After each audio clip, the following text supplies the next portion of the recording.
On a rainy night with thunder and lightning at the summit of Mount Tai, He-Jun-won nervously counted on his fingers, knowing that his beloved wife was about to give birth. Yes, he was about to become a father. But why was he a divine king so nervous? Because his wife was somewhat The scene of a woman lying in bed sweating and crying in pain did not occur. Mu Huairo with a big belly listened to the sect elder reporting on the year's affairs. Suddenly her abdomen cramped and she felt she might be about to give birth. However, she resolutely slapped the table and said, "I have not granted you permission to be born, yet you dare to make noise." A wave of pressure reached the fetus, who immediately cowered. The fetus was confused, wondering if it could get some respect. It was still a fetus. Then she said apologetically to Elder Wei, "I might have been about to give birth just now. Please continue. Your health is paramount, sect leader. Perhaps we should wait until the young master is born before discussing further." Elder Wei said nervously, "Very well, you may withdraw." Then she entered the room and soon a baby's cry was heard. Yes, our protagonist had been born without much fanfare. People often say that reincarnation is a skill and the protagonist's skill was. Well, what can I say? Even Granny Wong next door would shake her head. He-Jun-won looked at Mu Huairo speechlessly. Holding the baby, he pondered. For the child's future happiness, he resolutely tore open a space rift, and the first light of dawn, the sun cast a warm golden glow through the clouds, gently caressing the treetops and leaves. Insects in the flowers began their new day, and birds woke up, a busy competition about to begin. A piercing scream startled a pair of birds in love. The male bird flew high, chattering as if complaining about a tragic experience. "What a nice bird, big butt and good feathers, surely good at laying eggs. I used 10 grasshoppers and 3 caterpillars to get a date in the grass, and this father-son pair ruined. It's just never ending, is it?" The bird flew away in grief, as if complaining about a tragic fate. "Oh ho ho ho. Old man, what are you doing? Is that how you wake someone up? Do you know how much psychological damage this has done to me? I'm just a child." A miserable scream came from the old house. "Shut up, you unfilial son. 16 years old and still calling yourself a child. Have some shame. Look at the time. The sun is scorching your butt, and you're still in bed. Little Mila next door is already helping with cooking. Aren't you embarrassed? Comparing people makes you die, comparing goods makes you throw them away." Ming looked at He-Jun-won with lazy eyes, lying sideways on the bed, scratching his, but then let out a long sigh. "Dad, I don't like what you said. I'm lazy. I'm freeing my hands, my diligence is in my mind. Besides, laziness depends on the environment. You're elegant and capable, so who would say anything bad about you? No, none. The capable work hard, but you can't be complacent. You need to think about your shortcomings. Life is about self-improvement." He straightened up, imitating an old man, hands behind his back, wobbling over to He-Jun-won. Looking at his father, who was over 1.9 meters tall, he felt more convinced that he was still a baby. He wanted to pat his father's shoulder, but couldn't reach, so he fetched a chair, climbed on it, patted He-Jun-won's shoulder, and said, "And I'll tell you, Alicia, the owner of the Junior restaurant on 2nd Street, always asks about you. I love going to her place. She always makes me tons of delicious food and asks if she were my mother, she could let me do nothing and eat good food every day. Dad, you could consider it. Though she weighs over 300 pounds. She has a lucky face. Luck is priceless." Ming gave a sly smile, raised an eyebrow, and continued, "And I told her you're home. She said she'd come over this morning to chat. Looks like it's about time." He-Jun-won jumped 3 feet high in shock. "You little traitor. You sold me out for a few meals. Oh heavens, that 300-pound ant. Doesn't your conscience hurt?" he wailed. Suddenly he realized why. Wait. He pointed 2 fingers to the sky, and a vine flew out from behind him, shouting, "Unfilial son, see the vine, feel the pain." The 2 of them ran around the room in circles. Then a high-pitched, affected voice came, asking, "Are you there?" The voice dragged on long. Both father and son shuddered. What the heck has that person been through? How can that creepy voice be so drawn out? Too scary. We've got to get out of here, He-Jun-won thought. Then he looked at Ming with a determined gaze. "Son, you're grown up now. You need to learn to share your father's burdens. Look at Auntie AI, she's such a good person. Well, even though she's over 300 pounds, she has a kind heart. When she comes, you must treat her well. Don't forget to tell her that I have no fate with her because I am often busy saving the world and have no time for love. The world cannot do without me.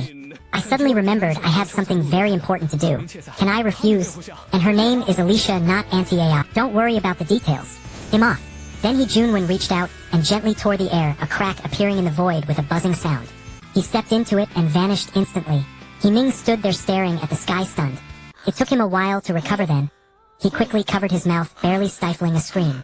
"I knew it. I knew it. This old man has been hiding things from me, and so deep. I've asked him about my mother several times, and he always dodges, once even saying I was a freebie from buying ale. That bad old man. I'm a child, but I'm not a stupid child, okay? He clearly has Eastern features, yet he wanders around this world full of Westerners. At that moment the door was gently pushed open, and a small head peeked in. Light golden hair tied in a cute ponytail, big blue eyes looking around a hint of mischief. A chubby face with dimples looking especially playful.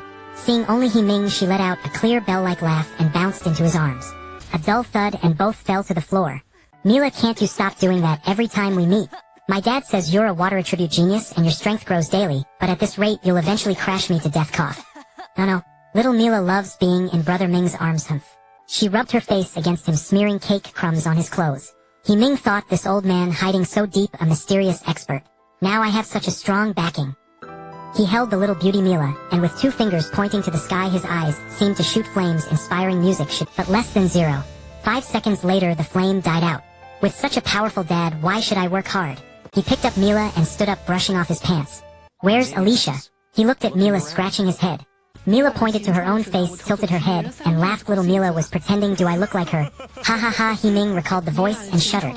Good job pretending. Don't do it again next time. Okay, Brother Ming, Mila will listen to you. That's a good girl. Ming ruffled Mila's hair, messing it up. Mila pouted her big watery eyes, looking at Ming, as if saying, if you don't do something you'll start crying. Oh, Mila's hair is messy. Come, let brother comb it for you. Mila is the most beautiful and cute. Mila bounced over to the courtyard gate, plopped down on the threshold, patted the spot beside her, and then pointed at Ming with a proud expression, saying, Come on, brother Ming, it's your turn to shine. You have to make my hair look beautiful. Hee hee. She swung her short legs and hummed a little tune. Oh, you're giving me orders. Little girl, your thoughts are dangerous. If the tiger doesn't show its might, you think it's a gentle kitten. Believe it or not, it'll use the long-lost blazing palm to perm your hair. Ming, imitating Grandpa Li Wei's hobbling gait, walked over to Mila and looked at her expectant face. Ming thought, I give up.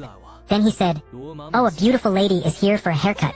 Your skin is so good, where do you get it maintained? Oh my, your hair is so wonderful. How about talking to our shop and becoming a model? You'll definitely be a great beauty in the future. Ming, imitating Tony from South Street with great professionalism, combed her hair while raising his pinky high. Little Mila laughed uncontrollably, her silver bell-like laughter reaching the entrance. Passers-by who heard the laughter couldn't help but smile. In the wilderness, the sound of panicked footsteps came from the jungle. Hurry, hurry, we're about to leave the wilderness, just a little more effort. Before the words were finished, the person turned into an ice sculpture with terror permanently etched in. A deafening dragon roar came from the horizon, followed by a huge black shadow descending from the sky. With a bang, and the sound of shattering glass, the ice sculpture instantly vanished and a backpack rolled into the thick grass. Several companions nearby screamed like young girls. They ran madly into the forest, but it was all in vain. Only the sounds of screams and the tearing of bodies echoed through the jungle, becoming the theme of the moment. Of course, there was also the dragon's roar. The giant dragon seemed to be searching for something. After failing to find it, it roared angrily at the sky. Then a gust of wind swept in, and with a loud crash, a huge figure soared into the clouds. Beautiful little sister princess, my dear grand aunt, the wilderness is ahead. Don't go any further, okay? Mila stuck out her tongue and said, It's okay, Brother Ming. This is just the outskirts of the wilderness. I heard it's the hatching season for magical beast cubs. Maybe we can even find a lost cub. Ming was speechless. Where there are cubs, there must be mother beasts. Hadn't she heard the saying, Don't provoke a sow with piglets? At this time, magical beasts are even more protective and dangerous than usual. This is like looking for trouble with a lantern. He looked at Mila with a look of utter despair. Sis, is it possible that we are the lost cubs you're talking about? I'm still a child. Mila said seriously, Don't worry, Brother Ming. As the saying goes, when the cart reaches the mountain, there will be a road. It'll just be a little while, and then we'll go back. No. As long as you don't go up the mountain, there definitely won't be a road. Besides, we're on a wasteland. Where is the mountain? And why are you holding my hand so tightly? You're very strong. Are you afraid it'll run away? Yes, Brother Ming. Mila looked at Ming with a threatening gaze. Ming gave an awkward laugh. Running away was impossible. He just wanted to scare this bold girl. Suddenly a strong wind came, accompanied by a dragon's roar and human screams. Ming immediately picked up Mila. His right hand suddenly emitted an air wave, and using the recoil, he quickly rolled into the grass with Mila covering her mouth with one. A series of movements as smooth as flowing water. Ming's mind was panicked, sweat pouring down his cheeks, his heart almost jumping out of his mouth. What's going on? How can there be a dragon in this damned place? Doesn't it want to live? The nearest Brave Alliance is less than 20 kilometers away. Those muscular men who boast about slaying dragons every day in the tavern now have a real dragon nearby. You can imagine thousands of roaring muscle giants charging at you with friendly greetings, every punch hitting flesh. Because of the short distance, they saved even the time to find horses. They rushed at the dragon with all kinds of weapons, the spectacle surely magnificent. After all, in this world, the Western dragon is not the most powerful. It's just a slightly larger beast. Ming patted Milla's head and whispered, "Sure, bear with it, the dragon will fly away soon." Milla nodded quickly. Sure enough, with a loud noise the dragon soared into the sky and gradually disappeared. Ming and Milla both sighed in relief, their backs soaked with sweat. Then Milla turned over and her little foot got caught on a strap, causing her to scream in fright. She immediately burrowed back into Ming's arms, trembling. Ming was also startled. He got up and saw that it was just a backpack. He patted Milla's head and said, "Don't worry, Milla, it's just a backpack. It's okay." Before he finished speaking, a giant egg rolled to Milla's side. She picked up the egg looking confused and turned to Ming, saying in a trembling voice, "Brother Ming, is this the legendary lost cub?" "Milla, is it possible that this is an egg, not a cub, and it might be what the dragon was looking for?" "I don't care. It is a cub, and I declare it's my cub now." Right. "Princess, you're right. Let's go back quickly. If those muscle men come and find us, it'll be trouble." Yes, I want to go home. I need to name our baby and pick out clothes." Ming was speechless. The setting sun stretched their shadows. Milla's laughter added a vivid splash of color to the cold jungle. A disheveled figure watched them leave. Upon arriving in the town of Hunt, Mira rushed home and gleefully tied a silk scarf around the egg in a delicate bow. Ta-da! Even the most unadorned things become beautiful with just a touch of embellishment. Absolutely. You're utterly right. So then how do you plan to prepare this egg? Steamed or pan-fried? Pan-fried, of course. Sprinkle in some salt and black pepper. It'll taste absolutely divine. Mira replied without hesitation, and even nodded earnestly. Ming stared speechlessly at this foot-obsessed, guileless child. "Are you serious?" She blinked, puzzled, gazing up at him. He gestured toward her egg. And only then did she realize. The dragon egg cradled in her arms seemed to comprehend their words, trembling ever so slightly. "Ah, A shrill cry startled the birds preparing to roost. They flapped their wings and soared away from the treetops. Mira dashed into Ming's arms and pounded his chest with tiny fists. Though lacking force, her speed quickened. Steadily, alarmingly, her punches blurred into afterimages. Quantity compensates for lack of quality. Quite acceptable. Her barrage left Ming questioning his very existence. Stop, Grandma. Please, if you keep going I'll truly fall apart." He pleaded in a trembling whisper. A translucent spirit form appeared poised to flee from Ming's mouth. Whereupon Mira seized it with her small hand and shoved it back and patting it firmly into place. Who told you to tease Mira? Mira is perfectly adorable. Ahem. Alright, enough teasing. Tomorrow morning my grandfather has invited a magic instructor. We're to begin our studies. Rest well tonight.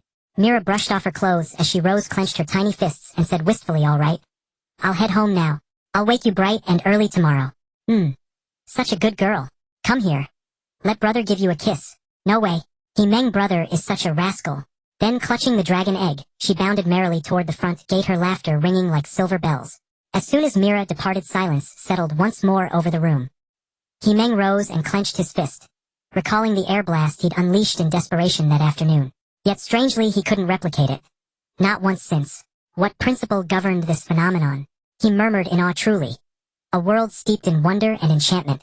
After a simple supper, he returned to his room and found a letter resting upon his desk.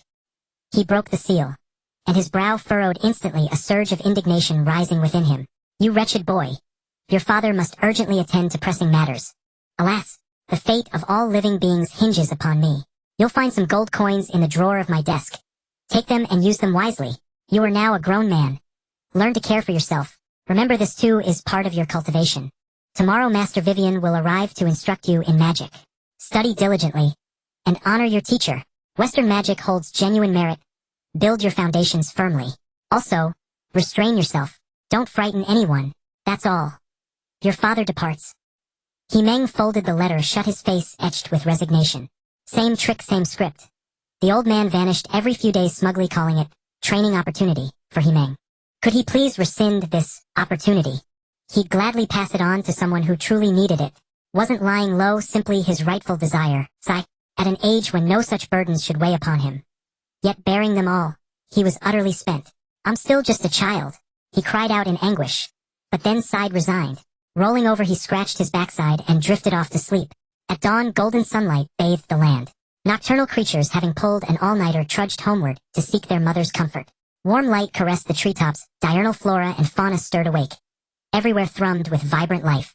Birds chattered merrily in the branches, farmers labored busily across the fields, butterflies and bees darted among blossoms. And Mira vigorously shook Ming's neck, determined to rouse him. What rhythm! What serene, harmonious beauty! From afar a carriage approached slowly, its wooden wheels creaking softly with each turn. Ming and Mira stood hand in hand by the roadside awaiting its arrival. The carriage halted, and as the door swung open, a cascade of silken flamered hair swayed gently in the breeze.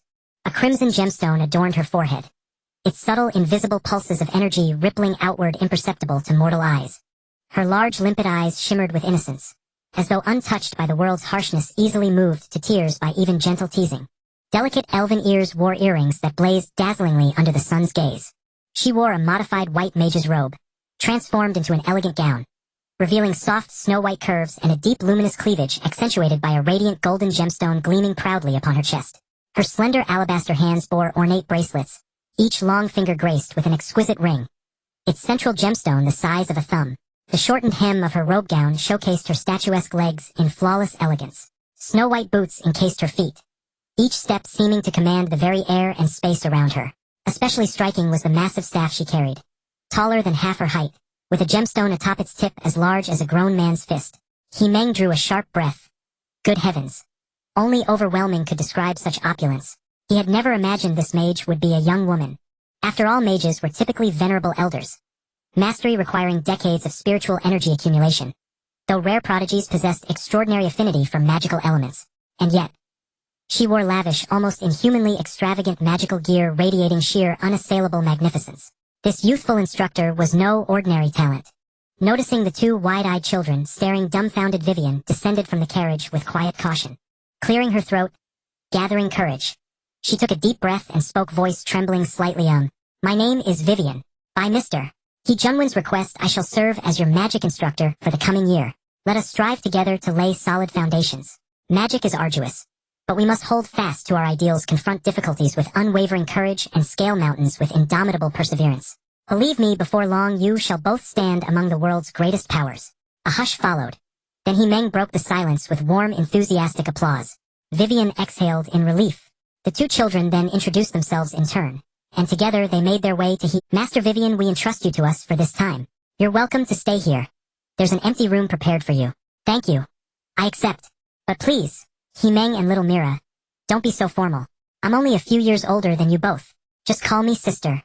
Indeed, 17-year-old Vivian was already an 8th-rank prodigy mage. She was also the sole disciple of Gandalf, the continent's apex cultivator, making her achievements nothing short of extraordinary. Put plainly, were she to enter the Mage Guild, even ancient archmages would defer to her as little senior sister. Should any individual or faction dare threaten her, the continent would surely drown in blood and storm. Precisely because of this, no one dared covet this innocent, lavishly equipped young woman. With her power and pedigree, she could walk this continent unchallenged, unbound, unafraid, unassailable. Wei Weian stood in the courtyard, two little ones sitting before her. She watched them with an approving nod and said, First let me introduce you to the land we live on. This continent is called Kaisa Continent. At the summit sit the royal court and the church, each overseeing the economy, the populace, and the people's faith. Everywhere there are guilds, chiefly the Magic Guild and the Knights Guild. Evidently the Magic Guild was founded by the church, while the Knights Guild traces its origin to the royal court. If you one day venture into the wildlands, you must register first. The guilds publish daily tasks matched to rank. Complete them, and you receive the corresponding rewards. Also remember to declare your personal level, for at each stage, you may claim cultivation resources from the guild once a year, although gold coins can be exchanged instead. There are additional rewards for leveling up. Yet gold is not much in vogue among mages here. Barter remains our primary means of exchange. Moreover, life here is far from secure. Every year villages are overrun by mysterious forces or monsters, becoming what we call villagers may be infected and turned into shambling husks or be slain and eaten. Rumor claims this dark force comes from hell, though its truth cannot be verified. Each year our heroes battle these evils to reclaim our living space. There is no effortless peace. Every moment of calm was paid for with the lives of those who came before. If you become strong one day, you must contribute to this world. Remember, the greater the power, the heavier the responsibility. That will be all for today. Let us test your aptitude and see which elements your bodies resonate with. Wei Weian produced a crystal orb. Children, place your little hands upon the crystal, close your eyes, and focus your will into it. If the surrounding magical elements resonate with you, it will glow with the corresponding color. Who will go first? Me. Mila rushed forward, placing her small hand on the crystal. She closed her eyes, her long lashes fluttering.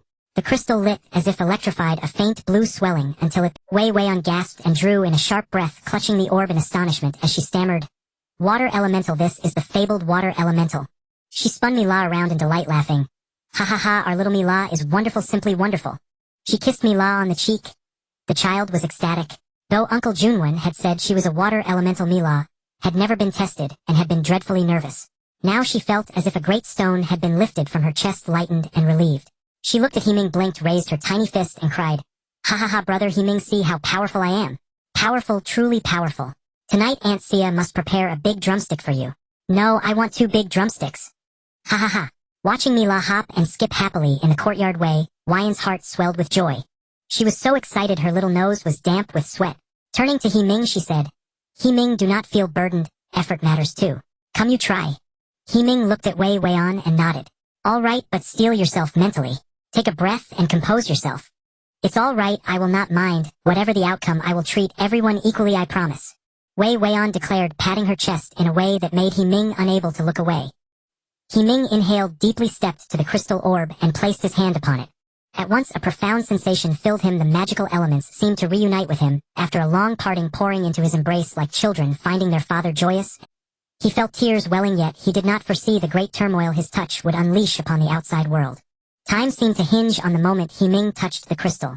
Suddenly an elemental isolation field 10 meters across swelled around him. Himing's body acted like a black hole, drawing the elements toward himself. Wei Weian suddenly felt unwell, as if something vital had been taken from her, a deep anxiety settling in her chest. The crystal convulsed in an anomaly, first diffusing a riot of colors, then emitting a blinding beam that made it impossible to meet with the eyes. Suddenly the orb gave a squeal, and then with a thunderous bang exploded into powder. The sound startled everyone. Himing jumped and, coming to his senses, stared at the powder on his hand. Helplessly scratching his head, he offered a sheepish smile and muttered, Teacher Wei Weian, perhaps this crystal was of poor quality. It's not my fault. Perhaps I can compensate you with the gold my father gave me." Only then did Wei Weian recover from her shock and emit a sharp cry. "How did you do that? No, more importantly, what kind of constitution is this? All elemental affinities maxed out. How is that possible?" She examined Himing from every angle, as if she might dismantle him for study. Her plunging white attire swayed before Himing's eyes, a faint delicate scent drifting insistently into his nose. She let go of Himing and dashed into the room to fetch a communication crystal, muttering to herself, I found a treasure, I found a treasure. I must hurry to ask the master what is happening. Perhaps my disciple has become my junior brother." She took up a crystal shard, poured in her will, and the crystal brightened until a projection formed overhead. The image showed an elderly man with a snow-white beard, seemingly busy with his work. "Master, hello, it is your adorable disciple Wei Weian." Wei Weian offered a sweet, beaming smile. "Ha ha ha, I see you, little rascal. What have you come to your master for? Has someone been mean to you?" Gon Daofu appeared with a trace of anger. A wisp of spiritual energy radiated from him, and nearby instruments cracked under the strain. A cry echoed from the projection. "Ah, my instruments. The experimental data haven't been recorded yet." "They have been recorded, master. It seems we may have found a clue." At that moment a woman wearing half-rimmed glasses appeared in the projection, and waved at Wei Weian. "Hi Wei Weian, have you... Hello Sister Ai Li, I have missed you so much. If the master had not insisted I go out to gain experience, I would never have..." Wei Weian said timidly. "By the way, master, no one bullied me. I am an 8th rank mage, very formidable indeed." She said this while bending her arm to show off muscles that were not really there. Wei Weian looked at the projection, her face serious as she said, "Teacher, can you guess what I discovered? A genius boy who is extremely attuned to all elements." While speaking, she exaggeratedly made a circular gesture. "During the aptitude test just now, an elemental isolation zone was formed, and I couldn't sense any magical elements inside it. The crystal ball even exploded into fragments due to the overload of power." Gandalf, upon hearing this, nearly dropped his reading glasses. "Is that true? Could it be the legendary saint body? People with this physique have an exceptionally high affinity for magical elements. The elements come to them, and they face no bottlenecks in cultivation. Truly a genius. Where is he? They'll head over right now. Oh, by the way, what is his name?" Wei Weian gasped in surprise, pondering to herself. "So impressive. Does that mean I have a junior brother now?" Then she turned to Gandalf and said, "His name is Ming, and he has an oriental face. I'm currently at Hant Town in Gulf State. Do you want to take him as your disciple?" Wei Weian said with a bright smile. "What? His surname is He. An oriental face. Oh, it must be that person's child. This all makes sense now." Gandalf was so shocked that his jaw nearly dropped, nodding repeatedly. He then said, "You want me to take him as a disciple? You're joking. I don't have that capability. I might as well be on the same level as him. Alright, don't meddle.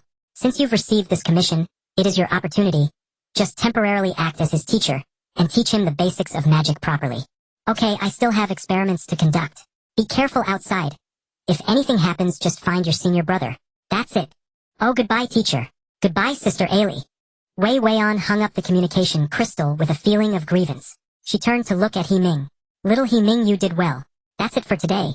Go have some free time. Let me think it over first. Tomorrow, we officially start teaching you magic. Oh yeah. He Ming and Mira jumped up excitedly. Wei Weian watched them and couldn't help but smile, sighing in her heart. Being a child is so wonderful. She shook her head and went back to her room to contemplate tomorrow's. At the top of Mount Tai in the central plains, mist enveloped the area, and in the distance a fire phoenix danced joyfully in the air, their melodious calls echoing through the skies. He Junwen, do you dare to come back? Where is my son? Mu Huairo, He Ming's mother, stood with a golden crown atop her head, her silky hair cascading like a waterfall down to her slender waist. The golden mysterious symbols on her forehead added a touch of allure. Her almond-shaped eyes conveyed both authority and charm. She wore a gold and red off-shoulder robe with long sleeves that floated as if stirred by an invisible wind just before reaching. The pale golden low-cut robe wrapped around her ample bosom, yet also hinted at enticing curves. The gold and red robe split in the middle of her thighs was bold yet dignified, showcasing her magnificent fair legs. Sai Huairo, why must you be like this? I am doing this for the sake of the child. I see this child is inherently lazy. If he realizes he could live in such an advantageous environment, he will lose his drive. Trust me, he is capable of that. You wouldn't want our family business to be passed on to a prodigal, would you? He Junwen said affectionately, yet his eyes subtly scanned for an opportunity to escape. Humph, that's just an excuse. This palace will not allow him to fall into such depravity. If he wants it, he must earn that opportunity. As she spoke, she raised her hand into a fist, and a deafening explosion echoed through the air. Boom! He Junwen trembled in fear, thinking, this tyrannical woman hasn't changed one bit over the years. I must leave quickly. He approached Mu Huairo, squeezed her shoulders, and said, my dear wife, you have worked hard. The child is doing very well now. You see, you have to deal with so many matters every day, busy to the point of exhaustion, and you also have to take care of the child. You won't be able to manage everything. Let me handle the child's matters. He comforted her with a sheepish smile. Stop with that. I only care about my child. Do you know how I've been living these past few years? As she spoke, she began to float, her long hair and clothes moving as if stirred by an unseen force, golden lightning swirling around her. Wow, she's really going for it. It seems my decision was indeed wise. Child, your father endures it all for you. This is just too brutal. In a flash, He Junwen appeared in the air, witnessing a building shatter. Boom. With lightning flashing in all directions. Mu Huairo rushed out from the tower, for celestial swords spreading out like a peacock's tail behind her. You rogue, where do you think you're escaping to? As she spoke, she pointed forward, drawing a celestial sword, and a clang resonated across the skies. The sword aimed true and swept away all obstacles. He Junwen dodged left and right, but unable to bear it any longer, he used his fingers as a sword to meet the sword's light. With a sorrowful clang, the celestial sword swiftly returned to Mu Huairo's back, still trembling. He Junwen, you dare to retaliate. I shall fight you to the end. No, I didn't. I just couldn't help but block with my fingers. You dare to argue. Watch this. A golden hand rushed towards him. It appeared small, yet before him it loomed like a mountain surrounded by countless. He Junwen reached out and grasped her hand, fingers interlocked. He pulled Mu Huairo tightly into his embrace, reshaping her ample bosom against him. He held Mu Huairo's slender waist, passionately kissing her fiery lips. Mu Huairo symbolically struggled for a moment before fully immersing herself in his masculine charm. After a long while, she managed to break free, gently punching He Junwen's chest with her small fists, her face flushed with embarrassment as she pouted. You're so annoying. Others saw it. Who saw it? He Junwen shouted deliberately, whoosh whoosh whoosh. The disciples on the mountain, each employed their skills to hide away. Look, see. No one is here now, haha. Wife, let's return to our room, and I'll tell you about our child's recent situation. Mu Huairo replied softly, her face completely red. 1,000 words omitted here. By the forest edge of the high mountains, the sounds of birds and the fragrance of flowers created a peaceful atmosphere. A celestial deer gracefully drank water by the riverside, when suddenly a burst of laughter startled it. It shook itself gently, causing ripples on the water surface, which reflected an elderly immortal pair engrossed in a game of Go. Their hair and beards were all white, exuding an aura of profundity. One of them chuckled and said, the younger generation nowadays really knows how to have fun. The other elder replied with dissatisfaction. But they must be handsome and strong enough. Otherwise, how could they make the sect master willingly manage the sect while they roam freely? Indeed, indeed, I feel the same way. Ha ha ha. The first light of dawn spilled across the land, rousing a world still wrapped in slumber. Sunlight as delicate as gossamer bathed every corner. Birds sang with bright cheer, preparing to begin their day's foraging.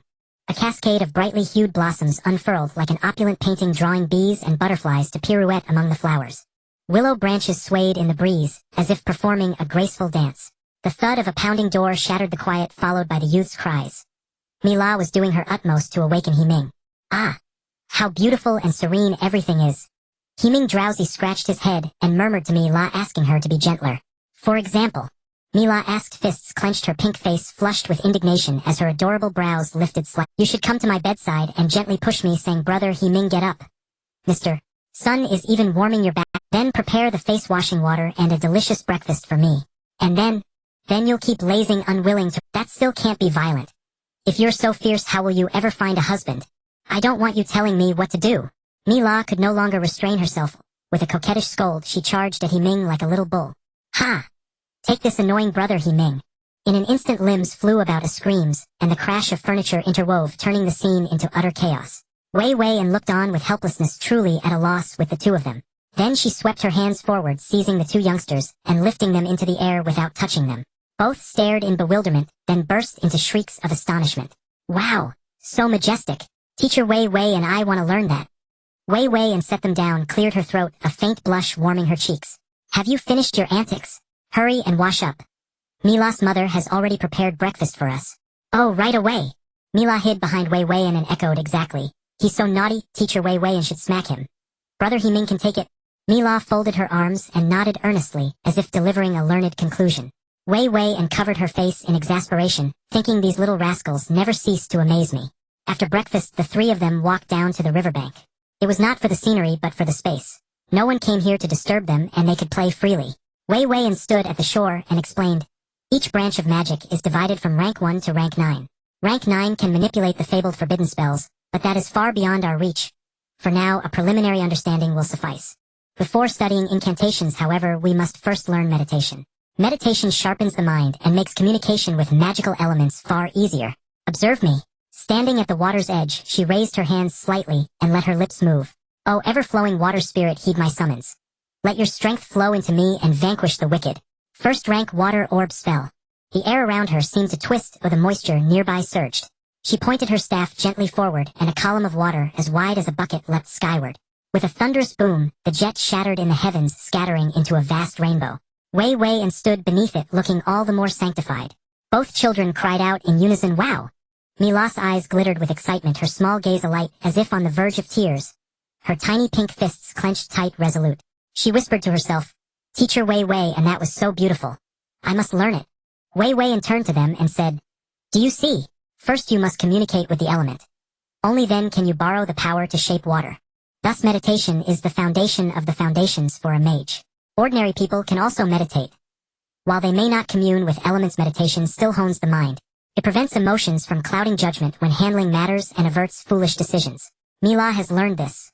She can teach it to her mother. All right, Ming, Mila, sit properly. We will begin meditation. The two sat obediently. Suddenly Wei Wei, and as if recalling something, spoke to Ming. Ming, you are somewhat special. Go and meditate over there. Teacher is not excluding you. She pointed to a spot about 30 meters away. Ming scratched his nose, thinking it might be better not to ask for an explanation. He found a flat stone and sat down. Wei Wei and instructed Mila alone. Mila, close your eyes, relax your entire body, and first calm your heart. Then many images will surface in your mind. Your task is not to be swayed by them, for those visions and scenes are the negative emotions within you. The layers we must observe them from a third-person vantage. In that moment you inhabit the true self, which remains untouched by. Persist with this process several times and those negative emotions will no longer influence you. They will gradually fade, and you may even forget them entirely. Now remember this sensation, an empty, equable stillness free of joy or sorrow. Next, with your heart, reach out and touch the magical elements. Once you reach this step, everything will follow naturally. Mila's initial anxiety soon settled into calm. After all, children cannot harbor so many dark emotions. At worst, Ming had stolen her drumstick.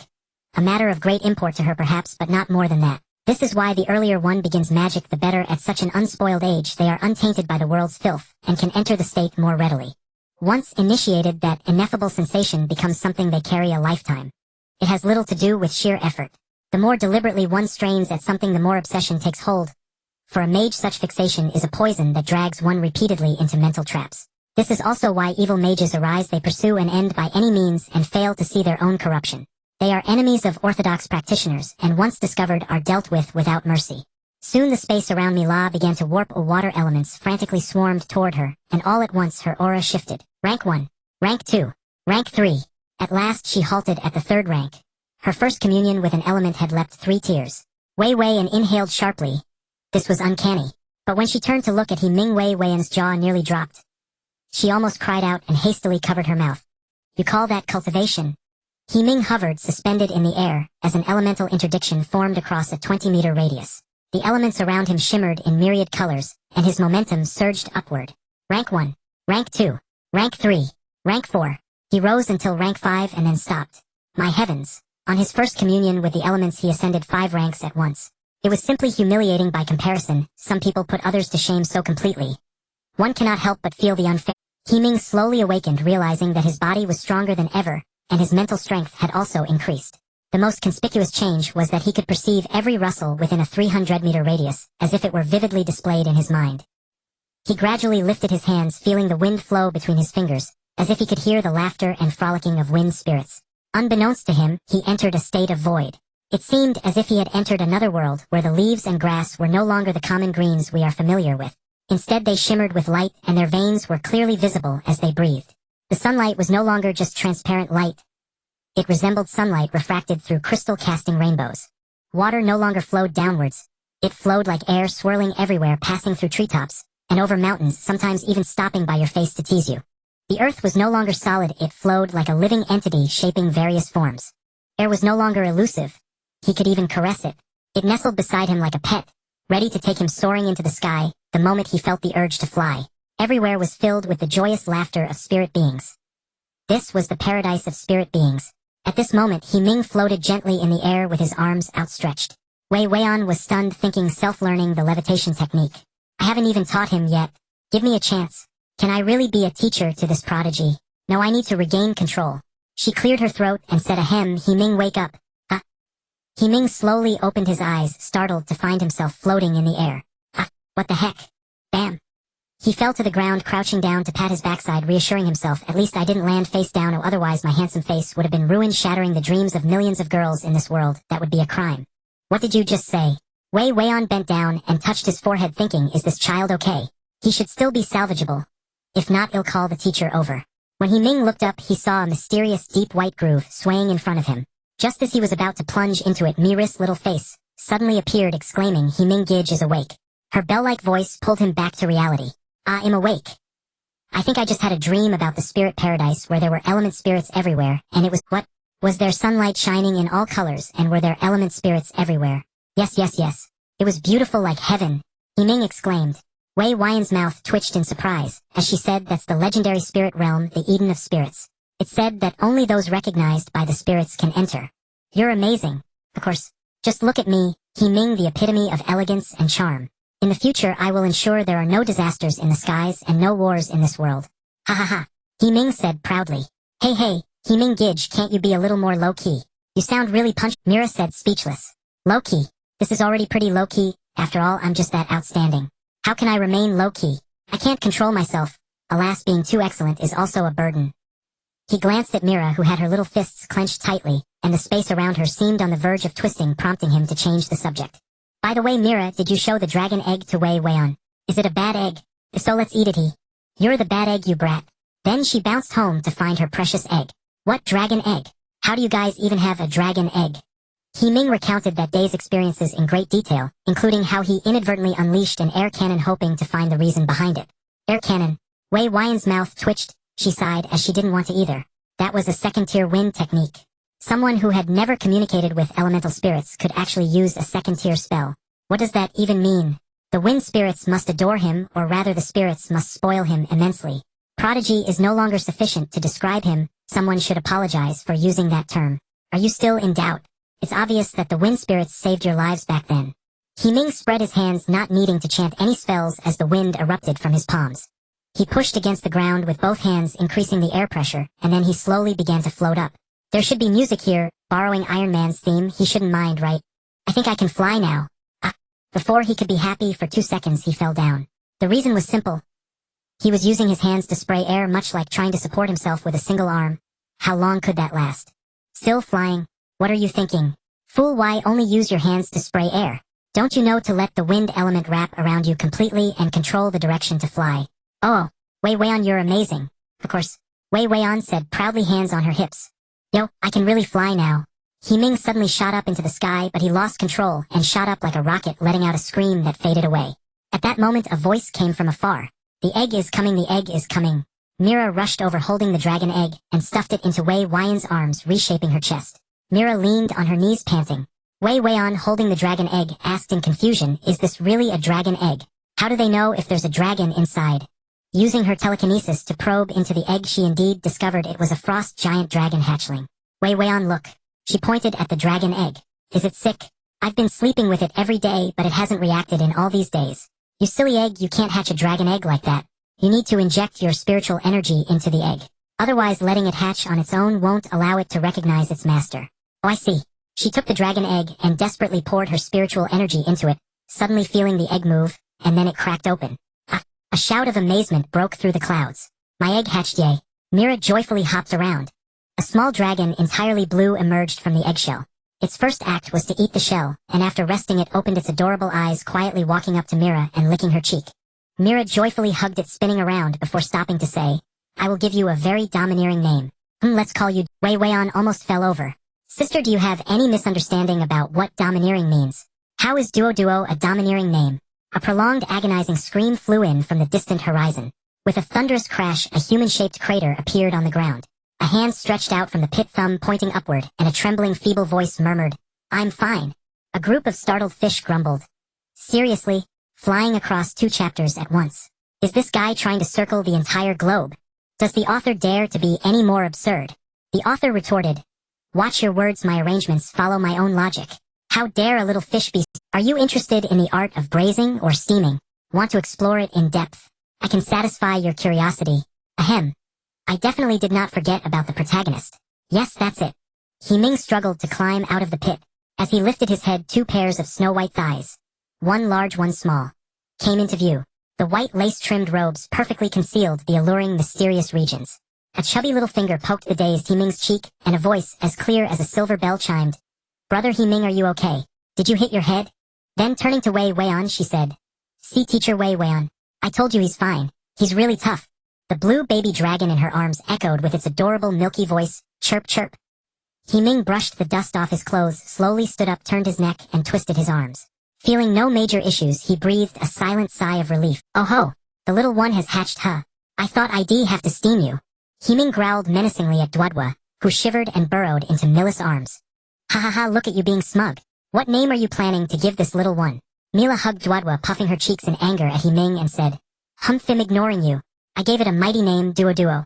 Impressive, right? Humph. Ha. Ming looked utterly bewildered. Are you serious? How is Duo a mighty name? Apologize to the word mighty right now. Duo poked its little head out from Mila's embrace, bearing 2 adorable fangs at Ming, and letting out a milky roar. Ya. Everyone laughed at the cute little creature. Wei Weian laughed the brightest, her ample bosom trembling so vigorously that it was impossible to look away. She clapped her hands and said to the 2. Alright, first of all, congratulations to both of you for successfully joining the ranks of mages.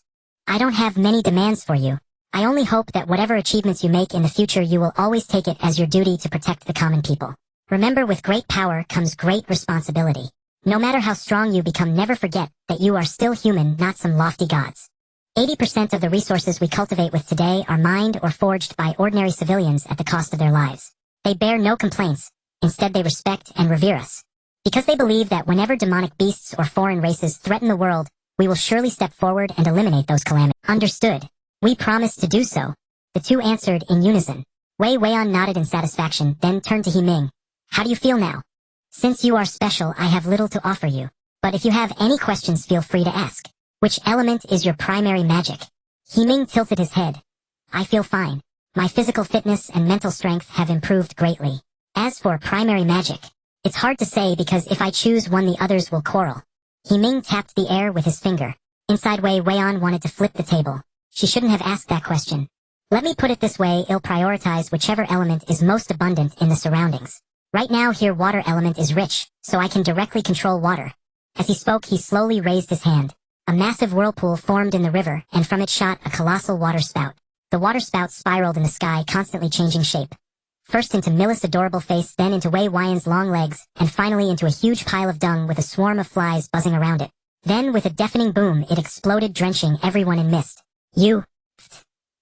Ming, you're disgusting. The two young beauties, one big and one small, stomped in fury and chased after Ming. Ha ha ha, what if I said I didn't mean it? Would you believe me? Stop and well believe you. Mila said angrily, and Wei Wyan nodded in agreement. But I don't believe you won't hit me. Ha ha ha. I'm so mad. Mila let out a delicate shout. Take this water ball. I'll dodge.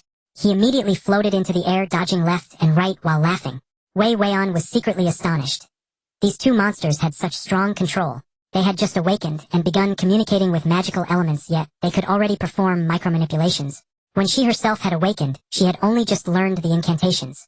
Comparison is odious.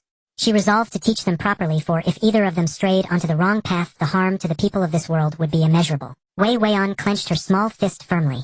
High in the clouds, He Junwen held Mu Huira's slender waist, watching the play. He smiled softly at Mu Huiro. See, the little one is happy without us.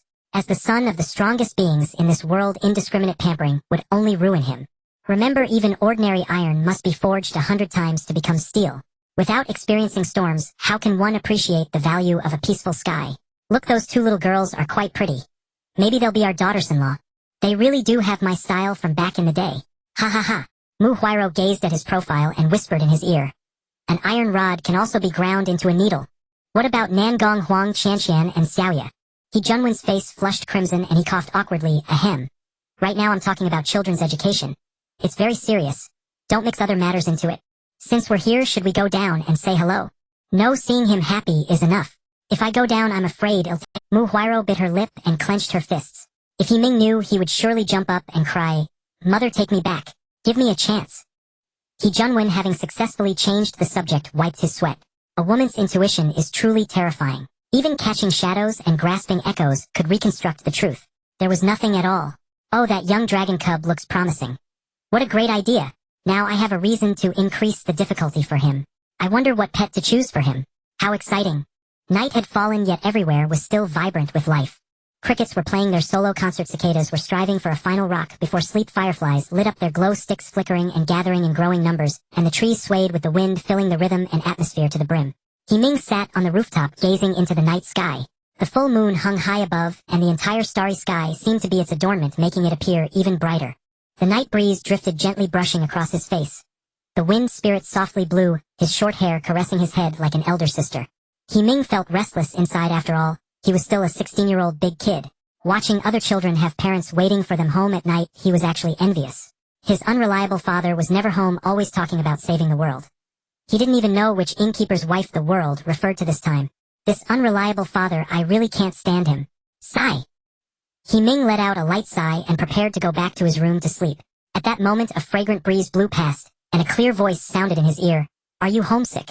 Wei Wyan bent down and said to Ming, gently brushing her falling long hair behind her ear with her right hand. The night breeze lightly caressed her skirt, her snow-white thighs faintly visible, and the soft white of her chest almost burst out of her clothes, the deep cleft fathomless. What entered Ming's sight was a blur followed by an emotion called rage of impotence. Why at his age of helplessness must he encounter such supreme beauty in this world? He roared furiously in his heart. Wei Wyan gazed at the starry sky and spoke softly. When the teacher found me, I was only 8 years old, even younger than Mila. During the days away from home, I often missed my parents at night. The teacher said that as long as I became strong, I could go home to accompany and protect them. Actually, I always remember that year a group of goblins attacked the village in the dead of night. To protect me, my parents hid me in the cellar and lured the goblins away alone, never to return. When the teacher arrived and killed all the goblins, he found me unconscious in the cellar. If only I had my current strength back then, how wonderful it would be. Then I could have protected my parents and the villagers. This regret has always been buried in my heart.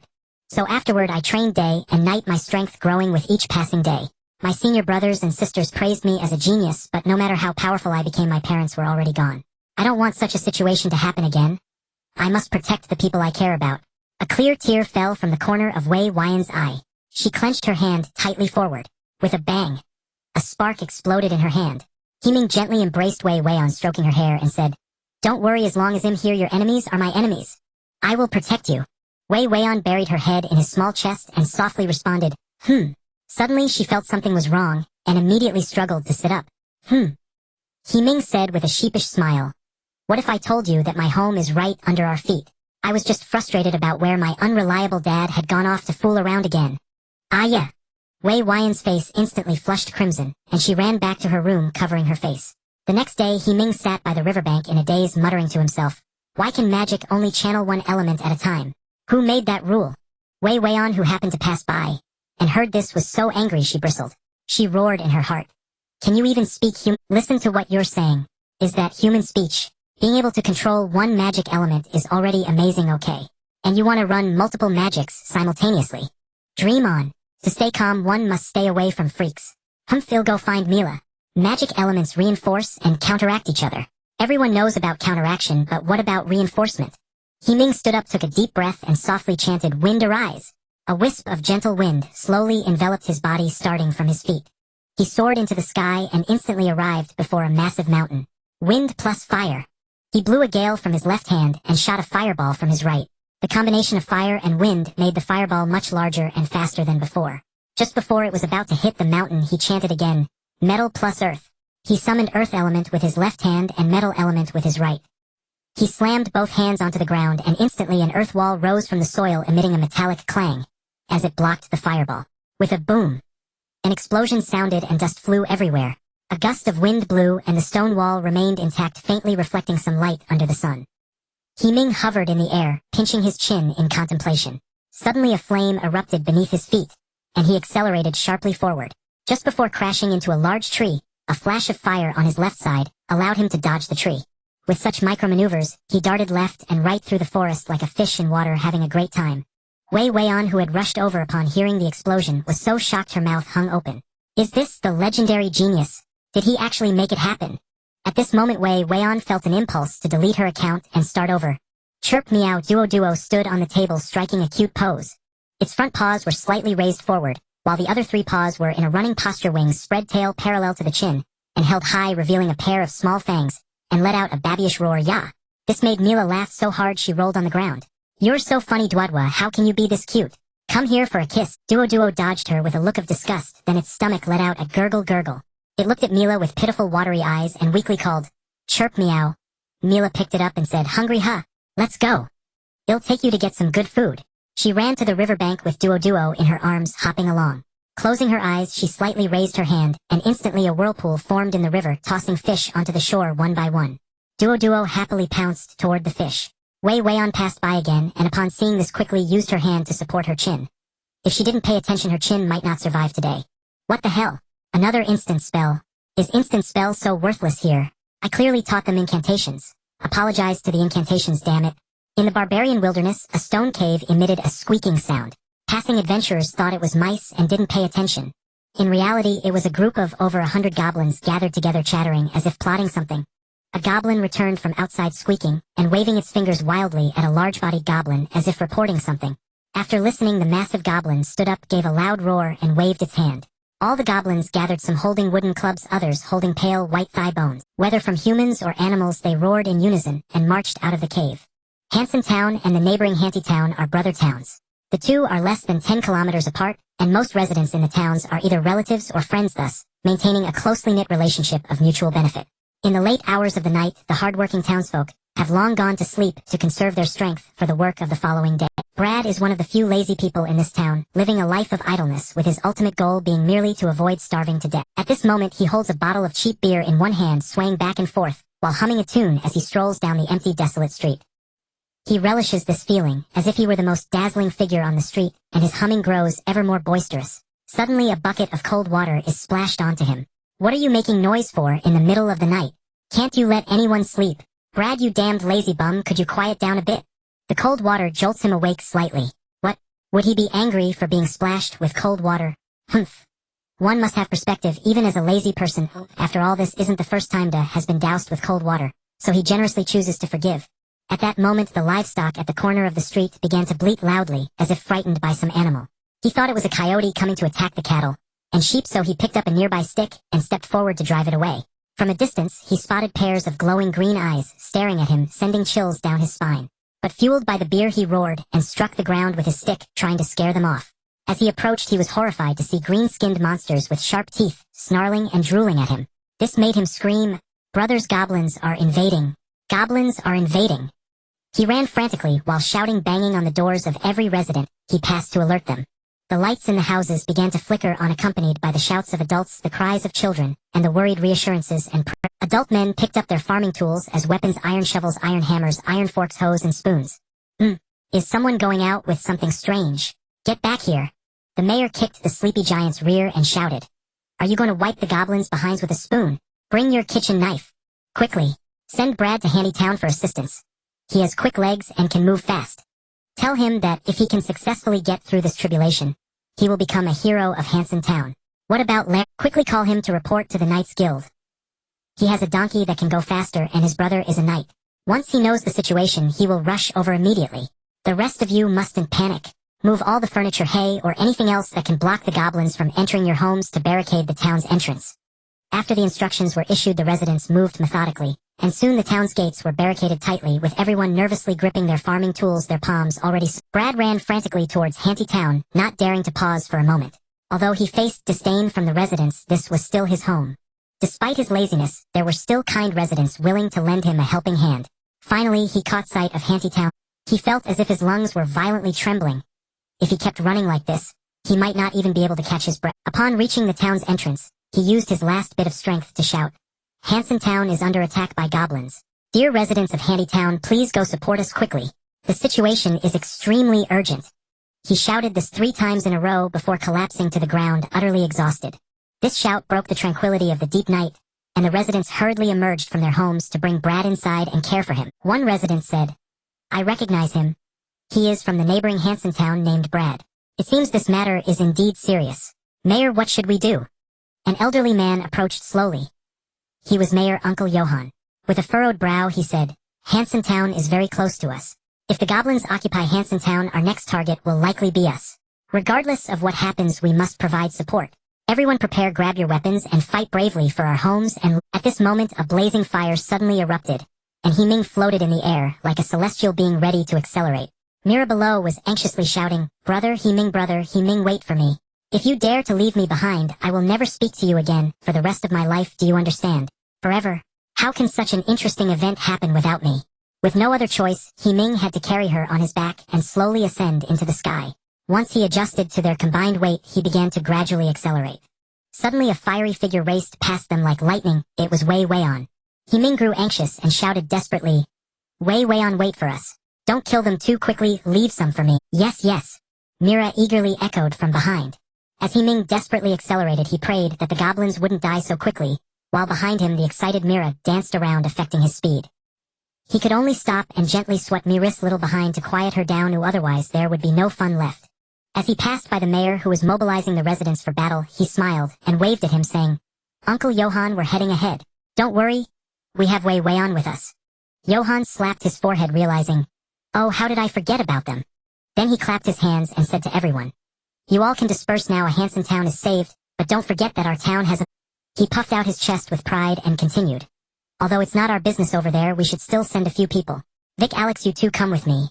The rest can disperse, and take good care of Brad." After saying this, he set off towards Hanson Town with the 2 strongest lads from the town. Meanwhile, Larry rode his little donkey, racing towards the Knights Guild like he was one of the few in the town who had a donkey. Every day on his way home, he would ride his beloved donkey, leisurely showing off his superiority. Although the journey to the fields only took 10 minutes, he was determined to enjoy the moment, feeling as if he were at the peak of life. On normal days, he treated his beloved donkey with utmost care, never willing to hit or scold it. However, today he was mercilessly whipping the donkey, wishing it would hurry up. All the way one could hear the pitiful cries of his donkey, ear, ear. Finally arriving at the Knights Guild, he jumped off the donkey without caring for its whereabouts and immediately pounded on the door. He shouted hoarsely, "Help, help, brave knights. Hanson Town is currently under attack by goblins. Please come quickly or everyone will die." "Bro, it's Larry. Goblins are attacking Hanson Town, and if you wait any longer your wife will run off with the goblins." Those urgent cries were like thunder on a clear day, startling the robust and muscular men in the Knights Guild awake. Instantly the guild erupted with chaos, and the sounds of clattering armor and weapons clashing filled the air. A group of brawny men shouted loudly like a herd of wild horses rushing out of the stables on their steeds, speeding towards Hanson Town like the wind. Larry stopped shouting. What exactly is going on? A muscular man riding a magnificent stallion shouted. This man was Leo, Larry's brother. Larry quickly recounted the events, and Leo succinctly said, "All right, I understand. Ride your little donkey and keep up. I will go ahead." After saying this, Leo rushed towards Hanson Town in a hurry. Hanson Town. Countless goblins, too many to number, crowded at the entrance. It seemed the mayor's command had been truly wise.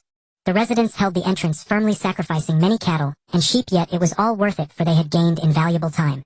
The ugly and hideous goblins repeatedly attempted to break through, only to be driven back time and again. The enraged Goblin King could no longer contain himself. He personally charged at the entrance with his powerful body, finally smashing a breach into it. The goblins desperately tried to squeeze in, while the residents resisted with all their might. Swoosh swoosh, boom boom. At that moment 2 fiery figures descended to the ground, sparks flying everywhere. The goblins were terrified and backed away in succession. Wei Wyan's eyes were bloodshot. Her entire body slowly floated into the air, and she softly chanted an incantation. Then countless fireballs burst forth from her staff, each one hitting the goblins with pinpoint accuracy. Boom boom boom.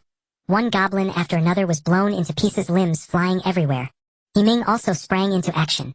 He was clearly anxious, for if he didn't move soon, there would be no goblins left.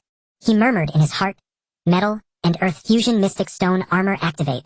The earth and metal elements around where he stood became intensely active. He repeatedly compressed the metal and earth elements, forming a dark metallicid mudflow. This mudflow started from his feet, rapidly spreading upward to cover his entire body, forming a full suit of armor with excellent line. Each joint bore sharp spikes. The armor appeared heavy, but in reality it was weightless. It was the manifestation of magical elements with extremely high defense, as it was constantly in a state of mutual generation. Its flexibility was also enhanced, for it was composed of vital elements, unlike lifeless metal armor. It flowed over his entire body at every moment. After setting down Mila, he shot into the sky in his magnificent armor. A faint red flame trailed behind him, seemingly harmless, yet it was extremely hot, for the wind constantly fanned the fire. Mila gazed at Ming, her eyes sparkling with stars. She shouted excitedly, "Wow, so cool. Brother Ming, I want one too." Ming charged at a goblin, his fist swinging violently. Suddenly flames accelerated behind his fist. With a bang, Ming had already flashed away to find his next target. The goblin, still dazed and unaware of what had happened, suddenly collapsed to the ground with a thud. Its entire chest cavity had vanished. One might wonder why he didn't choose ranged attacks. Because fisticuffs at close range is the romance of a man. Ahead were 5 goblins. The first, he dashed forward, landing a fierce straight punch. Accelerated by flames, he smashed the goblin's head into a... The second, before his right fist could retract, his left hand raised a fireball to the side, blasting another goblin into a bloody mess. The third, a goblin, charged at him. Ming executed a clean spinning kick, accelerated by a whip motion, turning his entire armored leg into a greatsword, cleaving the goblin in 2. The fourth, a goblin, attempted a sneak attack. Suddenly a sharp stone spike jutted from the ground, piercing it from below and suspending it in midair. The fifth, Ming charged forward, delivering a swift head, but shattering the goblin's head completely. The entire process was completed within 10 seconds. Wei Weian was stunned, thinking, is this the legendary dual cultivation of magic and martial arts? It was absolutely cool. Mila, not wanting to be outdone, brandished the small magic wand Wei Weian had given her, waving it wildly in the air. One water ball after another knocked down goblins, while crystal beads of sweat rolled down her forehead. The Goblin King sensed something amiss. Why were his minions dwindling? After observing, he identified Ming as the culprit. He charged violently at Ming. Ming sidestepped just as the Goblin King was about to collide, dodging nimbly. He then fired a fireball at the Goblin King's back. The Goblin King stumbled forward, nearly falling. Though the damage was minimal, the humiliation was immense. Enraged, he hopped up and down, then grabbed a large blade and charged at Ming menacingly. "Oh, using a weapon? Then don't blame me." With that, he softly commanded, "Sword, come." Instantly 1, 2, 3 swords burst from the ground, hovering in the air as if sentient. The first sword shot forward, blocking the Goblin King's attack. The second and third swords flew in simultaneously. The second sword used its flat side to slap the Goblin King hard across the face. The third sword circled behind him and plunged straight into his backside, making him a person outside the chrysanthemum.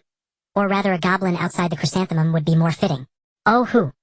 The Goblin King writhed in pain on the ground. Then the first sword returned, striking the hilt of the sword in his backside, eliciting another agonized scream. "Oh hoo!" Ming floated slowly toward the Goblin King, his aura intensifying step by step.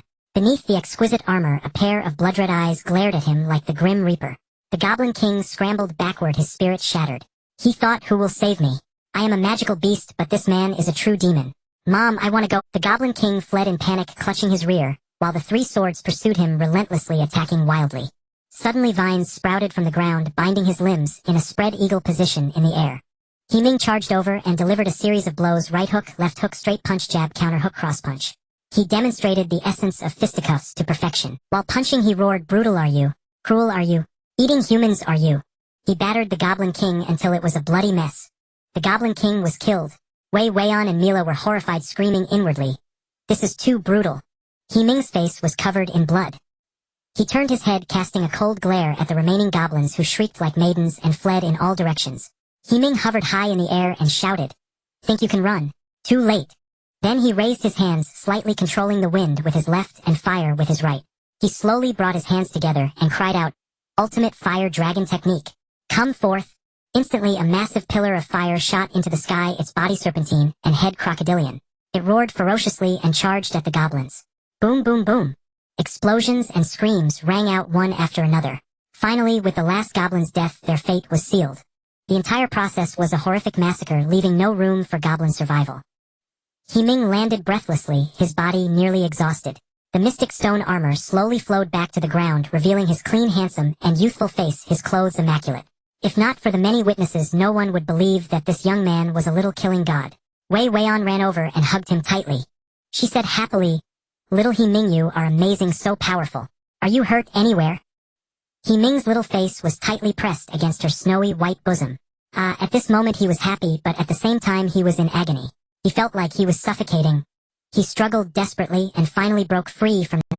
He gasped for air, still shaken, muttering, "I think I saw Old Man Kex, who died years ago in the town, waving at me." Then he noticed a yellow crystal falling from the head of the Goblin King he had slain.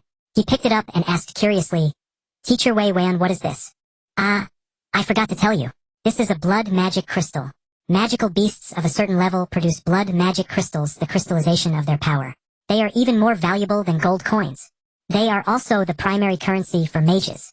We can use them for trade or absorb the magic power within to enhance. Blood magic crystals are classified into green, yellow, blue, red, and gold.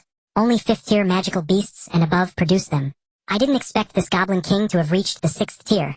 What? You mean it's more valuable than gold coins? That's not just money. That's my life. Ming let out a heart-wrenching cry and desperately rushed toward the goblin corpses. Wei Weian stomped her foot in frustration and pouted, "Pay attention in class, okay? I said so much and all you heard was more valuable than gold coins." "Mila, we don't follow his example." But Mila had already run off. Girls love colorful, shiny crystals, which is perfectly reasonable. Most importantly, they were also valuable. What more reason did she need? Anyone who stopped her would face her wrath. After they cleaned up the battlefield, Ming harvested 1 yellow magic crystal and 223 green magic crystals. Mila also harvested over 100 green magic crystals. Unfortunately, nearly 100 goblins had been blown to pieces when they first arrived. Pieces so small they couldn't even be glued together, let alone yield magic crystals. This made Ming's heart ache so much he could barely breathe. After bidding farewell to the residents of Hansen Town, they turned and left. The mayor desperately tried to persuade them to stay, but to no avail. As they flew away with joyful hearts, a group of knights galloped toward the town in a grand procession. When they saw the scene of utter devastation, they shouted, "Where are the promised goblins?" Leo galloped forward with great vigor, racing towards Hansen Town like the wind. Upon finally arriving at the town's entrance, he focused his gaze, and what he saw was a scene of utter devastation, leaving him gasping in shock. The scene was horrifyingly bloody. Disfigured corpses, limbs, and bodies were scattered everywhere. If one were unaware of the situation, they might mistake this for a gruesome, unlicensed slaughterhouse where even the bulliest of men would feel the urge to. Ugh! Ugh! As expected, someone immediately succumbed to the urge. A muscular man was retching, as if he were a pregnant woman, 3 months along, tears brimming in his eyes. My heavens, seeing this, Leo's anger flared. He kicked the man away, covering his face with one hand, and shouted furiously, "Get lost. You're truly embarrassing our Knights Guild." He then prepared to find Uncle Hane, the town mayor, to understand the situation better. Before he could reach the crowd, a woman rushed towards him. It was his wife, Mary. She tightly embraced Leo, sobbing uncontrollably, clearly frightened. After a brief exchange, he learned that the townspeople were all safe, which was indeed a stroke of luck. Leo approached Mayor Hane and performed a standard knightly salute, saying, "Uncle Hane, thanks to your command, everyone was able to safely weather this crisis." At that moment a burst of laughter echoed as someone remarked, "What ability does he even have?" Mayor Hant along with two burly men walked over still shaken. He pointed at the scene and said, "When did this old fool learn magic?" "How would I know? If I hadn't put aside my pride and asked the 3 mages from our town to come, you'd be collecting this old fool's corpse." Hain, seeing that Johann had arrived, rushed forward and playfully punched Johann's chest, saying, "You truly are something. When did our little town get mages? You've hidden it well, haha. To be honest, if it weren't for the mages in your town, I would have surely been collecting corpses. On behalf of the entire town, thank you." Hain sincerely bowed deeply to Johann, who stepped back and replied, "That would be quite unnecessary. If you want to thank someone, go thank the mages. If you want to thank me, just share your treasured wine with me. Haha." Leo listened in confusion. "What mages?" He immediately walked over and asked, "What do you mean, you two? What mages? Can you explain in detail?" Hain sighed deeply. "Of course. I want this story to be passed down through the generations, so that our descendants can always be grateful for the mage's grace." He then recounted the events in detail to Leo. Leo gasped in astonishment. It turned out that the events unfolded with them racing from the Knights Guild and finishing everything in just half an hour. From the condition of the scene, there were at least 300 to 400 goblins starting from level 5 monsters.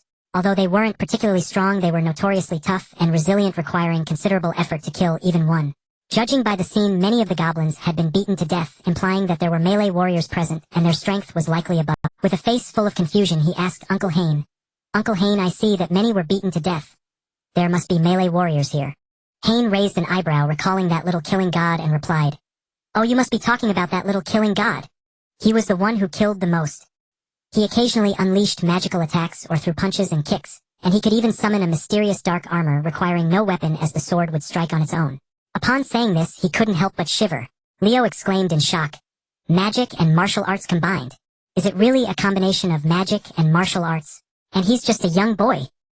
He whistled loudly, and the knights immediately gathered around him. He addressed the 2 mayors, saying, "Since the crisis here has been resolved, we need to return and report to the guild leader." Then he performed a standard knightly salute to the 2 mayors, and led the knights back to the Knights Guild in an imposing manner. At this moment he was eager to report the situation to the guild leader, as encountering such a talent required immediate action. If the magic guild got to him first, it would be troublesome. After all, he was a genius, with both magical and martial prowess, a rarity occurring once every few thousand years. The next day the golden sun shone warmly upon the earth, and the vast woods basked leisurely in the sunlight, appearing particularly pleasant. The green leaves swayed gently, and the sunlight, resembling a mischievous child, trickled through the gaps in the leaves, stealthily showering the lively little creatures below. A praying mantis was hunting with slow, deliberate movements, as if time itself had slowed down for it, appearing languid. Cicadas sat motionless on the branches, continuously chirping, also conveying a sense of laziness. The willows swayed gently with the breeze, as if stretching lazily without needing words. They too were filled with a sense of Ming lounged comfortably in the garden chair, expressing his sentiments to the equally listless Wei Wei and saying, "Tisk, Wei Weian. It's not that I'm lazy. Just look at everything in this world, it all seems so languid. Perhaps the laziness of an object is just my imagination, but look. This sunlight, these bushes, these insects, and even the fish seem to be swimming much slower than usual. Oh dear. It seems I've unintentionally discovered the truth of this world. I'm merely conforming to the world's truth now. So let me sleep a bit longer. Don't disturb me." Wei Wei and smacked Ming on the head, puffing up in anger, saying, "No, you're just overthinking it. You're the only lazy one in this world. And please call me Teacher Wei Weian." "Oh, okay, Wei Weian." Ming replied nonchalantly.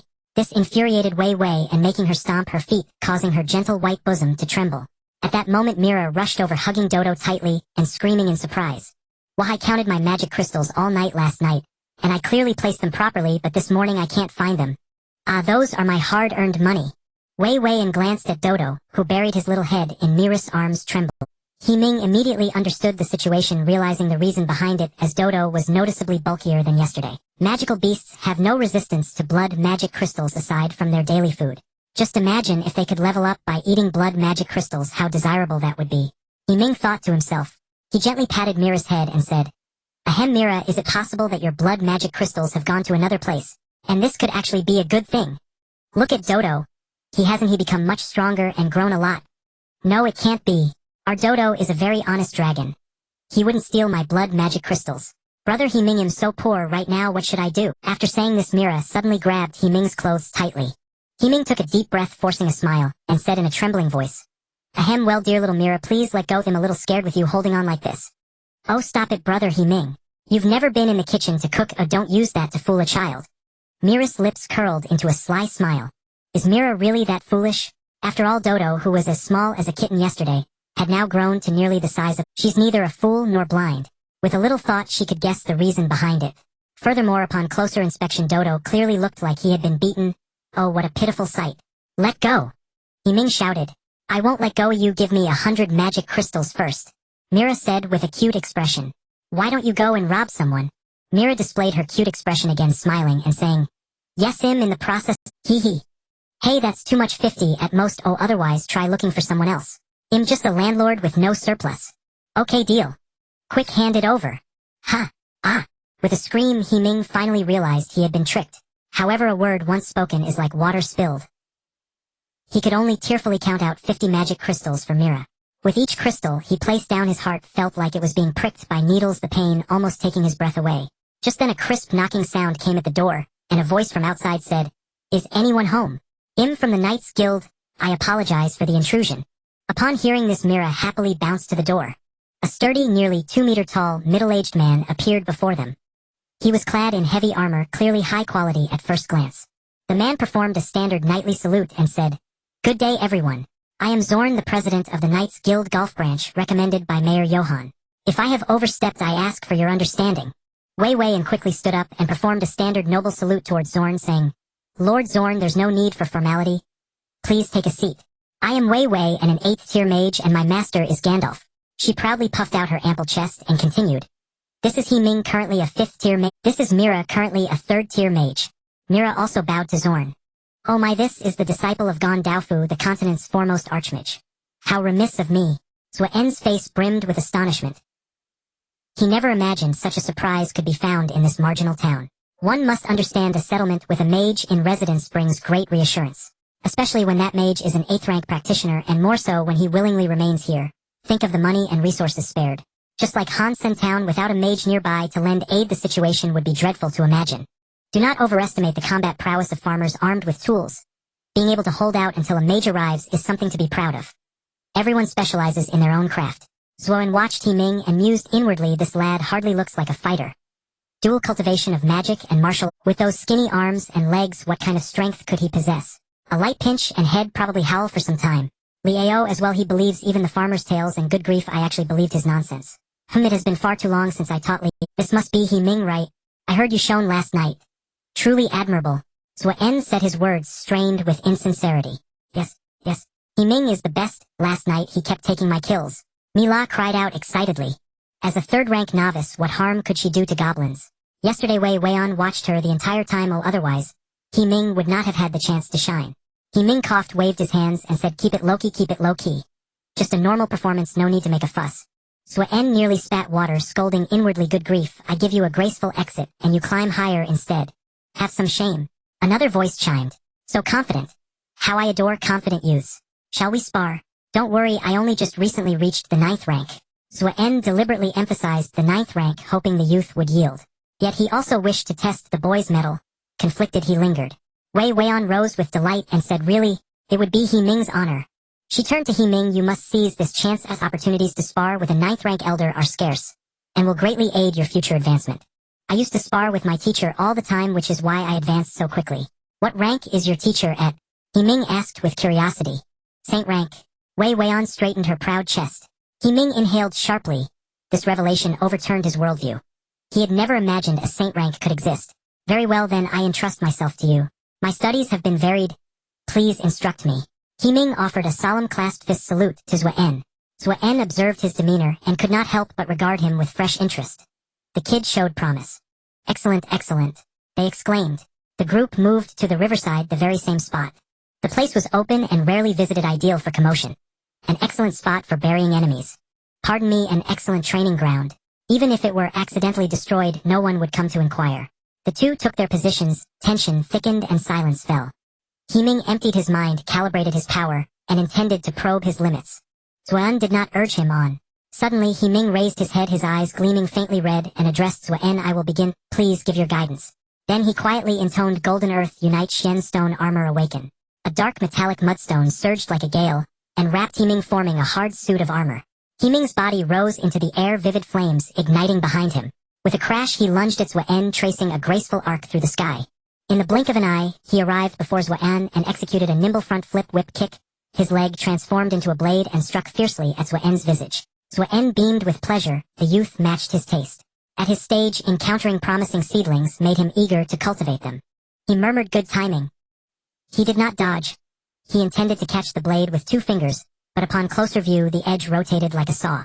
Unable to receive it, he shifted tactics and swept the blade's flank with the face of his fist. Suddenly he felt the earth move and somersaulted away. A 3-meter stone spear shot up from the ground where he had stood. Before Xuan's foot could settle, Ming darted to his side and unleashed a sideways blade-shaped accelerating whip kick, striking with full force. Xuan bent to an extreme, his body seeming to defy gravity as he pressed nearly flat to the ground. At that moment another stone sword erupted from the earth. He veered aside as it whistled past a finger's breadth from his cheek. Rising, he saw 3 flying swords hovering by Ming. He resolved not to evade further. Softly he warned, "Boy, be careful." With a thunderous boom, a dark silhouette streaked at him like lightning. A straightforward straight punch hurtled like a gale toward Ming's chest. Ming reacted swiftly, crossing his fists. The 3 swords intertwined before him, while 3 stone walls rose to absorb the impact. With a tremendous explosion, dust scattered and a breeze stirred. As the dust cleared, the stone walls and swords had vanished. Ming still held his hands crossed. Half of his armor helmet had been shattered, revealing a pale face. His bracers had disappeared, and his hands were slightly swollen and red. A surge of green elemental power feverishly mended his wounds. His body lay 20 meters away, the earth at his feet gouged into 2 deep furrows. No wonder a 9th-rank knight. One move dissolved all of Ming's techniques and left him injured. "Shall we continue? He'll be more careful next time." "I overdid it just now," one said with a sheepish smile. Ming's hands and armor had already been fully restored. He rolled his neck, waved his hand, and declared, "Of course we continue. Watch closely." Wind and fire unite. Awaken the blazing fire dragon. A colossal pillar of flame coiled like a serpent, long and sinuous. Its head was crocodilian and ferocious, roaring. 6 swords slowly rose from the earth, each wreathed in red flame. 2 winged pauldrons extended from his armor's back, and sharp blades sprouted along his arms. He surged upward. The fire dragon column struck towards Xuan first, followed by 6 flying swords. Boom! The fire column was the first to be scattered. He hurriedly recalled the swords. They coordinated with him and charged at Xuan again. With the armor's acceleration, he was as swift as a shadow. He flowed into a barrage. Step, crush, downward chop, straight punch, thrust, returning hook, horizontal strike. Each fist cloaked in roaring flame, raining down on Xuan. Xuan merely slipped aside and used his fingers to parry, dissolving each blow. Ming backed away to create distance. 6 swords hovered around him. A single point from his sword finger sent one to stab at Xuan's flank, while the others sealed his retreat. A seamless sequence. Another simple sweep kick from Xuan erased all of Ming's maneuvers in an instant. Before absolute force, all techniques seemed but consoling phantoms. He rolled twice, lost his balance, and lay still upon the ground as his armor retreated into his body. He raised a hand and waved, saying, "I give up, I give up. I simply cannot beat you. This is outright bullying." Xuan approached, helped him up, and said, "Boy, you are quite good. Come to the Qishir Guild, the guild welcomes you. I never expected you to cultivate both magic and martial arts. You have given me a grand surprise." Xuan also helped brush the dust off Ming. Gazing at his powerful and well-proportioned physique, his slender fingers seemed perfectly suited for wielding a... Then he looked at those legs with their remarkably rational distribution of muscles. The strength and speed they would unleash in the future was surely incalculable. In short, the more Xuan looked, the more he liked him. He had completely forgotten his earlier assessment of Ming's thin arms and legs. Even being able to imagine something like the muscles of the legs are remarkably rationally distributed. "I'm truly in awe, as if other people's leg muscles were distributed differently." Ming looked at Xuan and said, "I refuse. As everyone knows, I am a mage. How could I go to the..." Xuan said urgently, "Yet you also use close quarters combat. Look which mage rides on someone's face to... If you want to fight in close quarters, you must go to the Night Guild. We will arrange proper training for you, teaching you how to punch with the most reasonable and lethal force." "I still refuse. As everyone knows, I am a mage. Close combat is just my hobby. Who says a mage cannot engage in melee? And besides, look." Ming slightly raised his hand and a fireball appeared in his palm. He let it roll from his right hand to his left, then flicked his left hand and the fireball exploded in midair. Boom! He looked at Xuan and said, "Look which knight can use magic. Show me one." Xuan suddenly threw a punch at Ming's face. Ming's body instantly bristled. Damn, can't take it anymore. His body involuntarily adjusted to the optimal stance and he caught the incoming fist with both hands. "Old coot, you have no martial ethics ambushing me like that." Xuan withdrew his fist and said smugly, "You see, the body is the most honest. With your physique, being a mage is a waste. Only I can make you grow faster. Who says that? An old man in a pristine white robe with neatly combed white hair arrived beside them. At that moment Waiwayan screamed in surprise, and rushed over her brisk movements causing her snow-white chest to tremble dazzling. Senior brother Andelu, why are you here? If I hadn't come you would have forgotten me, arriving in Jirfu Prefecture without visiting me. Haha. Andelu patted Waiwayan's head amiably and said, I was worried you were busy with experiments. The teacher sent me to train, and as soon as I left I received a task and hurried over. I was planning to bring these two to the Magic Guild branch to visit you and register their magic levels in a couple of days. Good. Then we must get it done quickly. Treat the Magic Guild as your own home, haha. Andelu looked at Ming and Mila with great delight. Andelu, you old fellow, why are you here?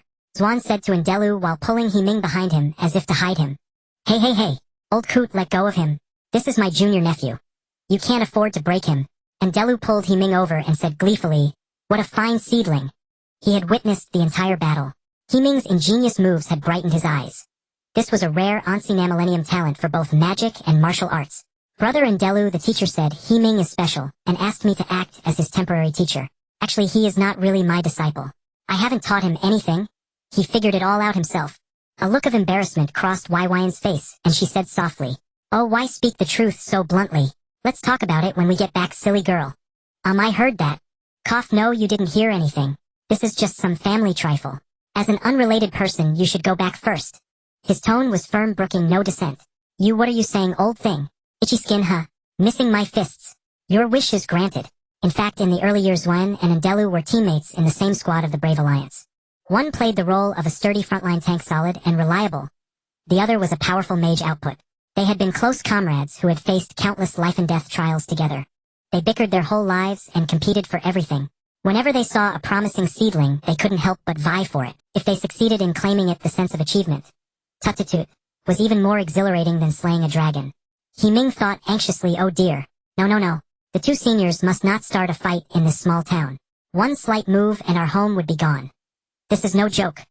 He quickly stepped forward to play peacemaker. Hey, don't get excited. Both of you calm down. How about this, tomorrow we'll visit both of you at the guilds. After all, this place is too small. If you start fighting, everything will be destroyed. Good, that's a great idea. Then it's settled. I've long had it with this old coot. Zwan declared loudly. Fine. Then Waiwayan, little one, see you tomorrow. Old coot, what are you saying? You're the one who's annoying. Oh yeah, want to spar? Spar if you dare. Who's afraid? They verbally bickered without backing down, yet they walked off arm in arm. Ming finally breathed a sigh of relief as if a heavy stone had been lifted from his heart. Then he deliberately limped toward Waiwayan. Seeing this, Waiwayan quickly supported him and asked with concern. Ming, where are you hurt? Let me see. My whole body hurts. That old coot hit too hard. I even cried. Look at me now. I'm a total mess. Oh, let me blow on it. It'll blow the pain away, fly away quickly. Waiwayan said tenderly. Mila, holding Duo, rolled her eyes and said, let's go home. Time for dinner. Time flew like a fleeting white colt passing through a crack. In the blink of an eye, 10 years had passed. The next day, everyone arrived at the Magic Guild branch. Andelu was already waiting at the entrance with Zwan beside him. Greetings, senior brother Andelu, uncle and President Zwan. The three said in unison. Good. Andelu was overjoyed, and he glanced sideways at Zwan with a light laugh. Zwan put on a proud look. Humph.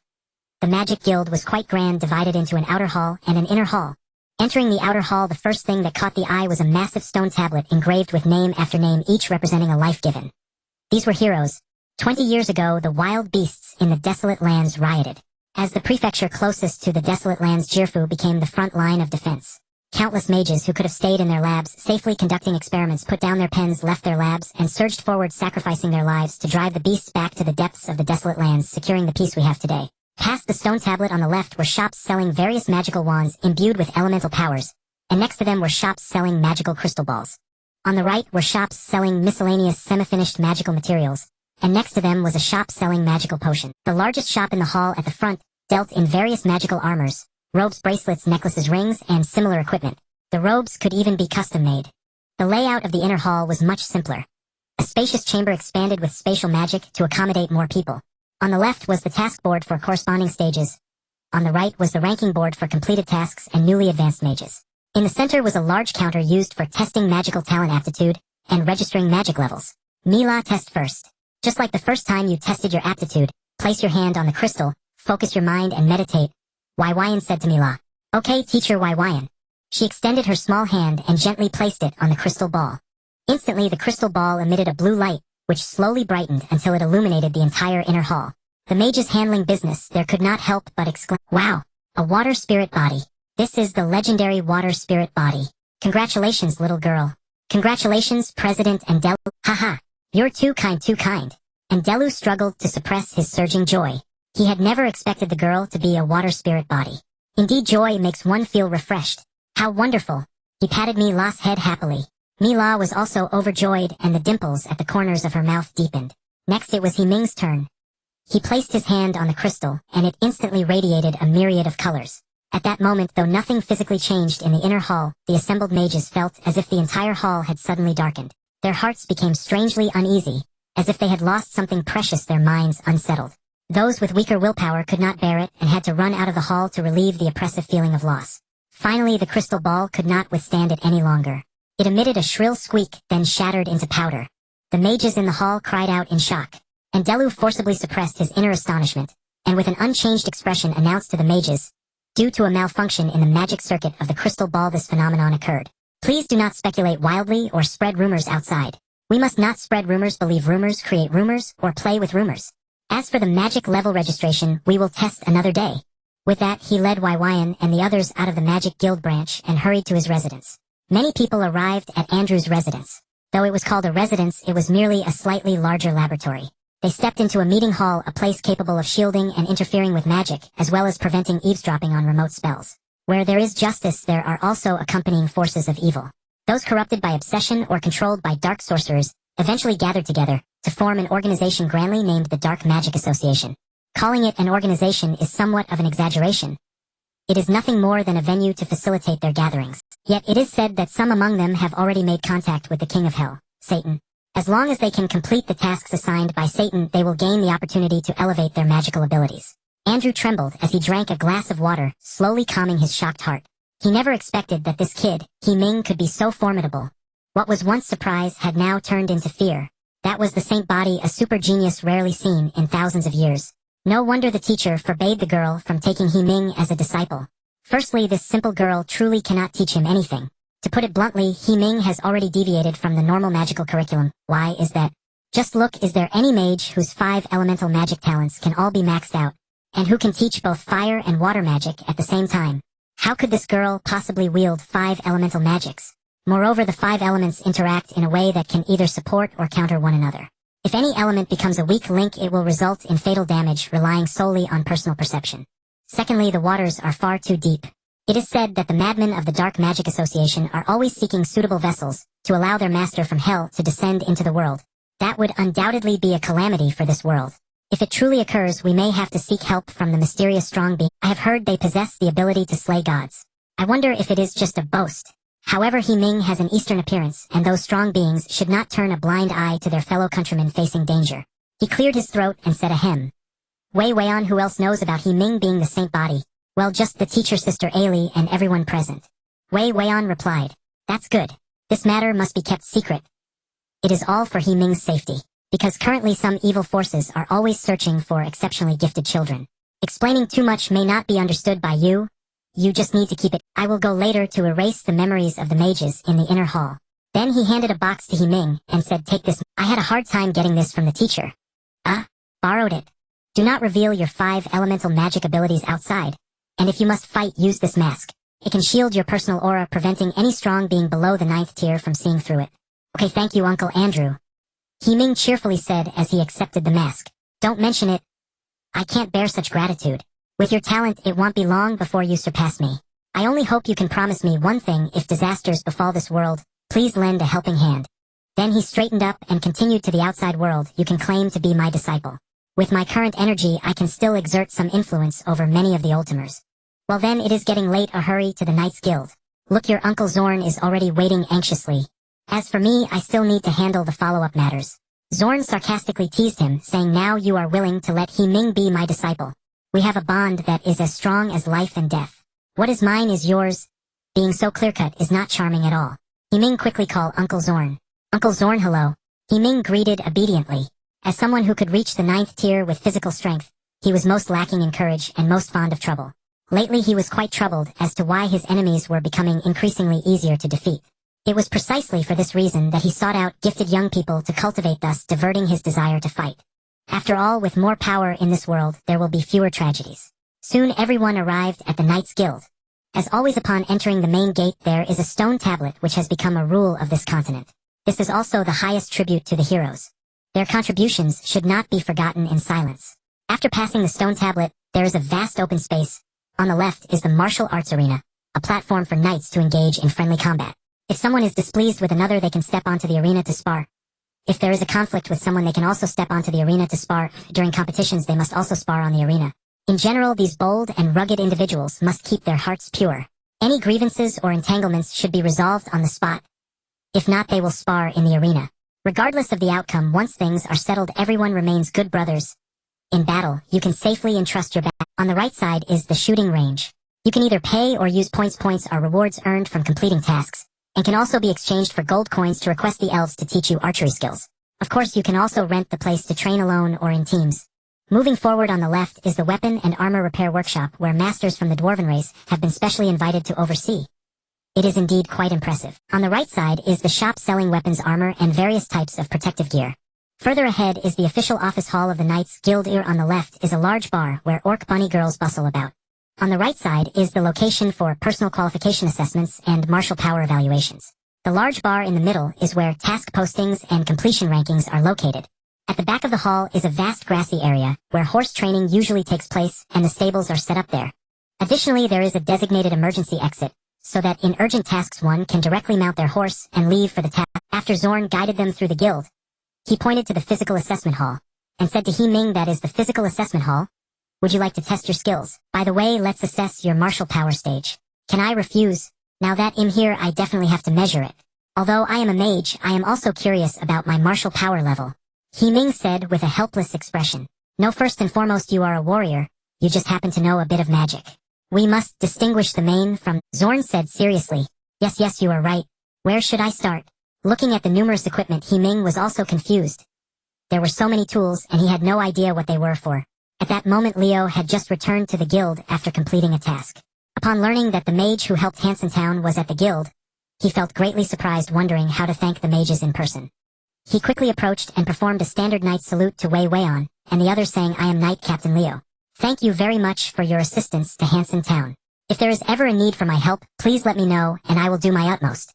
"Hello, Captain Leo. I am Wei Weian, and these are my two disciples, Ming and Mira. There is no need to be polite about the matter in Hansen Town. Slaying monsters and eradicating evil is the duty of a mage, so you need not take it to heart." Wei Weian replied. Zorn said to Leo, "You came at the right time. Help test Ming's qualifications and forget about the qualifications. I have personally tested that. He is a genius in physical arts. Just directly test his martial power stage." "President, you might be mistaken. He is a mage." Leo asked, bewildered. Zorn smiled without anger, and said, "Just keep your chin up and do as you are told." "Oh, whatever you say, President." Leo replied helplessly. "Ming, come over here. Just hit this sandbag-like object with all your strength." Leo pointed to a frame made of an unknown metal with a sandbag-like object in the middle. At the top was a crystal ball displaying martial power values. This was actually a magical tool specially designed to test martial power. "Oh, do I need to give it my all?" "All right," Ming responded. He stood firmly in front of the sandbag, taking a deep breath as if to gather all his strength. His eyes slightly glimmered with a red light, and at some point various elements silently adhered to his fists. The earth and metal elements made his fists harder, while the wind and fire elements endowed them with greater speed and explosiveness. In that instant, he suddenly stepped forward and swung his fist with great force. Boom! A deafening roar erupted. The data from the crystal ball began to spin and calculate wildly before finally stabilizing at the 5th stage.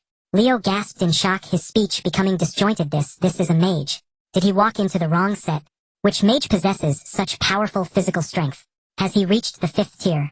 The key is that he is still a child. He looked at Zorn in confusion and asked, "President, what exactly is going on? Wasn't it said he was a mage? How did he suddenly become a warrior?" "He was originally a warrior, just accidentally gained magic, and he is also my disciple." Haha. Zorn felt extremely pleased at this moment. It had been a long time since he felt this exhilarated. He led Ming and the others to his exclusive lounge, then took out a box and handed it to Ming, saying, "This is something I obtained during my early adventures. Although it is called a magical tool, it is actually a dagger." It could be called a weapon, but it is extremely sensitive to magical elements, and it weighs several times more than a typical dagger. Ming opened the box for a look. What the? This can be called a dagger. Apologized to the dagger. Inside was a piece of black iron vaguely shaped like a dagger, as if it had been unearthed after thousands of years. But if you said it wasn't, the blade itself had the characters dagger vaguely engraved on it. Ming struggled to suppress an inexplicable rage, rolled his eyes, and looked at Zuen disdainfully, saying, This Uncle Master, isn't this dagger a bit too hastily made? Can it still be used? You are attached to appearances. If it were trash, would I have kept it for so many years? That's sentiment, you understand. It was the trophy I got from my first mission back then. Zuen looked up at a 45-degree angle, his face filled with Ming silently touched the dagger with his finger, but without warning a tiny barb suddenly appeared and pricked his finger. A strange thing happened. The dagger clung to his finger and wouldn't let go. No matter how he shook it, it wouldn't come off. The spiritual energy in his body surged desperately into the dagger, and gradually the dagger underwent a startling transformation. It shed its impurities, and the entire dagger radiated a dazzling multicolored light. On the blade were clearly engraved the two characters, Bei Ming. Then it transformed into two bracers that wrapped around Ming's wrists. With a mere thought from Ming, it shifted into a glove, then a sharp dagger, then a fist blade. He played with it delightedly. Zuen was so shocked his mouth hung open. This thing, which had followed him for half his life and seemed like junk, never responded no matter what power or method he used. Yet he had never given up on it. But as soon as someone else touched it, it changed. Where was your dignity? And this was a melee divine artifact. Completely unexpected. An absolute must-have for assassination or ambush. He regretted it so much. He said to Ming, nephew disciple, what if I said I just handed you the wrong one? Would you believe me? Ming felt incredibly pleased. He replied happily, too late. Thank you, Uncle Master, for bestowing this divine artifact. Zuen's heart ached so much he could barely breathe. Clutching his chest, he said, Get out now. I don't want to see you. Zuen felt like he had raised his beloved daughter with great effort, and just when he had no time to savor the sense of achievement, his daughter suddenly ran off with some scoundrel. What a heartache. All right. Ming and the others vanished like the wind. Suddenly a wail came from the room. My divine artifact. On the street, Yan happily took them around, showing them this and that, having a great time. Then she suddenly slapped her head and said, It seems there's still one place we haven't registered at. Let's go to the Brave Alliance. The Brave Alliance was the third organization on this continent, but it had become the first, because it encompassed all kinds. Mages, warriors, humans, elves, beastmen, dwarves. Every profession and race was included. The Alliance's philosophy was to create a big family of all races together. Their slogan, fairness, justice, equality for all. Moreover, it was said that the Alliance leader was a very mysterious powerhouse. How strong? Let's put it this way, a huge cake was placed right in front of the church and the parliament, yet they didn't dare to have any thoughts about it. Why? There's too much to say, but it's all tears. The saint-level pope of the church and the saint-level king were beaten up, and both were beaten at the same time. That's terrifying to They arrived at the Brave Alliance. The Alliance was truly huge, as big as half of Hunter Town. As soon as they entered the main gate, they saw a huge stone monument. It had to be a stone monument. It was a tradition that could not be changed, nor should it be. Those heroes had devoted their lives, their entire beings. This place should be with the heroes. What was slightly different was that it also included many names of elves, dwarves, and beastmen. Peace is the pursuit of all. As for the races that start wars for their own selfish interests, disregarding the lives of civilians, they are not worthy of being called living beings, nor do they deserve civilization. Going around the monument, it was like a huge market. People came and went, but it wasn't chaotic. Everything was run in an orderly manner. The market was divided into several sections: magical equipment area, potion area, weapons, and enchantment area, magical beast mounts, and cubs area, and so on. There was also a more relaxed area where adventurers traded their loot from expeditions, brought specialty products from their hometowns, or carried rare magical materials. A trading area. The place was bustling with activity. Yan's eyes sparkled as she exclaimed, Oh my god, this is heaven. I'm so stupid. I should have come straight here after leaving the Night Guild. Shopping and strolling. This desire is engraved in women's DNA. As for the reason, they would ask you, does liking to shop and stroll need a reason? If you ask, it's the talent bestowed by the Creator when he made women. Yan was like a butterfly finding a flower garden. Once she dived in, even 10 Mings couldn't pull her back. Mira also followed beside Yan with sparkling eyes. At this moment, a quarrel broke out at a stall. How can you do this? The recovery potion I sell is refined from the fruit of my clan's sacred tree. If you think it's ineffective, just return it to me. Why did you take the potion and then deny the debt? An elven girl said angrily. At that moment, 4 thugs laughed loudly and looked at her greedily, saying, Want to know why your recovery potion doesn't work? Dare to come with us. We can explain it to you in detail. Ha ha ha. They even winked at her. Ming was furious. He couldn't stand such bullying of the weak. Even though my father is a powerhouse, I never had the chance to do this. Seeing it pisses me off. He thought to himself. Where the hell has that old geezer gone again? Damn it. He couldn't help but roar, shut up. In broad daylight for grown men bullying a girl. Do you feel accomplished? Then a sleazy-looking man said to a tall, burly man. Boss, he and the little girl next to him took the dragon egg. Then he said to Ming and the others, Kid, did you take something you shouldn't have? I saw it that day. That can get people. Have you ever killed anyone? Have you ever seen a dead person? Without a second thought, Ming slapped him hard across the face, hitting him while saying, Is this the first time I've seen a villain with so much nonsense? Slap. You stole your boss lines, you know. Slap. Do you know how awkward it is for him standing there? Slap. People can get killed, huh? Slap.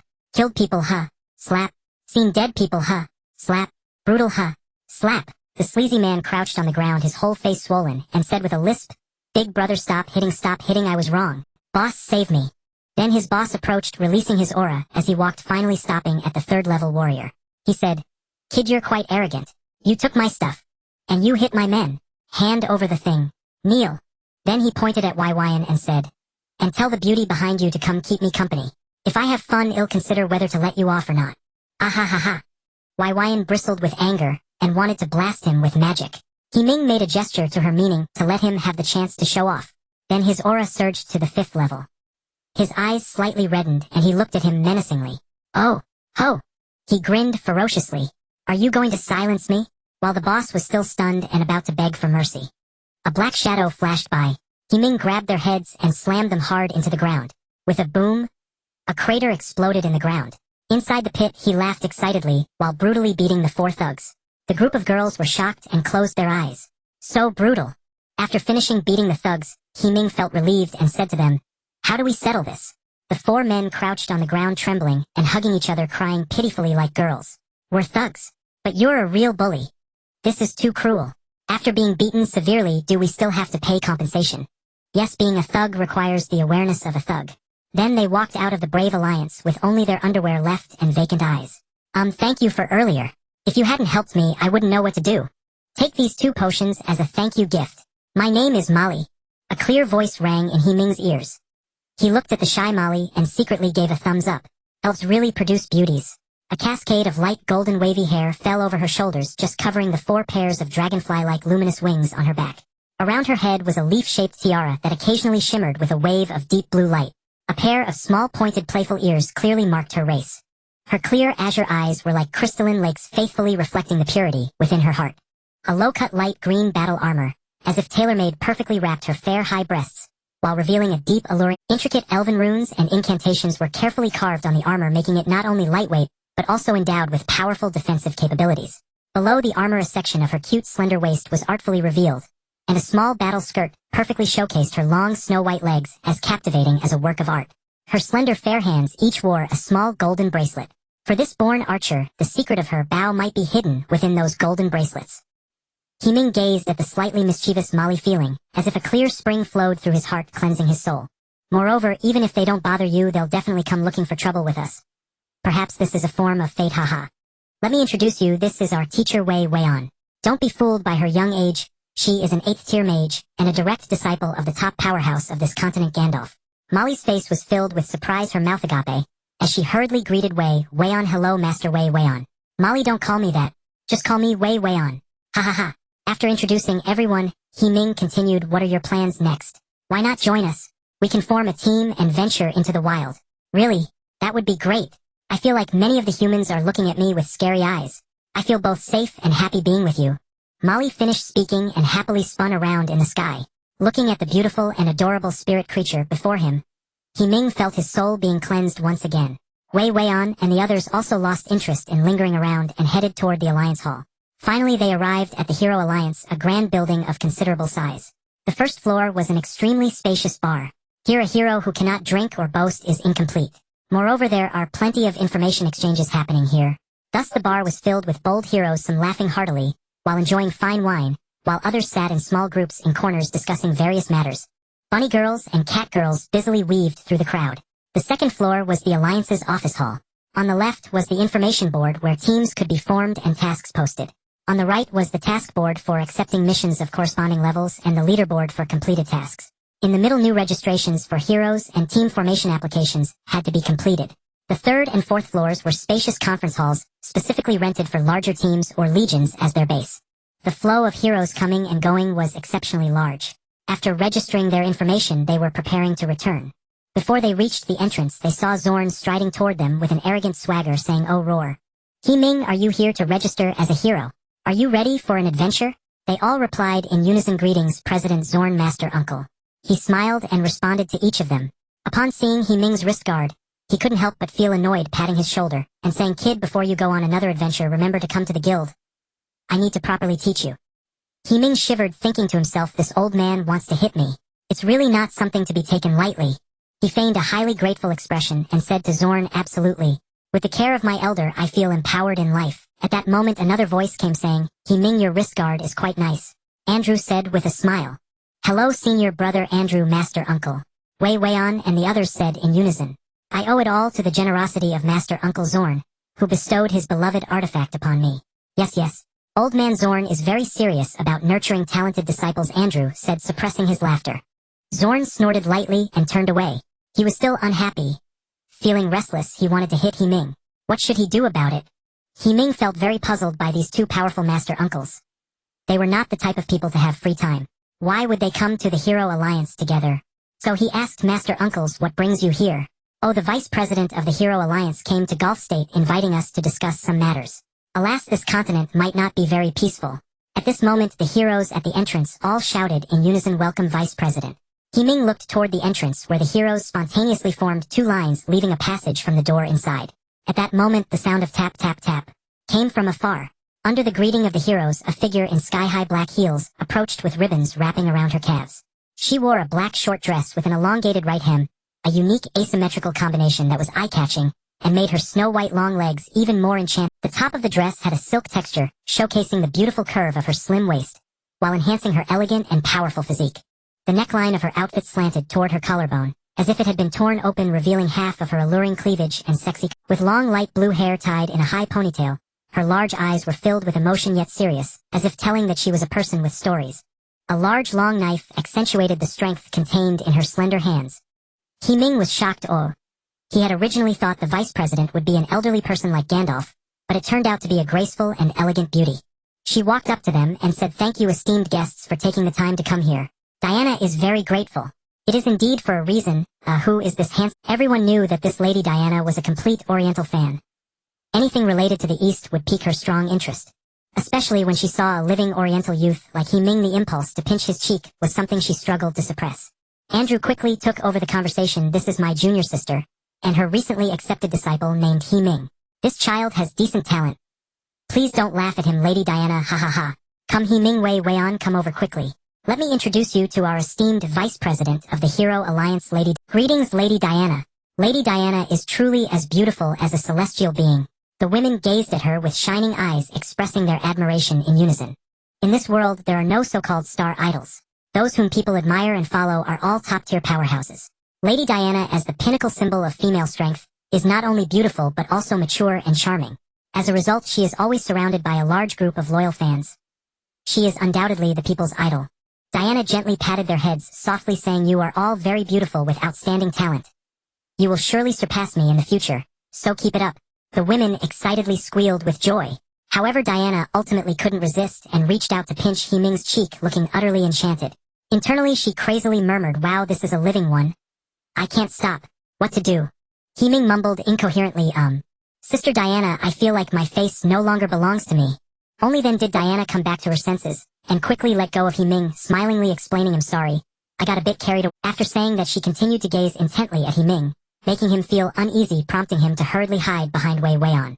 In a spacious and solemn conference room, everyone arrived one after another. Diana took the lead and said, "I'm sure everyone has heard some rumors. Recently, the magical beasts deep in the wild seem to be..." "That's right. A few days ago, my disciples and I successfully eliminated a group of goblins," Wei Weian said. "It seems the situation is worse than I imagined. I have received concrete intelligence that some magical beasts have started to gather. This is not a good thing. That is why I invited the two esteemed guests to discuss solutions." Andrew pondered for a moment before slowly saying, "This clearly indicates that the number of magical beasts in the wild has reached a saturation point, which is why beast tides occur every few decades. This is both a crisis and an opportunity for warriors to test themselves. I will post tasks in the Mage Guild and increase. At the same time, I will provide additional potions for mages about to venture out. I believe that as long as we can kill off some magical beasts, it will help divert their attention, and once their numbers are controlled, it will provide more living space for the magical beasts. Andrew's words were firm and powerful. Zorn continued, I concur. I believe this is a method that addresses both symptoms and root causes. Diana also expressed strong agreement. She stood up, faced everyone, and solemnly announced, I declare that Gulf State will enter a period of national trials. As long as the heroes of the Hero Alliance go hunting, all rewards will be doubled. If any heroes, mages, or warriors encounter difficulties in the wild and provide assistance, they will be rewarded with an enchanted weapon after verification. All intelligent beings, including humans, elves, orcs, and dwarves, are part of one big family. We should help each other to survive in this crisis-ridden world. Let us strive for peace. Upon finishing her words, the entire Hero Alliance erupted with deafening cheers that echoed. This also announced the grand commencement of the national trials. Volume 2, The Wildlands. At the summit of the towering Mount Tai within a grand palace, a graceful figure with an elegant demeanor was rummaging through boxes and cabinets, as if searching anxiously for something. After a moment, Mu Huairo let out a soft sigh of relief and began to organize her findings on the table. She had made up her mind to visit her son, and she pondered to herself, should she go see him in secret? No. Why should I, the Empress, sneak around to see my own son? What a joke. Yet I cannot go in a grand and ostentatious manner either. How true. In the end, she chose to go in a low-key manner to meet the son she had longed for day and night. After delivering an impassioned, empowering speech that stirred their blood, she left them inspired. However, once they calmed down, they realized they were still naive little novices. Even Wei Weian, the strongest in the team, had zero social experience. How could this work? To some extent, he was the only one in the team with experience in tricking others, while the rest were all innocent and looked like they were just waiting to... Truly a headache. This team was not easy to lead, so she decided to bring along the curious little spirit Lingjing Mali to accompany her home. Arriving at the familiar town of Hant, seeing the familiar residents and the familiar riverside, the sense of familiarity brought her an extraordinary feeling of security. Ahead was her familiar home, and her steps involuntarily became a few beats more cheerful. She dashed forward in the lead. The moment she opened the door, she saw many servants dressed in Eastern attire busily working in. She immediately closed the door again and said, Sorry, I must have the wrong house. Then she stepped outside, looked around, and muttered to herself, That's not right. Ming, you're bullying me. As soon as the words left her mouth, she suddenly realized something was wrong, felt so embarrassed she could scream, and with a shriek she flailed her arms and chased after Ming. Mu Huairo smiled happily and elegantly, covering her mouth with a laugh. Oh ho ho ho, it seems their relationship is quite good. Next, Ming introduced Mila and Mali to Mu Huairo. Mu Huairo studied the three girls and was thoroughly pleased. Each one was more charming than the last. At the dinner table, Ming genuinely experienced the joy of a Chinese feast. Meat, fish, chicken, all abundantly laid out. Most importantly, these ingredients were grown in an environment rich in spiritual energy. With a bit of luck, finishing this meal could even lead to a breakthrough. Mu Huairo said to Ming, Seeing you live so well, your mother can rest assured. I heard that people on this continent like to keep magical beasts as pets. I specially found a little creature for you. I hope you'll like it. With that, she gracefully clapped her hands lightly, and a servant slowly approached carrying a basket containing a magical beast cub. It resembled a leopard with a snow-white body adorned with dark golden patterns, and faint ghostly flames flickering around it. This is the Mengji, an ancient divine beast. Legend says it is one of the 5 gods of the underworld. Drop a drop of your essential blood onto its forehead, and the bond will be complete. Just then Junwen grabbed Ming's hand, gave a gentle flick, and a drop of essential blood merged into the beast's body. In an instant, the shadow of a cub surfaced in Ming's mind, creating a wondrous blood-connecting bond between him and the Mengji. Just as he was about to think of a mighty name for it, Mila suddenly shouted Lulu. With a violent jolt in Ming's mind, the name Lulu abruptly appeared in his thoughts. Well, that was that. The fearsome Nether King Lulu, who would later terrify the entire continent, was thus born. Ming dared not voice his anger. Mila was hopeless at naming, and he was utterly speechless. Next, Mu Huairo gave Wei Weian a bracelet. It was a brilliant gold, and within it a fire Qilin seemed to be frolicking joyfully, looking extraordinarily beautiful. She called it a welcome gift. Wei Weian's face flushed with delight as she happily accepted it. Wei Weian, you must also drop a drop of essential blood to bond with it. This is a divine beast-type artifact. Once bonded, a divine beast spirit will help you fight. It's just a cub, but it will grow. Huh. Oh. This silly girl had no idea that a growth-type artifact was a treasure as rare as a phoenix feather in the let alone in this low martial western world. As the essential blood merged, a deafening roar echoed from the void. A Qilin wreathed in blazing flames stepped out of the void, gently rubbed against Wei Weian, and only then did Wei Weian snap out of her daze and shriek with joy. She quickly said, Thank you very much your ladyship for your generous gift. Mu Huiro then turned to Molly and said, I've heard that the elves love peace and are kind by nature. I present this qi. This qi is called Wushuang. It can guide the wind's breath between heaven and earth and calm one's mind. When it evolves, it can even control a person's mind, but use it with caution. Here is the sheet music. Place it on your forehead and it will be read. Molly accepted it with great joy, her happiness evident. She performed the highest elven ritual of respect toward Mu Huiro, and said sincerely, Thank you very much your ladyship for your gift. Then Molly turned her gaze to Mila, noting her mischievous and clever nature, and hesitated whether to bestow this artifact upon her. Well, it is decided. A small, exquisitely crafted sword flew to Mila's hand as if it had a will of its own. Mu Huiro said, This sword is named Duan, containing the essence of water. It can cleave the sea into land and pierce the heavens and earth. With your temperament, be careful when using it. Mila danced with excitement, jumped up joyfully, ran to Mu Huiro, kissed her on the cheek, and said in a sweet voice, Don't worry, pretty Aunt Mu. You'll listen to brother Ming. When I grow up, I want to become a woman as strong and beautiful as Aunt Mu. These words pleased Mu Huiro greatly, and she laughed heartily. Ming looked a little embarrassed and said weakly, Mother, your son doesn't have a divine weapon yet. Could you perhaps bestow one upon me as well? Mu Huiro glanced at his wrist guard and said, Biming is already in your hands, and you still say you have no divine artifact. Its power is beyond your wildest imagination. With your current strength, you can't even unleash a fraction of its might. Train hard. By the way, I'll give you two choices. One, come back with me, start learning from scratch, beginning with etiquette. As a princess child, you must walk and speak with authority. Then make up for your lack of spellcasting. Don't think that eating the immortal peach has improved your talent enough to skip training. And Mila, you also ate the peach. You must practice diligently to fully unleash its effects, understand? 2, stay here. Before she could finish, Ming quickly said, I choose 2, I must choose 2. I want to keep improving myself in this harsh environment. Case solved. Case solved. So they ate heavenly treasures, otherwise how could such a coincidence occur? A water spirit body and a 10,000 saint body appearing at the same time. Wei Weian was furiously venting in her mind. The treasures of heaven and earth are not something that just anyone can enjoy. It depends on one's physical condition and potential, otherwise one might explode and perish in an instant. He Junwen has the most authority to speak on this matter. Back then, he took 100-year-old peach of immortality, intending to refine it into medicine, but it was stolen by those 2 pests. Mira could only take a few bites before she couldn't bear it anymore and fainted, leaving the remaining portion for Ming to devour. Fortunately, being the child of a divine king, she had a solid foundation.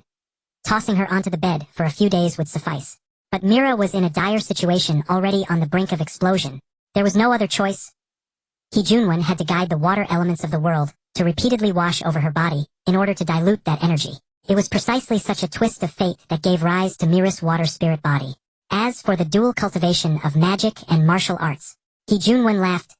In the Eastern cultivation world, who isn't dual cultivating? But in this barbaric land, the dual cultivation of magic and martial arts has become a rarity. As for the saint body, Ming indeed possesses it. But he can't even utilize the surface of the saint body. He has the saint body, ancient artifacts, ancient divine beasts, and the background of a divine king. Yet he constantly thinks about relying on others. This rebellious child. He Junwen was so infuriated that his teeth itched. This was also the reason he made up his mind to leave him here. Having talent but not putting in the effort, what difference is there from a pig? Why not just abandon this identity and be reborn? He Junwen thought while holding his head. That night He Junwen embraced Mu Huiro, while her entourage closely followed behind as they soared into the sky. The house felt somewhat empty again, leaving Ming feeling a bit down. He held the sleeping Lulu, looking at the adorable little creature, and the slight loneliness in his heart was gradually filled. However, the house was still lively, as Wei Weian played joyfully with her fire qilin. Molly was learning from her wushuang. Mira meanwhile played with her sword, making it grow larger and smaller, thoroughly enjoying herself. He gazed at Molly and noticed her brow slightly furrowed, so he asked, what's wrong? Don't you like this artifact? How could that be? When I hold wushuang, I can truly feel that we are one. This must be the arrangement of the great elven god in the unseen. No, your god cannot arrange this because she is on par with my mother. Have you ever seen your so-called elven god? No, right? And this artifact was given to you by my mother. So worshipping my mother is far more useful than your Next time just call for my mother directly. Ha ha ha. Ming teased her. This made Molly's little face blush. You're so annoying, Ming. You only know how to bully people. I'm worried about my homeland. Right now the savage beasts are on the brink of chaos, and my homeland is just east of the barbarian land in the Golden Forest, separated by only the Arrow River. We the elven race have always loved peace and are not skilled in battle. If the beasts cross the Arrow River, what shall we do? Her clear blue eyes were slightly red and her beautiful brows were tightly furrowed. Such a look made one feel heartache, wanting to hold her tightly and comfort her.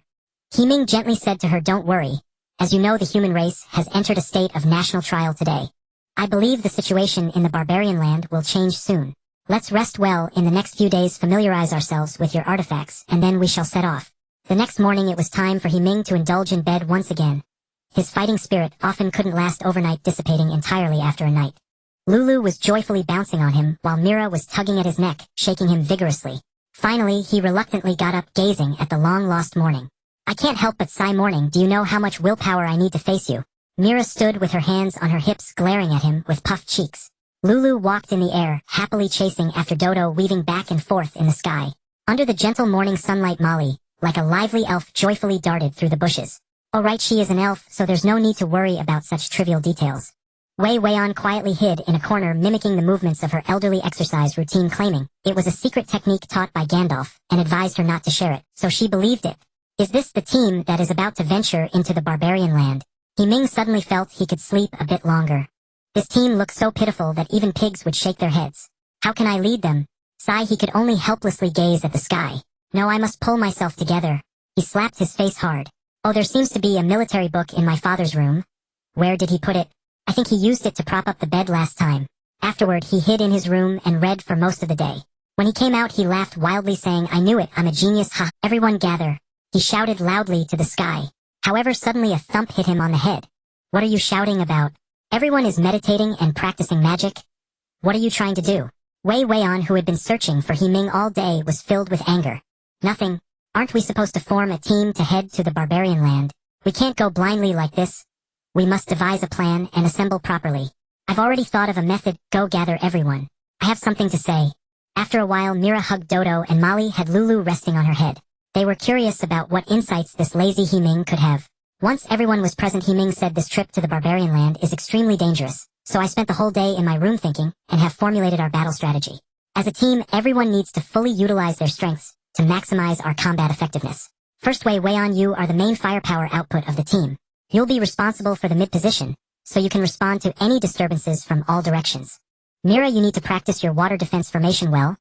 The Divine Sword Duan can protect you, and also strike at the enemy unexpectedly at crucial moments. In these 2 days, you need to understand the consumption situation, or how long does it take for the defense formation to take effect, and how many formations can you use before your magic is exhausted. During this time, how do we need to coordinate? This is very important. Molly, you take charge of aerial support. As soon as the battle begins, you should fly into the sky first and seize control of the aerial space. We must prioritize vision and overall control, and then you will also be responsible for vigilance. Before Mira activates the defense formation, Mira will be entrusted to your protection. He'll temporarily act as a meat shield and an advancing warrior. If we find suitable candidates during the adventure, we will recruit. That's all. Everyone think about whether there's anything to add. If not, let's settle on this for now." The 3 little newbies looked at him with bright eyes, not expecting that when Ming became serious, he could actually be quite handsome. Considering the actual situation, let's enter the simulation combat segment to answer the questions. If a group of wild pigs rushes towards us, how should we respond? Wei Weian excitedly shouted, "Use magic to strike them." If a copper-armored rhino charges at us, what should we do? Wei Weian answered decisively, "Use magic to strike it." If there's a group of goblins in front of us, what do we need to do? Wei Weian tilted her head in doubt and said, "Use magic to strike them." Oh, have you learned to think? Don't you feel that if we keep striking like this, our magic will soon run out? Correct, your intuition is right. In the barbarian land, there are mutated beasts everywhere. Moreover, our trip this time is for the long term, possibly lasting several weeks. Could be months. It might even be a year, who knows?